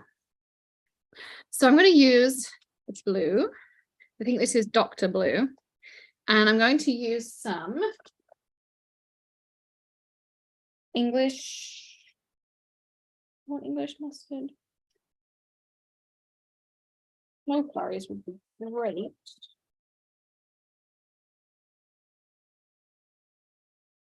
I don't think I have any.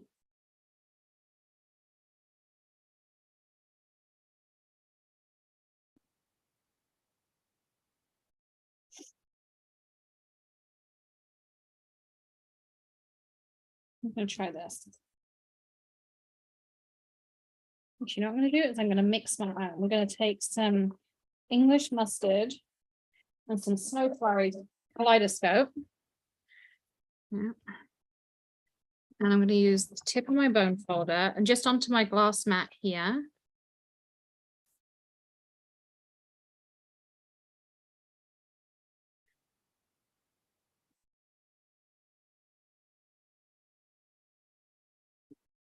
Not too much, but enough.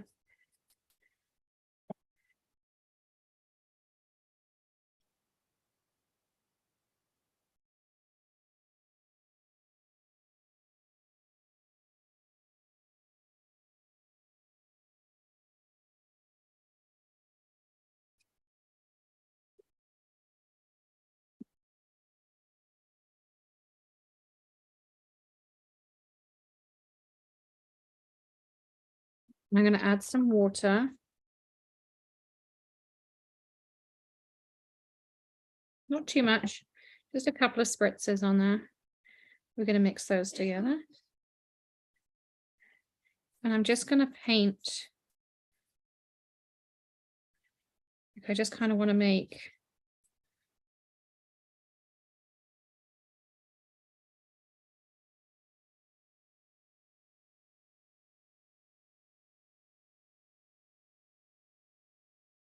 fun background like that. That's literally it. That's what I want to do.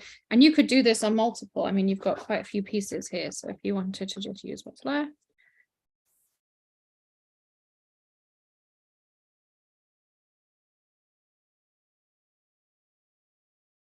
You know, you've got that then for next time, and you've got a slightly different one.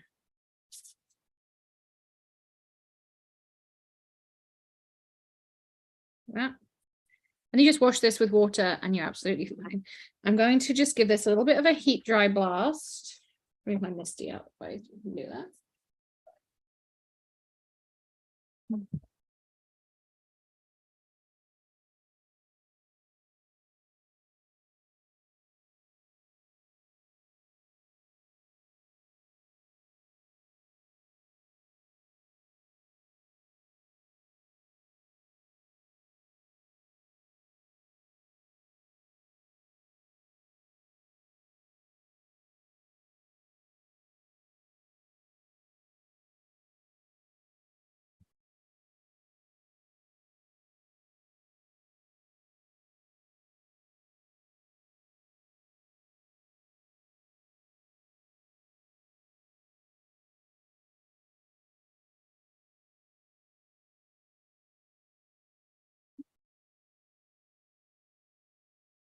And then I'll pop this into my Misty.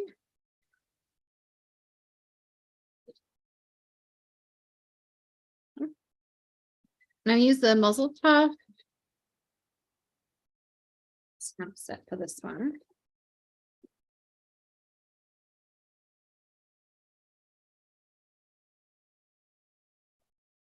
So Jay says Ranger has spray bottles with mixing beads. And I was thinking we could make some really interesting kaleidoscope powder sprays with those, maybe mixed with re-inkers. Yes, you can. So you can do re-inkers. And then you can also do kaleidoscope in there too. And then you don't even need to buy the special ones. You can just get some Mr. Perfects, the empty Squid Buster ones, the Mr. Perfects. And then on Amazon, you can buy like little ball bearings. And I just put those into mine. And that's all I do. Just make sure there's ones that they're like plastic coated or like non-rust ones. I can find the link later, but just do that. And it's way cheaper than buying the special ones as well. And congrats, Carmen. I just saw a little bit of the comments on there. So I hope she's very happy with the dress. So we're gonna grab out some clear. We can find it. Probably put it back where it's supposed to go. Nope, it's right here. Okay. Oh, one quick thing before we do this bit is we need to hairspray it. So where did I put my little spray bottle? So we're just going to give it a little spritz with hairspray for a second. And you're going to need to let it dry. The reason I do that is even once it's in the water, there's still some of the pigment that doesn't necessarily dissolve into the water. So I just give it a hairspray and then I know it's not going to go anywhere at that point. So I'm just going to give it a second. You could heat dry it. I probably wouldn't advise it just because it is flammable and it doesn't take long to dry. So just a second or two. Feels pretty dry now. So now I'm going to go and do this. And a little bit is going to come up. So don't, be surprised if you pull a little bit of the kaleidoscope up. It's okay.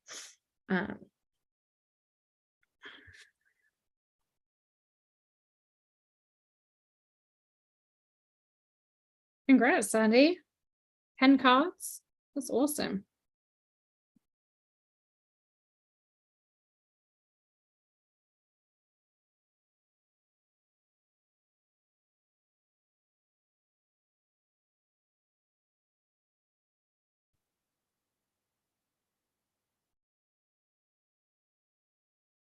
I'm going to do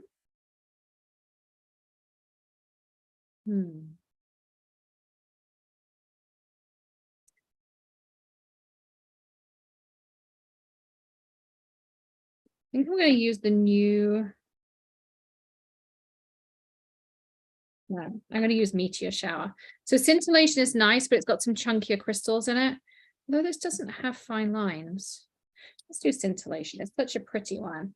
And I haven't used it like in a project yet. I've just swatched it. So do that. So this is one of the newer powders. It's called scintillation. It has some chunkier crystals mixed into it. And it has like a light blue purpley kind of base to it. So I kind of feel like it'll work with this.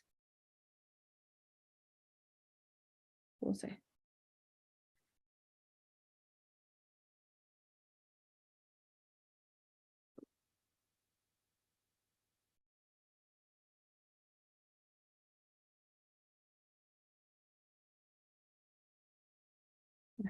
Very pretty.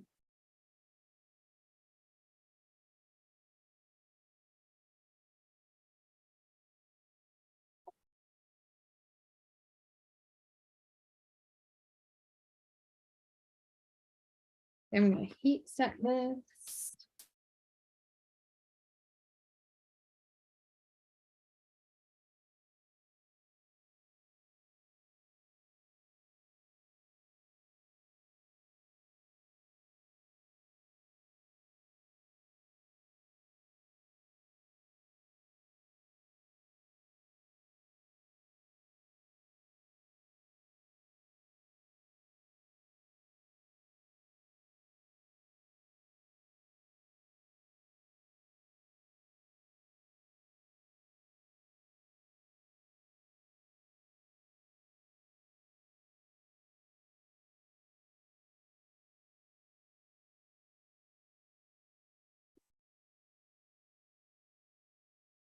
Look how nice that comes out.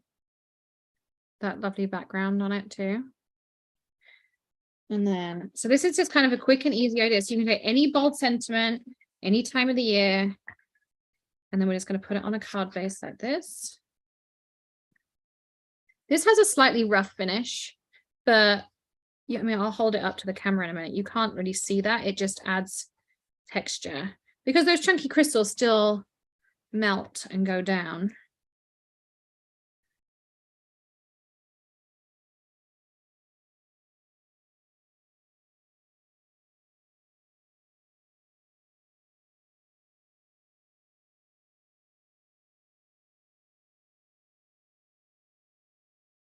What color is with the silver? In the scintillation, it has like, it's like a whitey silver, there's gold in there, there's silver, there's glitter, there's some white crystals in there too. So it kind of comes out pretty cool.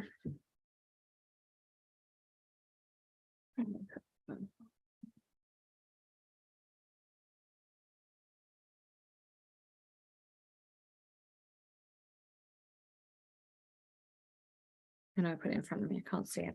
So there's our kind of first one. So again, just quick and easy, like less than 15 minutes. And we made a really cool background. You can make those in bulk too. And then, you know, you've got something called his background. And I probably would put this one's a little bit warped. So what I would do is just for the night, just put my Misty on top. And then when I come back in the morning, then you would be done and ready to go. It'll be nice and flat. But I love, again, how this one came out. And we'll do a recap at the end. And if you want the written tutorials, then you can still get the VIP access. It's not too late. Alex has got the link. I emailed it to her this morning. She dropped that in and you can go sign up. Plus you get 15% off the store for the day and you get some extra bonuses in there as well. So it's always a fun one. Our next party will actually be on the 1st of January. Amanda's just finishing up the website. As many of you know, she had a terrible house fire and she came back this week and then her daughter got pneumonia. So that's why she's just a little bit behind on getting everything out and that, but we'll get them out to you and then we'll email you guys. You'll get an email before everybody else that tickets are available and we'll give you a discount on the VIP option as well. And that's what I did, Sandy. I just haven't got around to I mean, I saw it come up on my phone. I haven't like read the details yet on there. So there's that. And then also we have, so if you enjoy these, we have parties that go on. They do a whole weekend. So we go 10 till 5, Saturday and Sunday. We do it 4 times a year. The ones for 2022 are over, but 2023 is open. And right now the season pass is on sale because it's still on sale from Black Friday. We just haven't changed it. And we actually send you a box of goodies to work with as well. So it's not just using stuff from your stash. And every hour, it's not just me. You get a tutorial from me, but you also get a different designer blogger every single hour. And you can pay in one, you can pay in installments. We're also giving you a $25 gift card if you sign up for the season pass. And the coolest Maker Forte apron you've ever seen. They're exclusive. You can't buy them. They're just for the season pass holders. And also you will get an exclusive stamp set, which we're making out of white rubber that is just for Crafter Party season pass holders. So there's a ton of stuff there as well. So drop the links if you want to go. It's jointhecrafterparty.com and it's 4 parties, one every like couple of months, so one every quarter, and they're themed and everything like that as well. So next I want to make a card with the Slimline Layered Menorah. Bless you. I think she sneezed.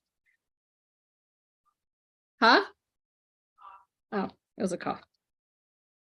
Sounded like a sneeze from in here. So we're going to do the layered menorah. It's dirty. Use the clean side.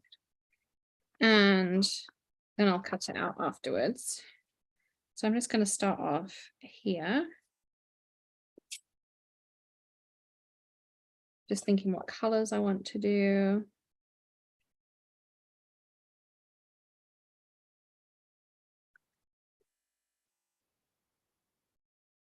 Okay, no. Okay. So I'm going to first of all stamp this with black.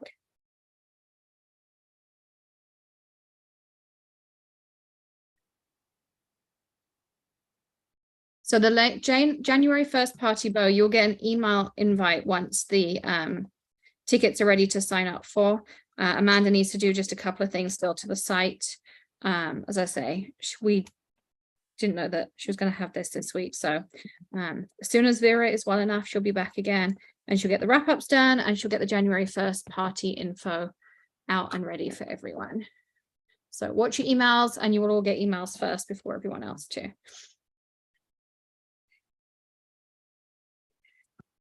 I want this to be like super thick and rich, which is why I'm doing it like a good few times.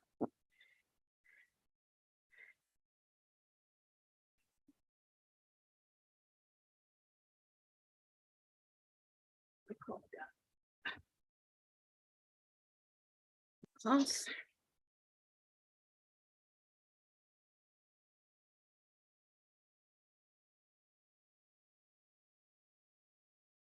And what I'm going to do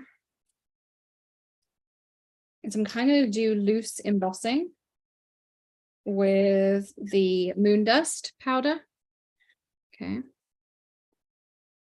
So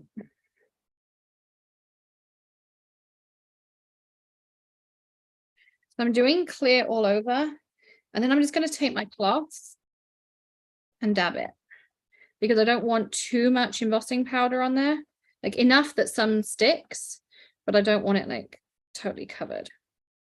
So, hey Bentley.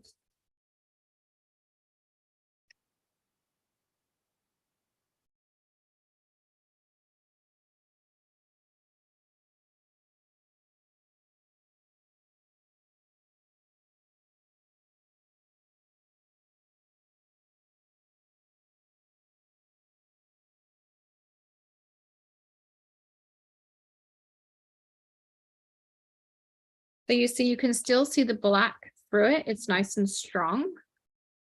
And there's not too much of the silver to obscure it, but it kind of looks metallic. It's like that nice in-between look to it. Not on your Misty, Alex.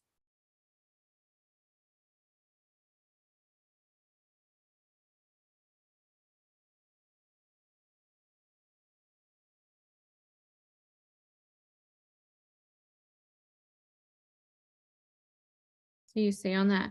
Here's another tip. If you do heat embossing and it comes out a little bit bubbly, just heat the heat gun back up carefully, because you don't want to overcook it. But if you reheat it a second time, once it's cooled a little bit, it will smooth out just a smidge. Not too much, but just a smidge. And here you can see it now kind of just looks like that crackly kind of fun bit on there. All right, so there's step one of our layered manure.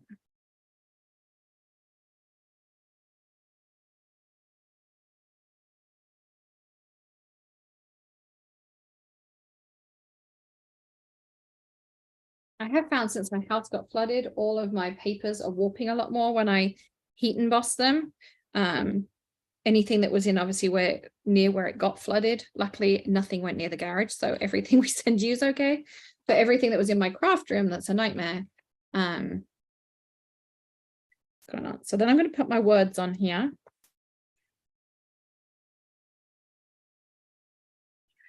And so if you just put the flames on, it fits on a standard A2 card, but I want to do something different. I'm just going to make a big card, or we can turn it into a gift tag, or maybe a place card, or I don't know, anything you want.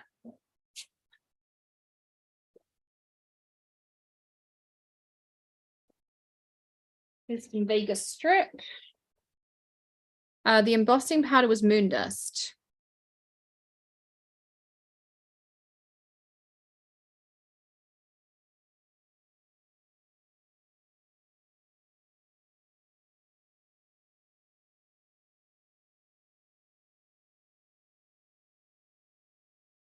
And at the end, Alex wants to come and make a card. She's never made a card before. She's super arty though. She can draw, unlike me.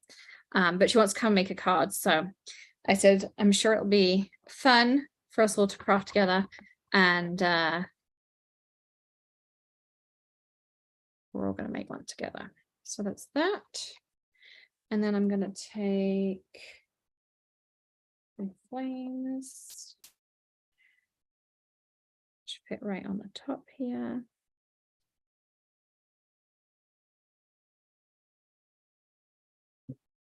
We'll do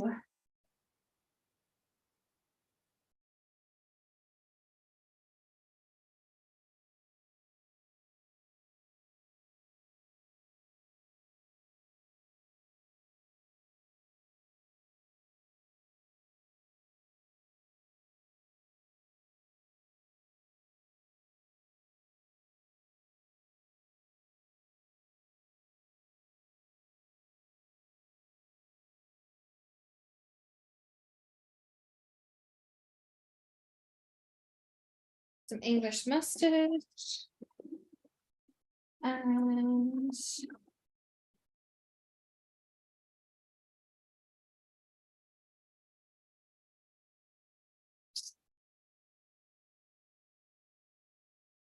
no, the color won't, just can't find it.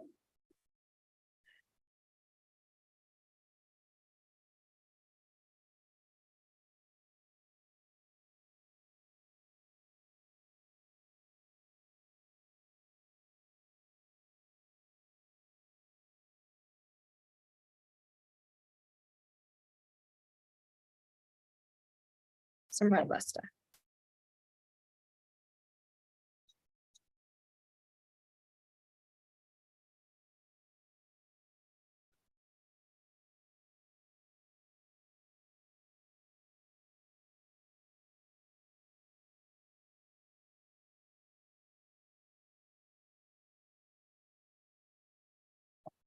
Do it a second time just to.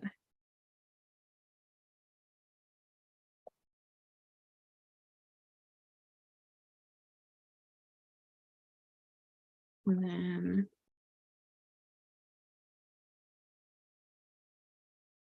so the stamps themselves, most of them I design, Judy. Amanda helps me with some of the designs and finishing off and sentiments and refining them and that, but pretty much everything, we would always credit a designer if we use a designer. So if you don't see one, then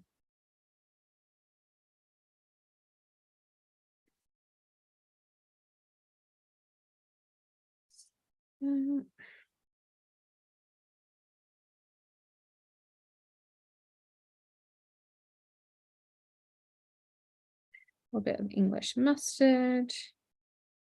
See, look how cool that looks.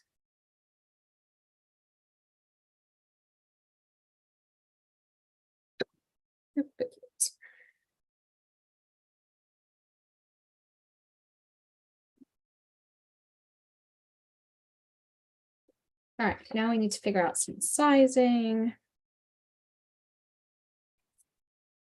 So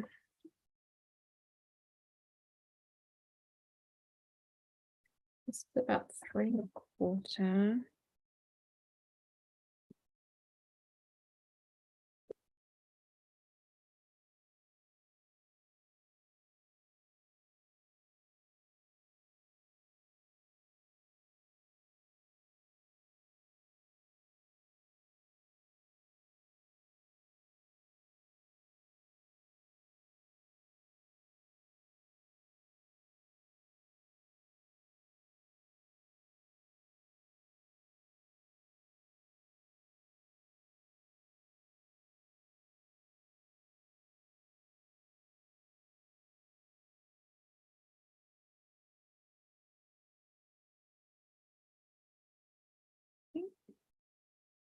We're gonna make this into a slimline card front.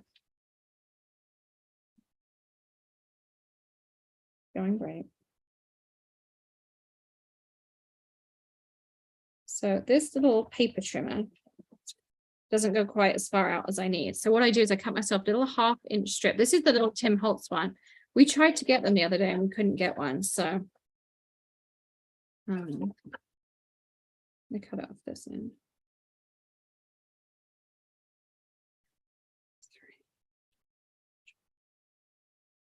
Just doing maths in my head.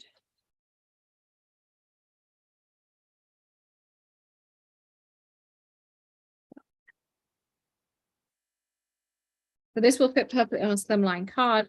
We can mount it up later. We're just going to make the front for now.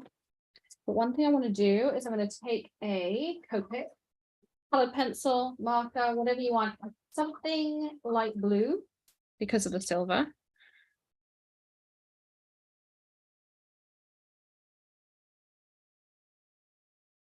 A little bit dark for my liking. I can blend that out.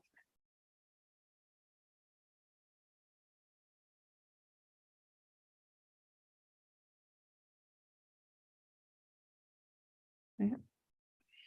And what it does is suddenly, oh yeah, it's actually sitting on a table. It's not just floating in midair. It kind of just brings the whole card together and things like that.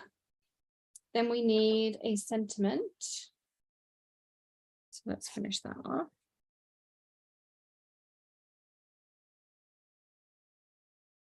Actually, I think I'm going to stamp it on a separate piece.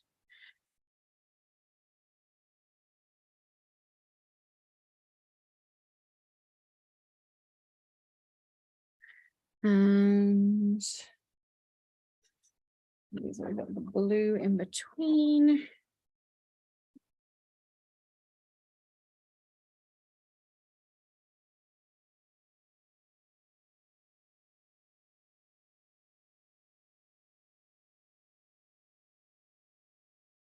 Let's see what fits nicely.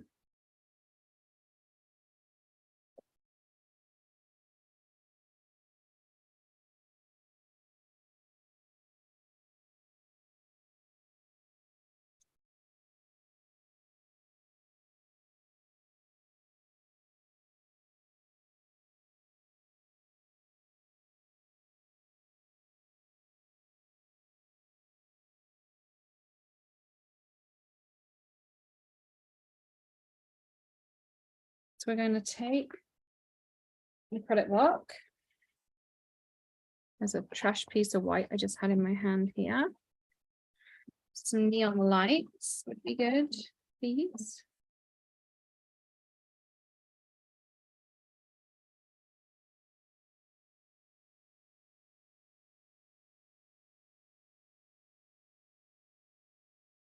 We're just going to stamp. I don't need all of the panel because I'm going to cut it down anyway. But I'm just making myself basically a little background. So I'm just stamping off on my scrap. And you could turn them both into backgrounds. I'm just.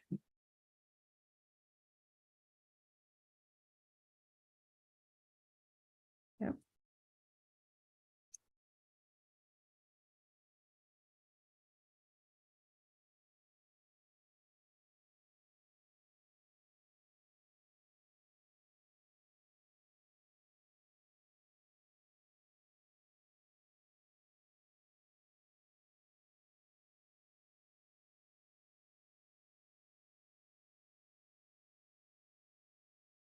And I'm going to stamp the Happy Hanukkah on top.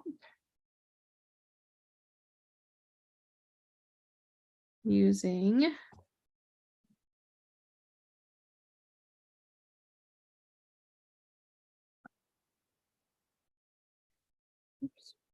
straight.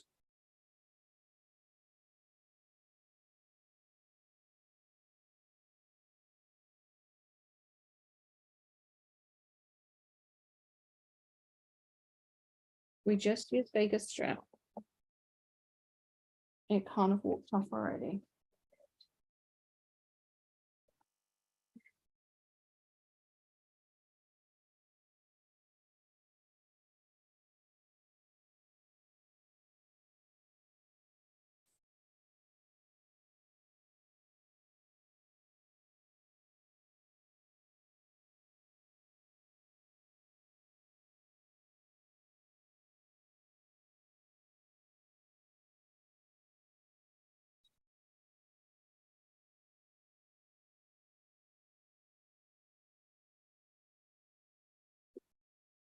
the one that's out on the floor.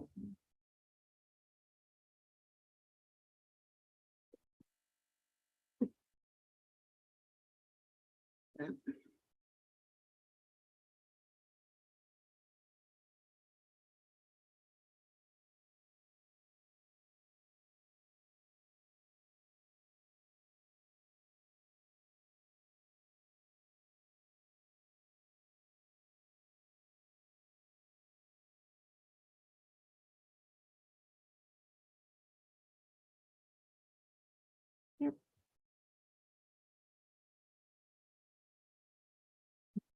I definitely need a bigger desk.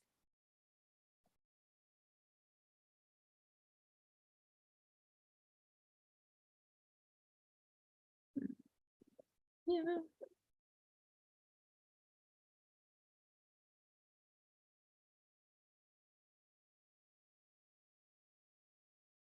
Room.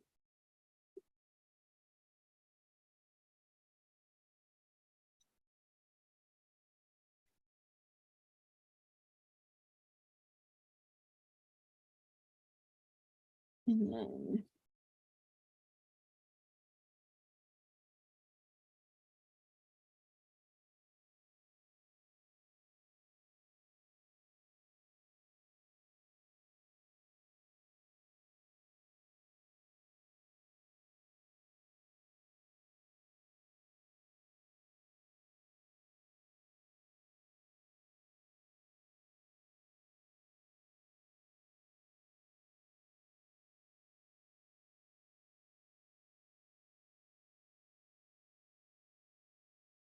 I'm going to put it on a piece of the dark blue, a little piece right here. And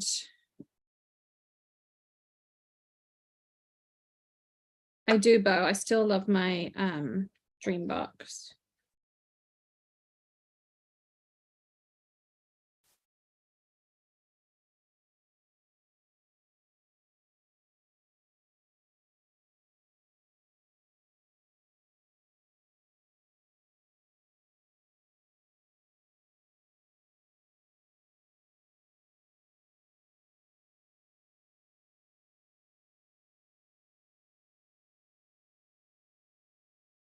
See how we're looking.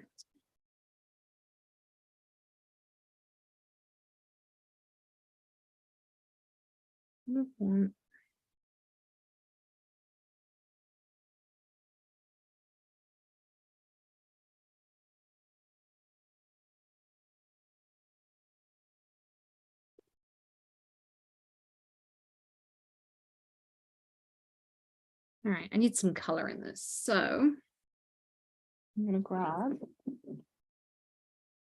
blending brush. Let's see.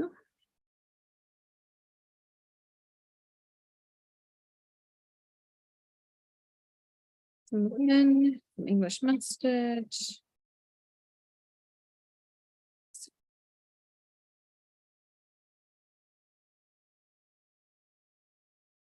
So I'm adding some lemon here because I just feel like it needs some warmth. It's a little bit too much white. The lemon's a nice way, and it kind of just like it's going to evoke the feeling that they're, you know, the flames are giving off something.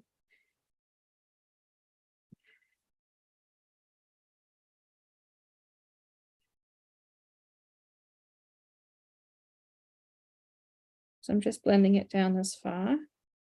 A little bit over here, but not much because I don't want to affect that too much. I'm going to take some English mustard. This one looks a little bit dirty. I'm just going to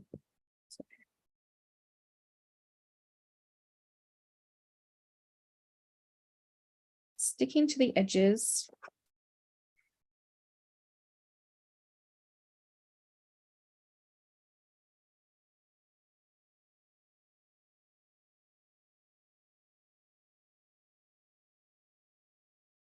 I think it's kind of what I'm thinking. And then that would be my card front. We just put that straight onto a card front piece. And that would be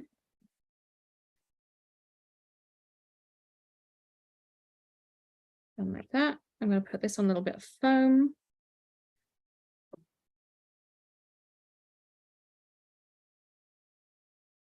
But you can do the same with anything. I mean, you could do trees, you could do snowflakes.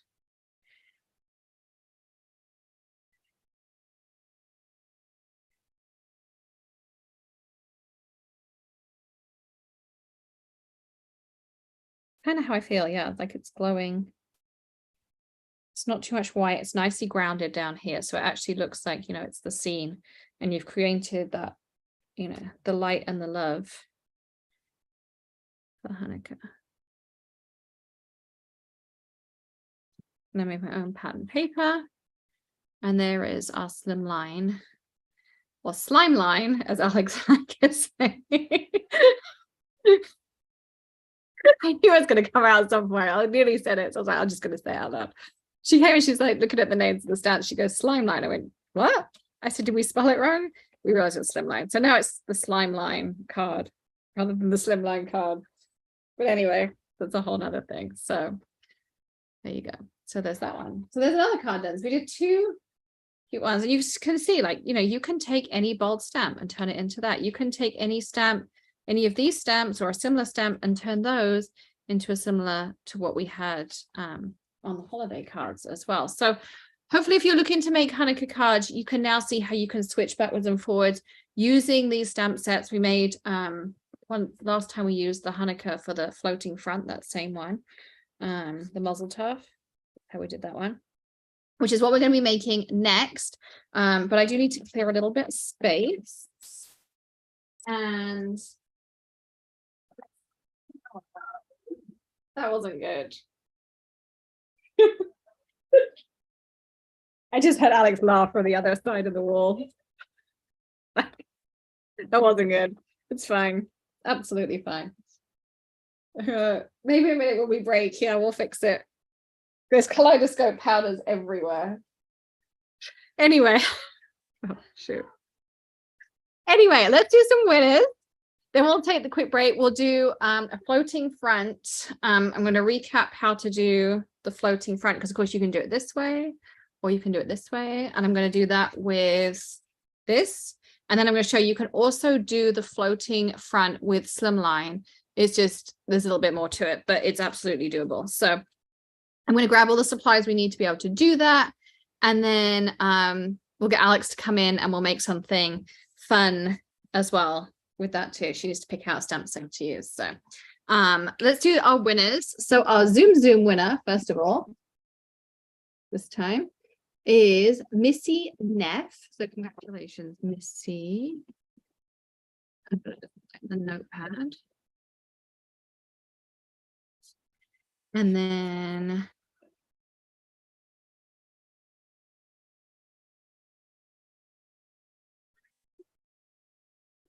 we're going to do our VIP. Let me find the list. Here it is. And our winner for that is Melissa Klepser. Congratulations, Melissa. I think I saw you pop in earlier. So you both get $25 gift cards. We'll get those sent out to you next week. And what is it, 257? So maybe like between 205 and 210. Just depends how long it takes me to grab everything. And I got to grab my dimensions as well. So feel free to chat. I think I've done it that you can unmute yourselves. Yeah, you can. You can. If you want to unmute yourselves, you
Okay, I just went and grabbed my notes. So we're going to try these floating front cards. So we did one last time, and Amanda has everything in the wrap up, but I wanted to show you. This is the kind of notes I make. Don't worry, I don't expect you to all understand them because they're my crazy notes, but this is how we're going to make them. So you want to start off, we'll do the A2 first because that's the easiest one. So if you have a pre-scored, pre-folded one, it's even easier. So this is 4 1/4 wide by 11 inches long. Okay. 4 1/4, 11 inches. And you want to make a cut at 7 inches, or wherever your fold is, that's the fold is here on my 1.5 inch line. So I'm going to cut this. So this piece here is 7 inches long, and there is a score line at 5.5 right here. So if you get the VIP wrap up, all of these dimensions, there'll be pictures of everything on there too. And then I'm going to cut off of that piece we just cut off another 1.5 inch piece. Okay. So that's that. We're going to want our piece. Where did I just put it? Here's our snowflake. So we're going to cut this.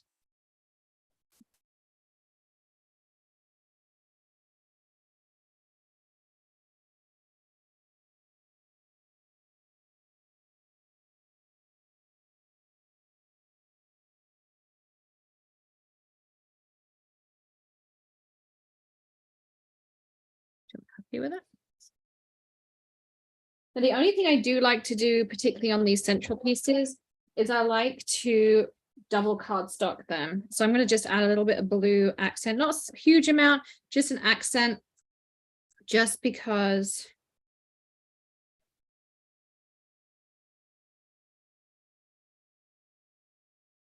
it makes a difference.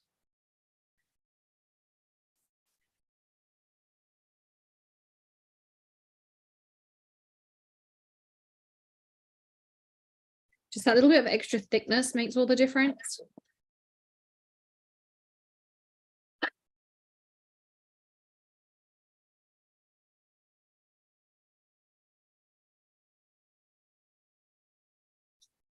So we had a A2 card base, so it's 4 1/4 by 11 long. You score it at 5.5, and you cut at 7. So you've got the score line 5.5, cut at 7, so it's 1.5 inches between here and here. And your panel can really be any size you want, because we're going to just make that work at the end. And then I also cut an extra strip of 1.5 here as well. Okay, so you have that too. Then we're going to cover this with some pretty paper.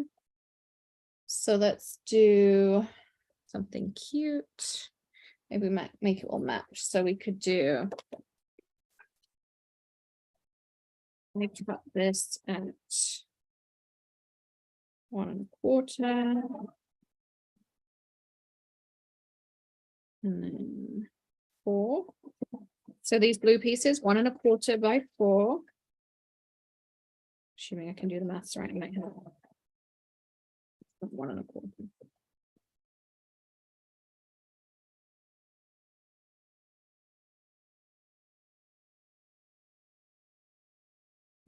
You want 2 of those. And then let's use a piece of the holiday cheer paper. So we've got snowflakes.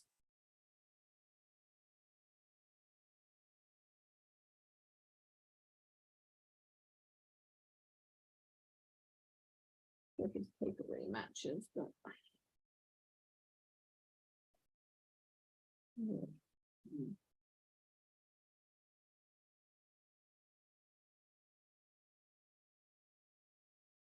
leave this one out of it. So this one is going to be an inch strip.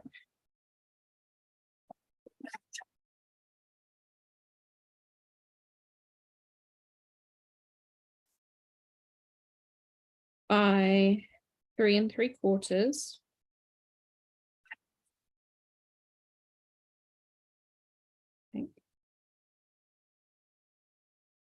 1 inch 3 3/4.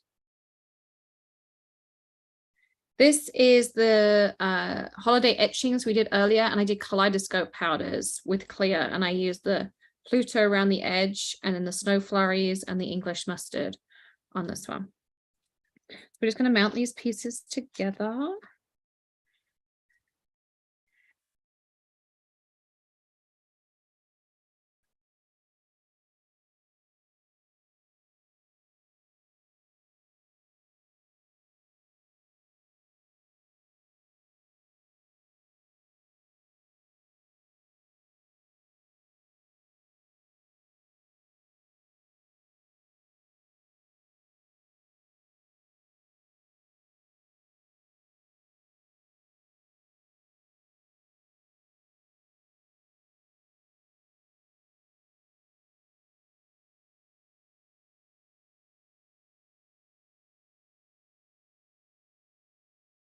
So you can do any pieces of and you could make these bigger if you wanted to. I wouldn't go any smaller than 1.5 inches on your pieces, but you definitely could go bigger if you wanted to. And you could cover the whole thing. You know, you can pick however you want to do this.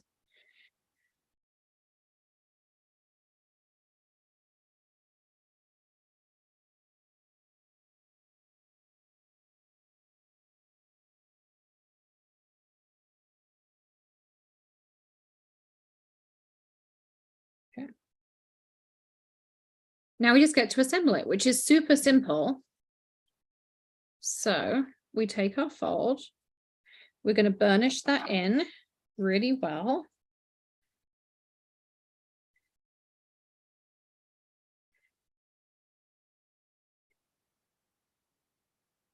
Then I put this little extra piece, put it on here. And you want to line it up with the bottom of where the card should be. And then what I do is I take some adhesive. And weirdly, so I like to do the liquid adhesive on the bottom, on the top rather, because it gives me some wiggle room. So like now I can figure out exactly where I want this to be. And then I like to do a line of tape on the bottom. So you just open this up, put your tape on. You don't want to cover the whole thing in adhesive because otherwise it's going to stick to this and we don't want that. Okay.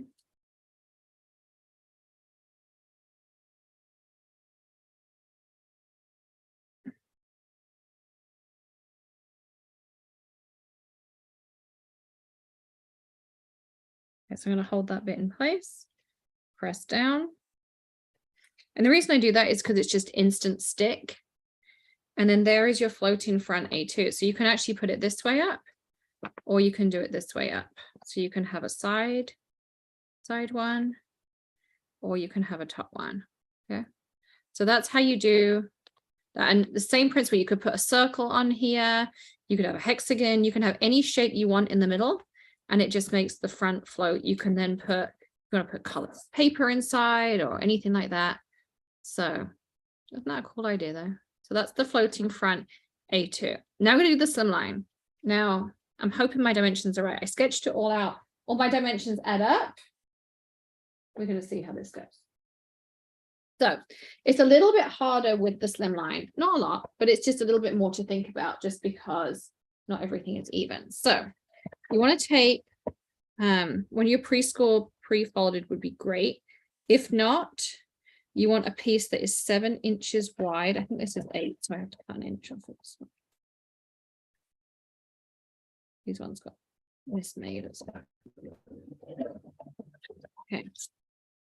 So you want a piece that is 8.5 tall, 7 inches wide.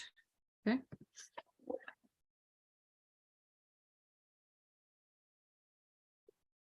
You're going to need a scoreboard.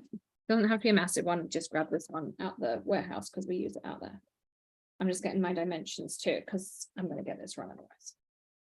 So normally, we're going to score this at 3.5. You can get the pre-done ones. I just didn't have any.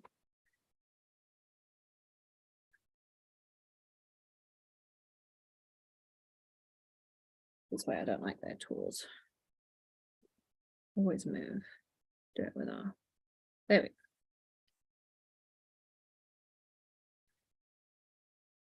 So I've scored it as usual, or you can get the pre-scored ones.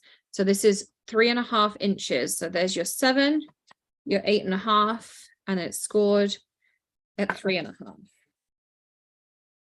Then we're going to make a cut. It doesn't, right now, it doesn't matter like which side you make the cut of the score line. You're just basically creating a front.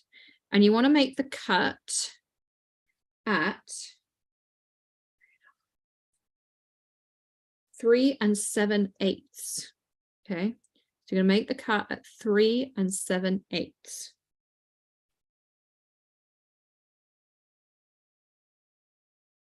So that way you have your score line, and we have this little fold over flap.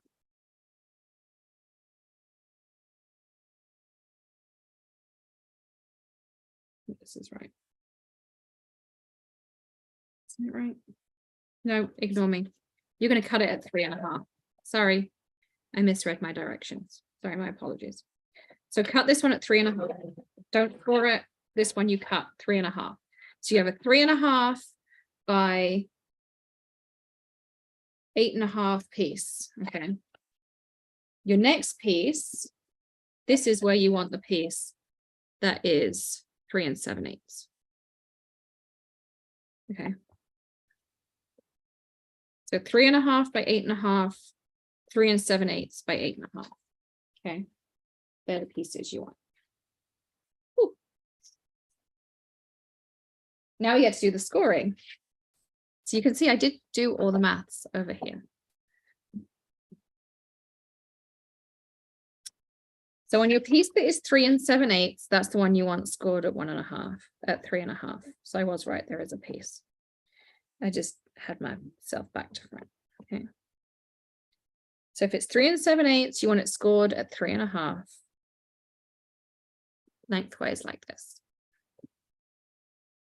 On your big piece, like so, you are going to score at 3/8.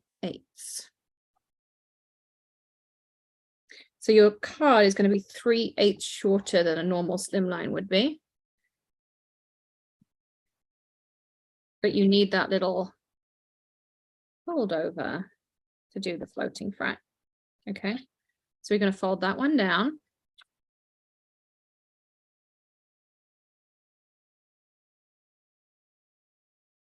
We're not going to fold this one yet. You're going to want to cut this. And this is how it depends on how you want your strips to be. So I think I'm going to do 2-inch pieces on my floating front on this one, but you could do 1.5. Like I say, you could go bigger, smaller, you know, you can kind of play around with whatever you want it to be. Then we get to make our fun pieces. So let's do, let's see, choose a different pattern paper. Maybe we'll do like some ho ho ho across there. And we could mount it on, look at that, some bubble gum. So we're going to cut our pieces.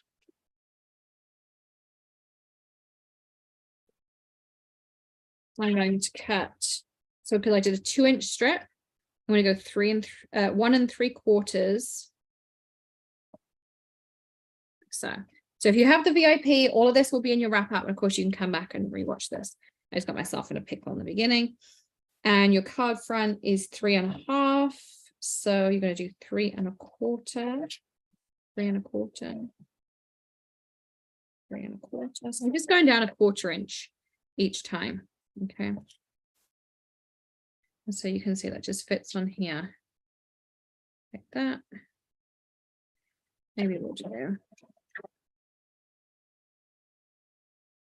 I'm going to leave it at that. We'll leave out the bubble gum for now. All right, so let's stick these on.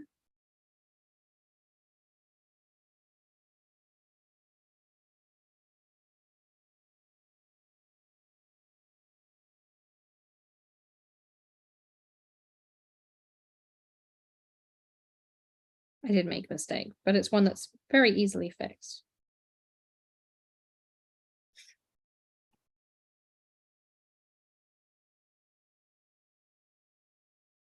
I merged my two methods together, but I'll show you because you might want one method or the other. We're just going to leave it like this for now.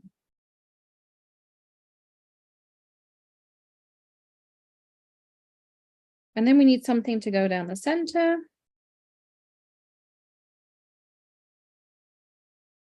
So just to make it easy, I'm going to just mount up a piece of pattern paper.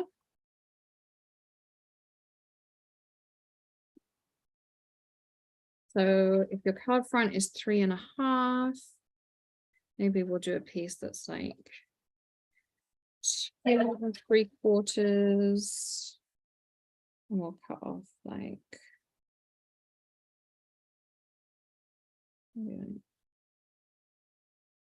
and cut off 1.75 inches. Okay, so there's my piece. So it's 2.75 by 6.75. This piece. I just kind of doing some, you know.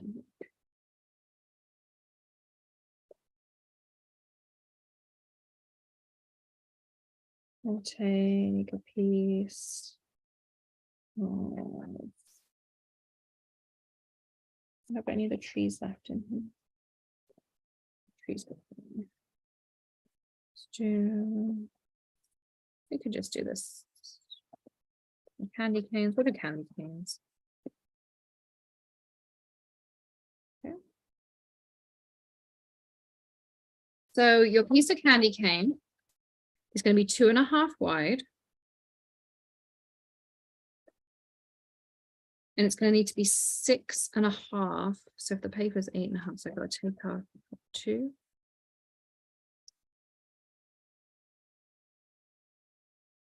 Six and a half. Take that 2. I feel sorry for Amanda who's having to go through all of this and write down all the maths for you all too, though.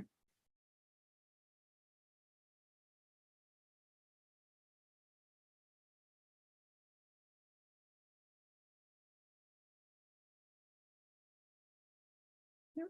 Again, mount it up. Cut that one a little bit short. But that's easy. We got plenty of built-in wiggle room, so we're good.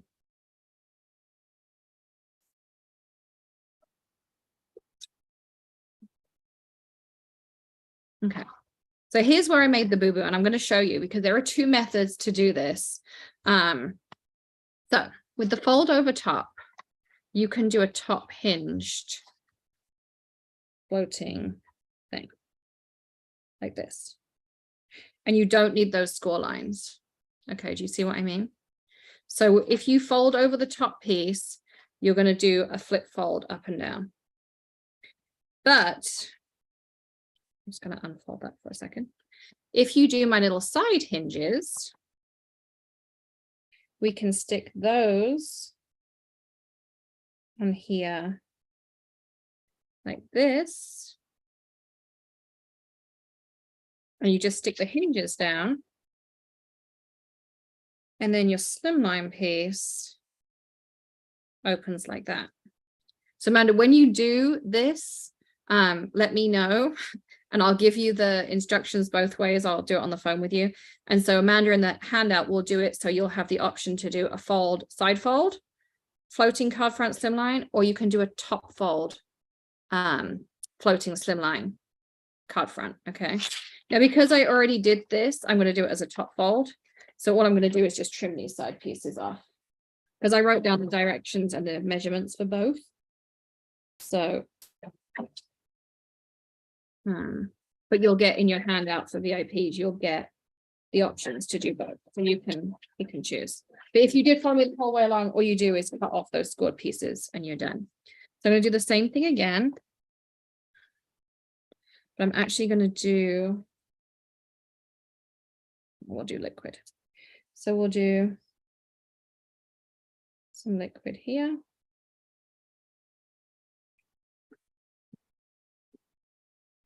And we'll line this up to the score line. Like so. Then we're going to line this up. I'm going to use my bone folder to just hold this down. Then we're going to line this up at the bottom again. I'm going to put a little bit of liquid adhesive on the top.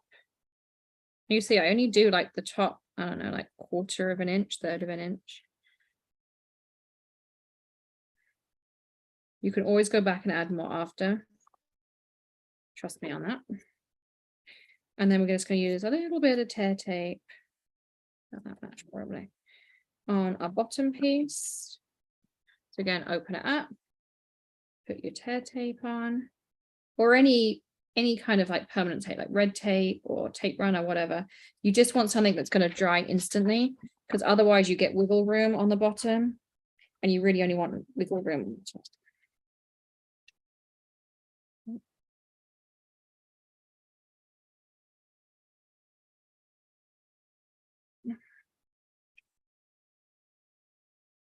Oh. So line that up, line that up, line that up.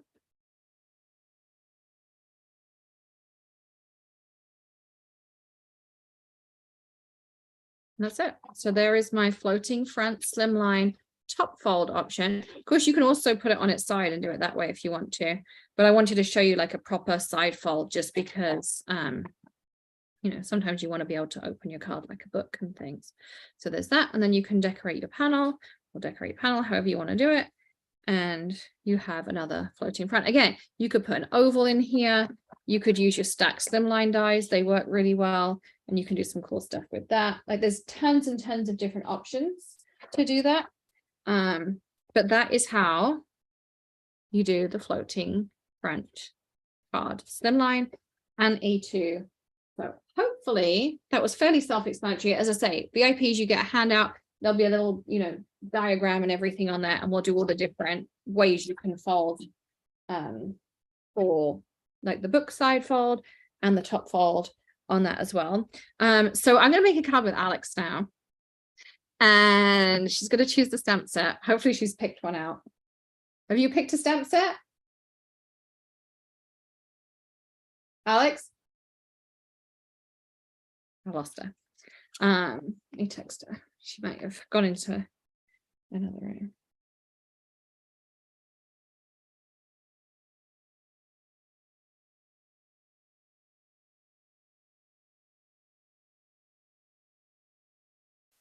Okay, and then we still have 2 winners to do, and we also have our grand prize winners, so you need to make sure you stick around for those as well.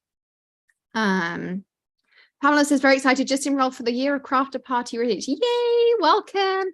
Goodie boxes will get sent out early January. We're having the plates made for your special stamp sets. So as soon as they come in, we can get them vulcanized and get those out to you. Aprons are here, so that's exciting. And then anyone who signs up will get your $25 gift card out to you next week as well for that too. So let's see.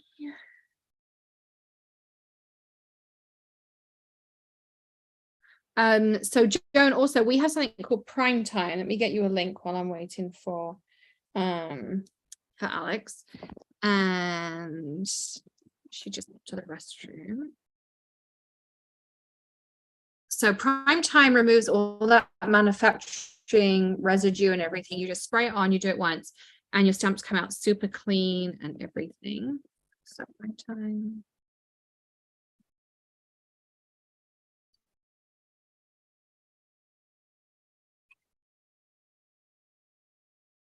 Don't die on me. Do you want to sit here? Sure. Do you know what stamp set you want to use? No. No? Awesome. You might want to pick. Wait. Okay, yes. I have kind of an idea. Okay. All right. Well, they do call us double trouble for a reason, so. Alex and Alex. Yep. All right. What we're making. Slime line card. You make a slime line. Okay. With what? Yes, nativity, that's what I want. How did you know? How did she know? Maybe we're slightly in tune with each other. Maybe. Maybe a little bit. Oh, right, in the way. No, you can. Just don't know what anything else.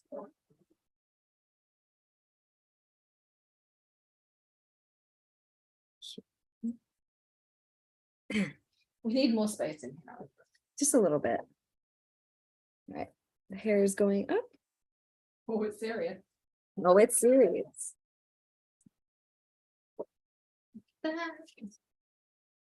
Oh, that's my friend. And we're doing this again. He's watching. Oh my god, that's great. All right. So how do we switch? Number 2. All right. Yeah. So You want to take this bit out. Leave this out because you're going to use the rubber stamp. Put it down at the bottom so it doesn't move. You look so nervous. I know. Like, oh my god. I have not. What color do you want? I want yellows and blues.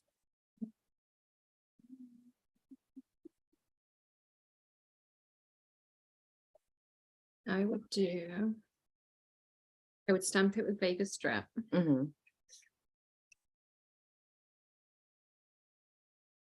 this is Smush it on. I forgot you never ever made I watched you. I watched you do this on there, but that's about it. Oh my god, I'm pushing the thing. Sure. We're a mess. We're a functional mess though. Yes. Where's your smoosher? Smoosher? Smoosher. This Alex does a really good British accent, but she probably won't do I it on here. really do. Can't do it now. Cannot do it now. Like, no.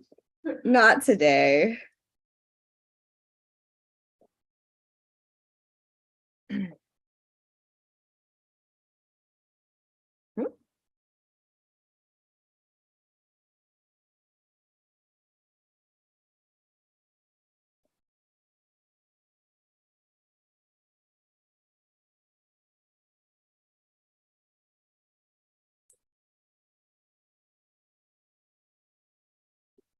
Not really going my way, but it's okay. We can make it work.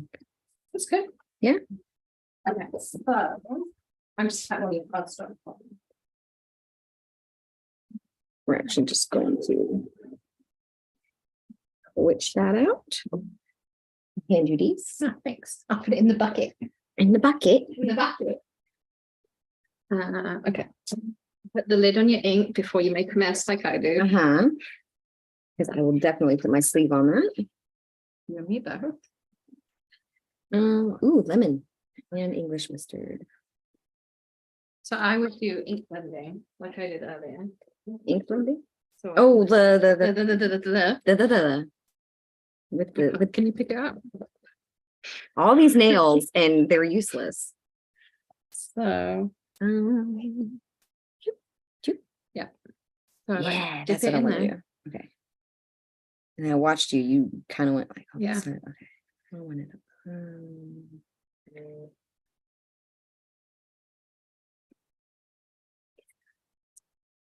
You need lots. There you go. There's some green left in the brush. I'll use it. Yeah. Give me that. I'll throw it in the dirty stuff. Okay, dirty stack. Yeah. A lot tinier.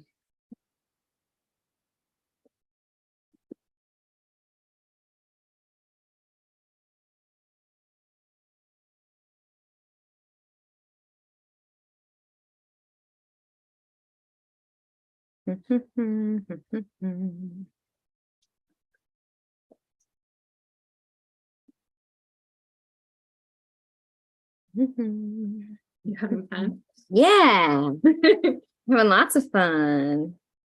Going in with the lemon here.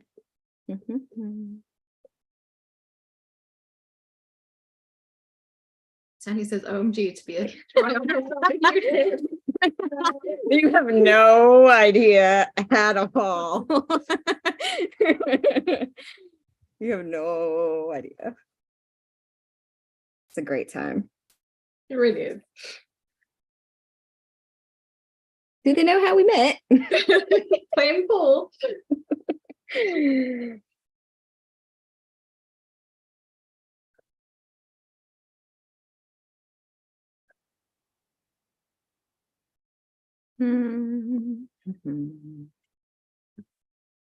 So Pamela, ours are water-based, so they're a dye-based pad, so they're water reactive.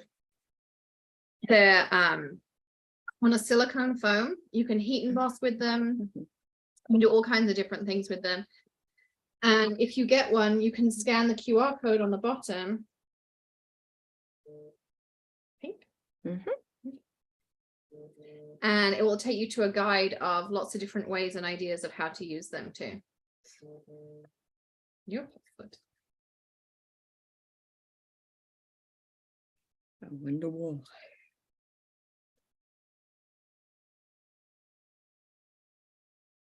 You're now YouTube famous. Oh my God. All right.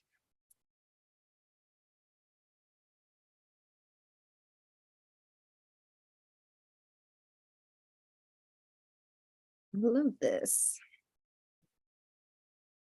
This is my my new addiction. Your mom's gonna love me. Oh, right. Because you really need another addiction support. Yeah, right. I already paint and draw.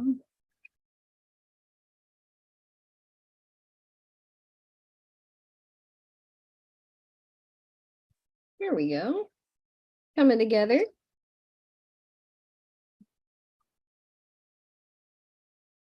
Hmm.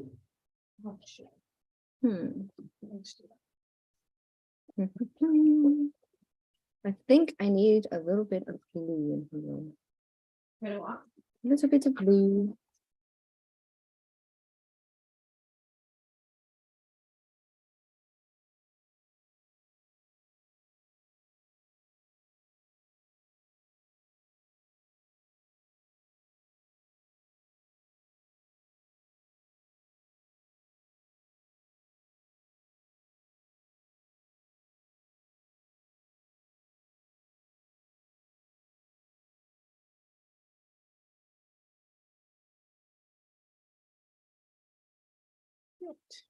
Yeah. I like it.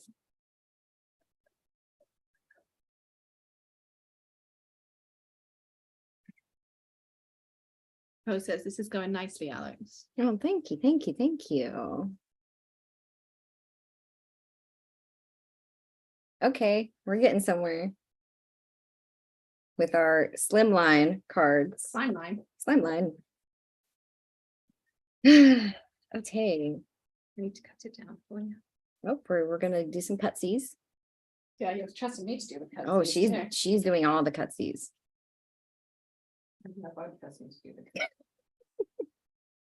Who knew? No. No. Thank you, Sheila. I appreciate that. I do what I can.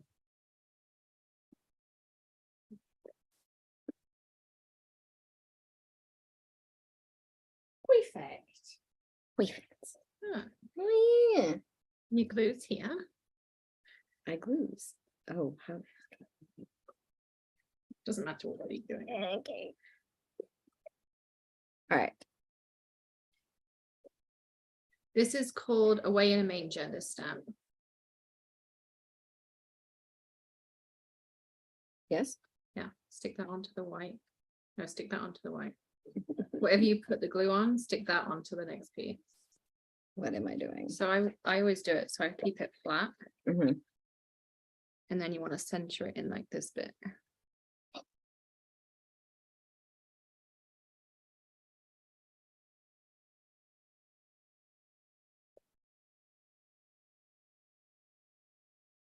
Wow.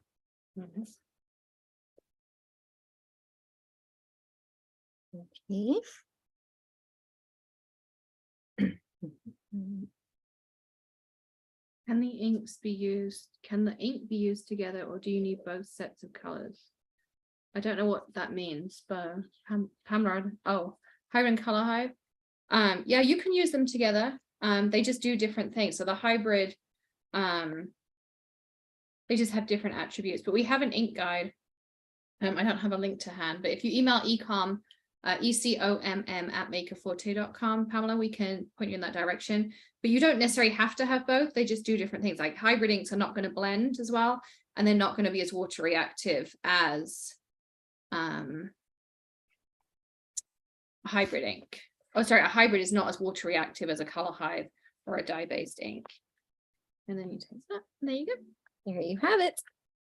Alex's first card. Yay! Wonder who that's for.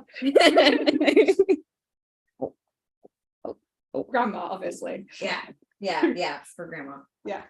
Nana.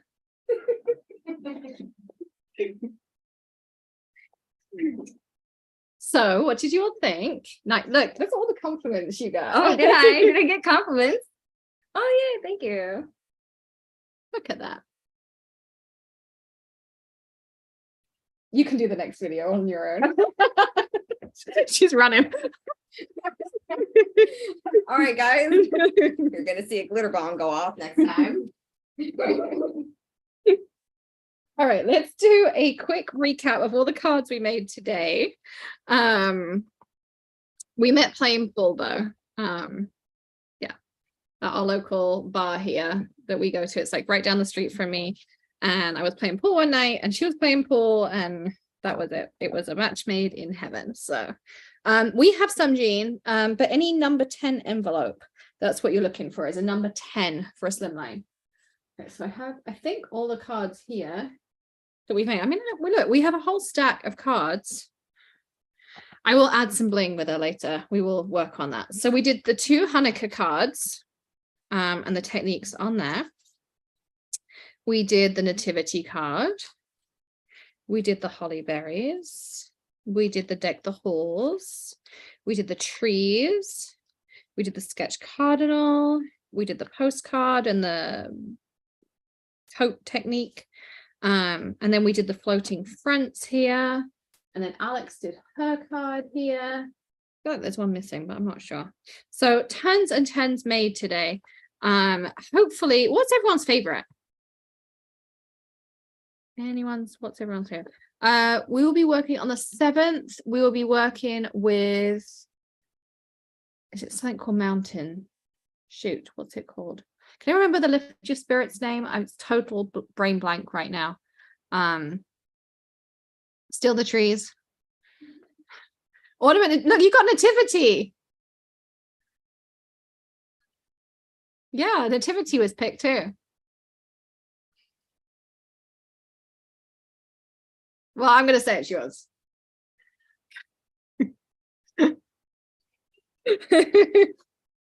So yeah, so all of that as well.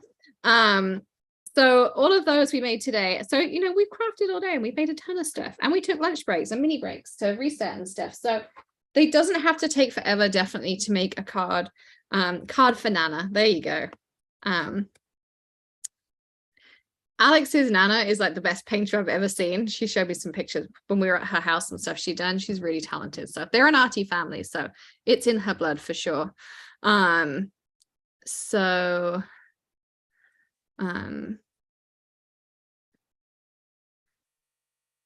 will be using the Mountain Builder during Lift Your Spirits, because it coordinates with the one that is in Lift Your Spirits that I totally have a brain blank on right now. Can't remember. Shoot. Midnight Clear. Thank you, Rhonda. So Midnight Clear. Alex, can you drop the link for me? I can't. Well, for Midnight Clear stamp set. The ink, this is why we paused ColourPop, because everyone's still in all these supply chain issues and everything. So I don't know, we're kind of trying to regroup and work out what we're going to do with everything there. So there's the Midnight Clear link as well. Now, remember, you do have until midnight PST to use the automatic 10% off the store, plus your VIP 15%, plus the free shipping. So all of that will go until midnight tonight. Okay, I'm not going to move that because that's going to break something. So all of that is going on as well. And then we still have prizes and winners to do. And don't forget to come join our annual parties. They're way bigger than this. We have way more prizes, more tutorials. You get like double, we get 2 days and then you get double tutorials during those days as well. And the next party will be January 1st. You will get an invite via email because, as I say, Amanda hasn't been in to finish off the site for us, but it will come out probably next week and you will get a special incentive because you were at this party. So make sure you try that as well. I just dropped the December release link for you all as well. There we go. And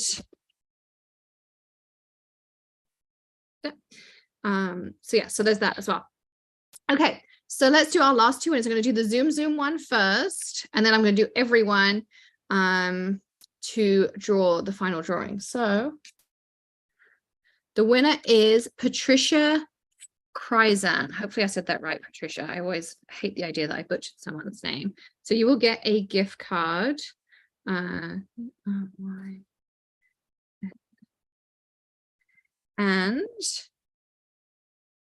I love that, Mary. Thank you so much. And our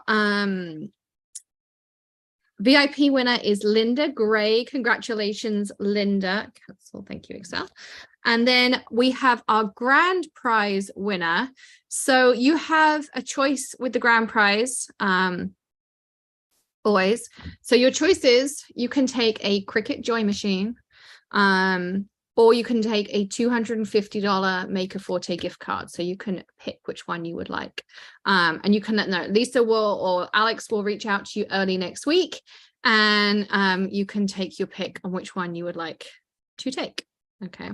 So the winner of that is, drum roll, it never works because Zoom like makes it go out, is Lacey Violetta. Hopefully I said that right, Lacey. Looks like, I don't know if she's here, but she is one of our VIPs as well. So congratulations, Lacey. We will reach out to you next week with everything on there as well. And if you need anything, we will keep checking ecom, ECOMM at makerforte.com throughout the evening. And otherwise, all your discounts go till then. And if not, I will hopefully see you on the 1st of January. So make sure you're on our email list. If you're watching this on YouTube, make sure you hit subscribe, ring the bell, all those kinds of fun things as well. And you can still use the automatic 10% off the store, all that kind of stuff too. So come along and have a look at that. Make sure you're on our email list, go to makerforte.com, sign up for our emails, and then we will email you out as soon as it is ready to sign up for the January 1st party. And it's going to run 12 till 5 p.m. So a little bit different just because it's New Year's Day and, you know, people want to like sleep in and everything and things like that. So thank you everyone for joining me. I hope you enjoyed today. If you need to get in touch with us, you know how to. I really appreciate you spending your Saturday with me and Alex, of course, as well. And we had lots of fun with you, and we will see you again very, very soon, everyone. Have fun. Goodbye.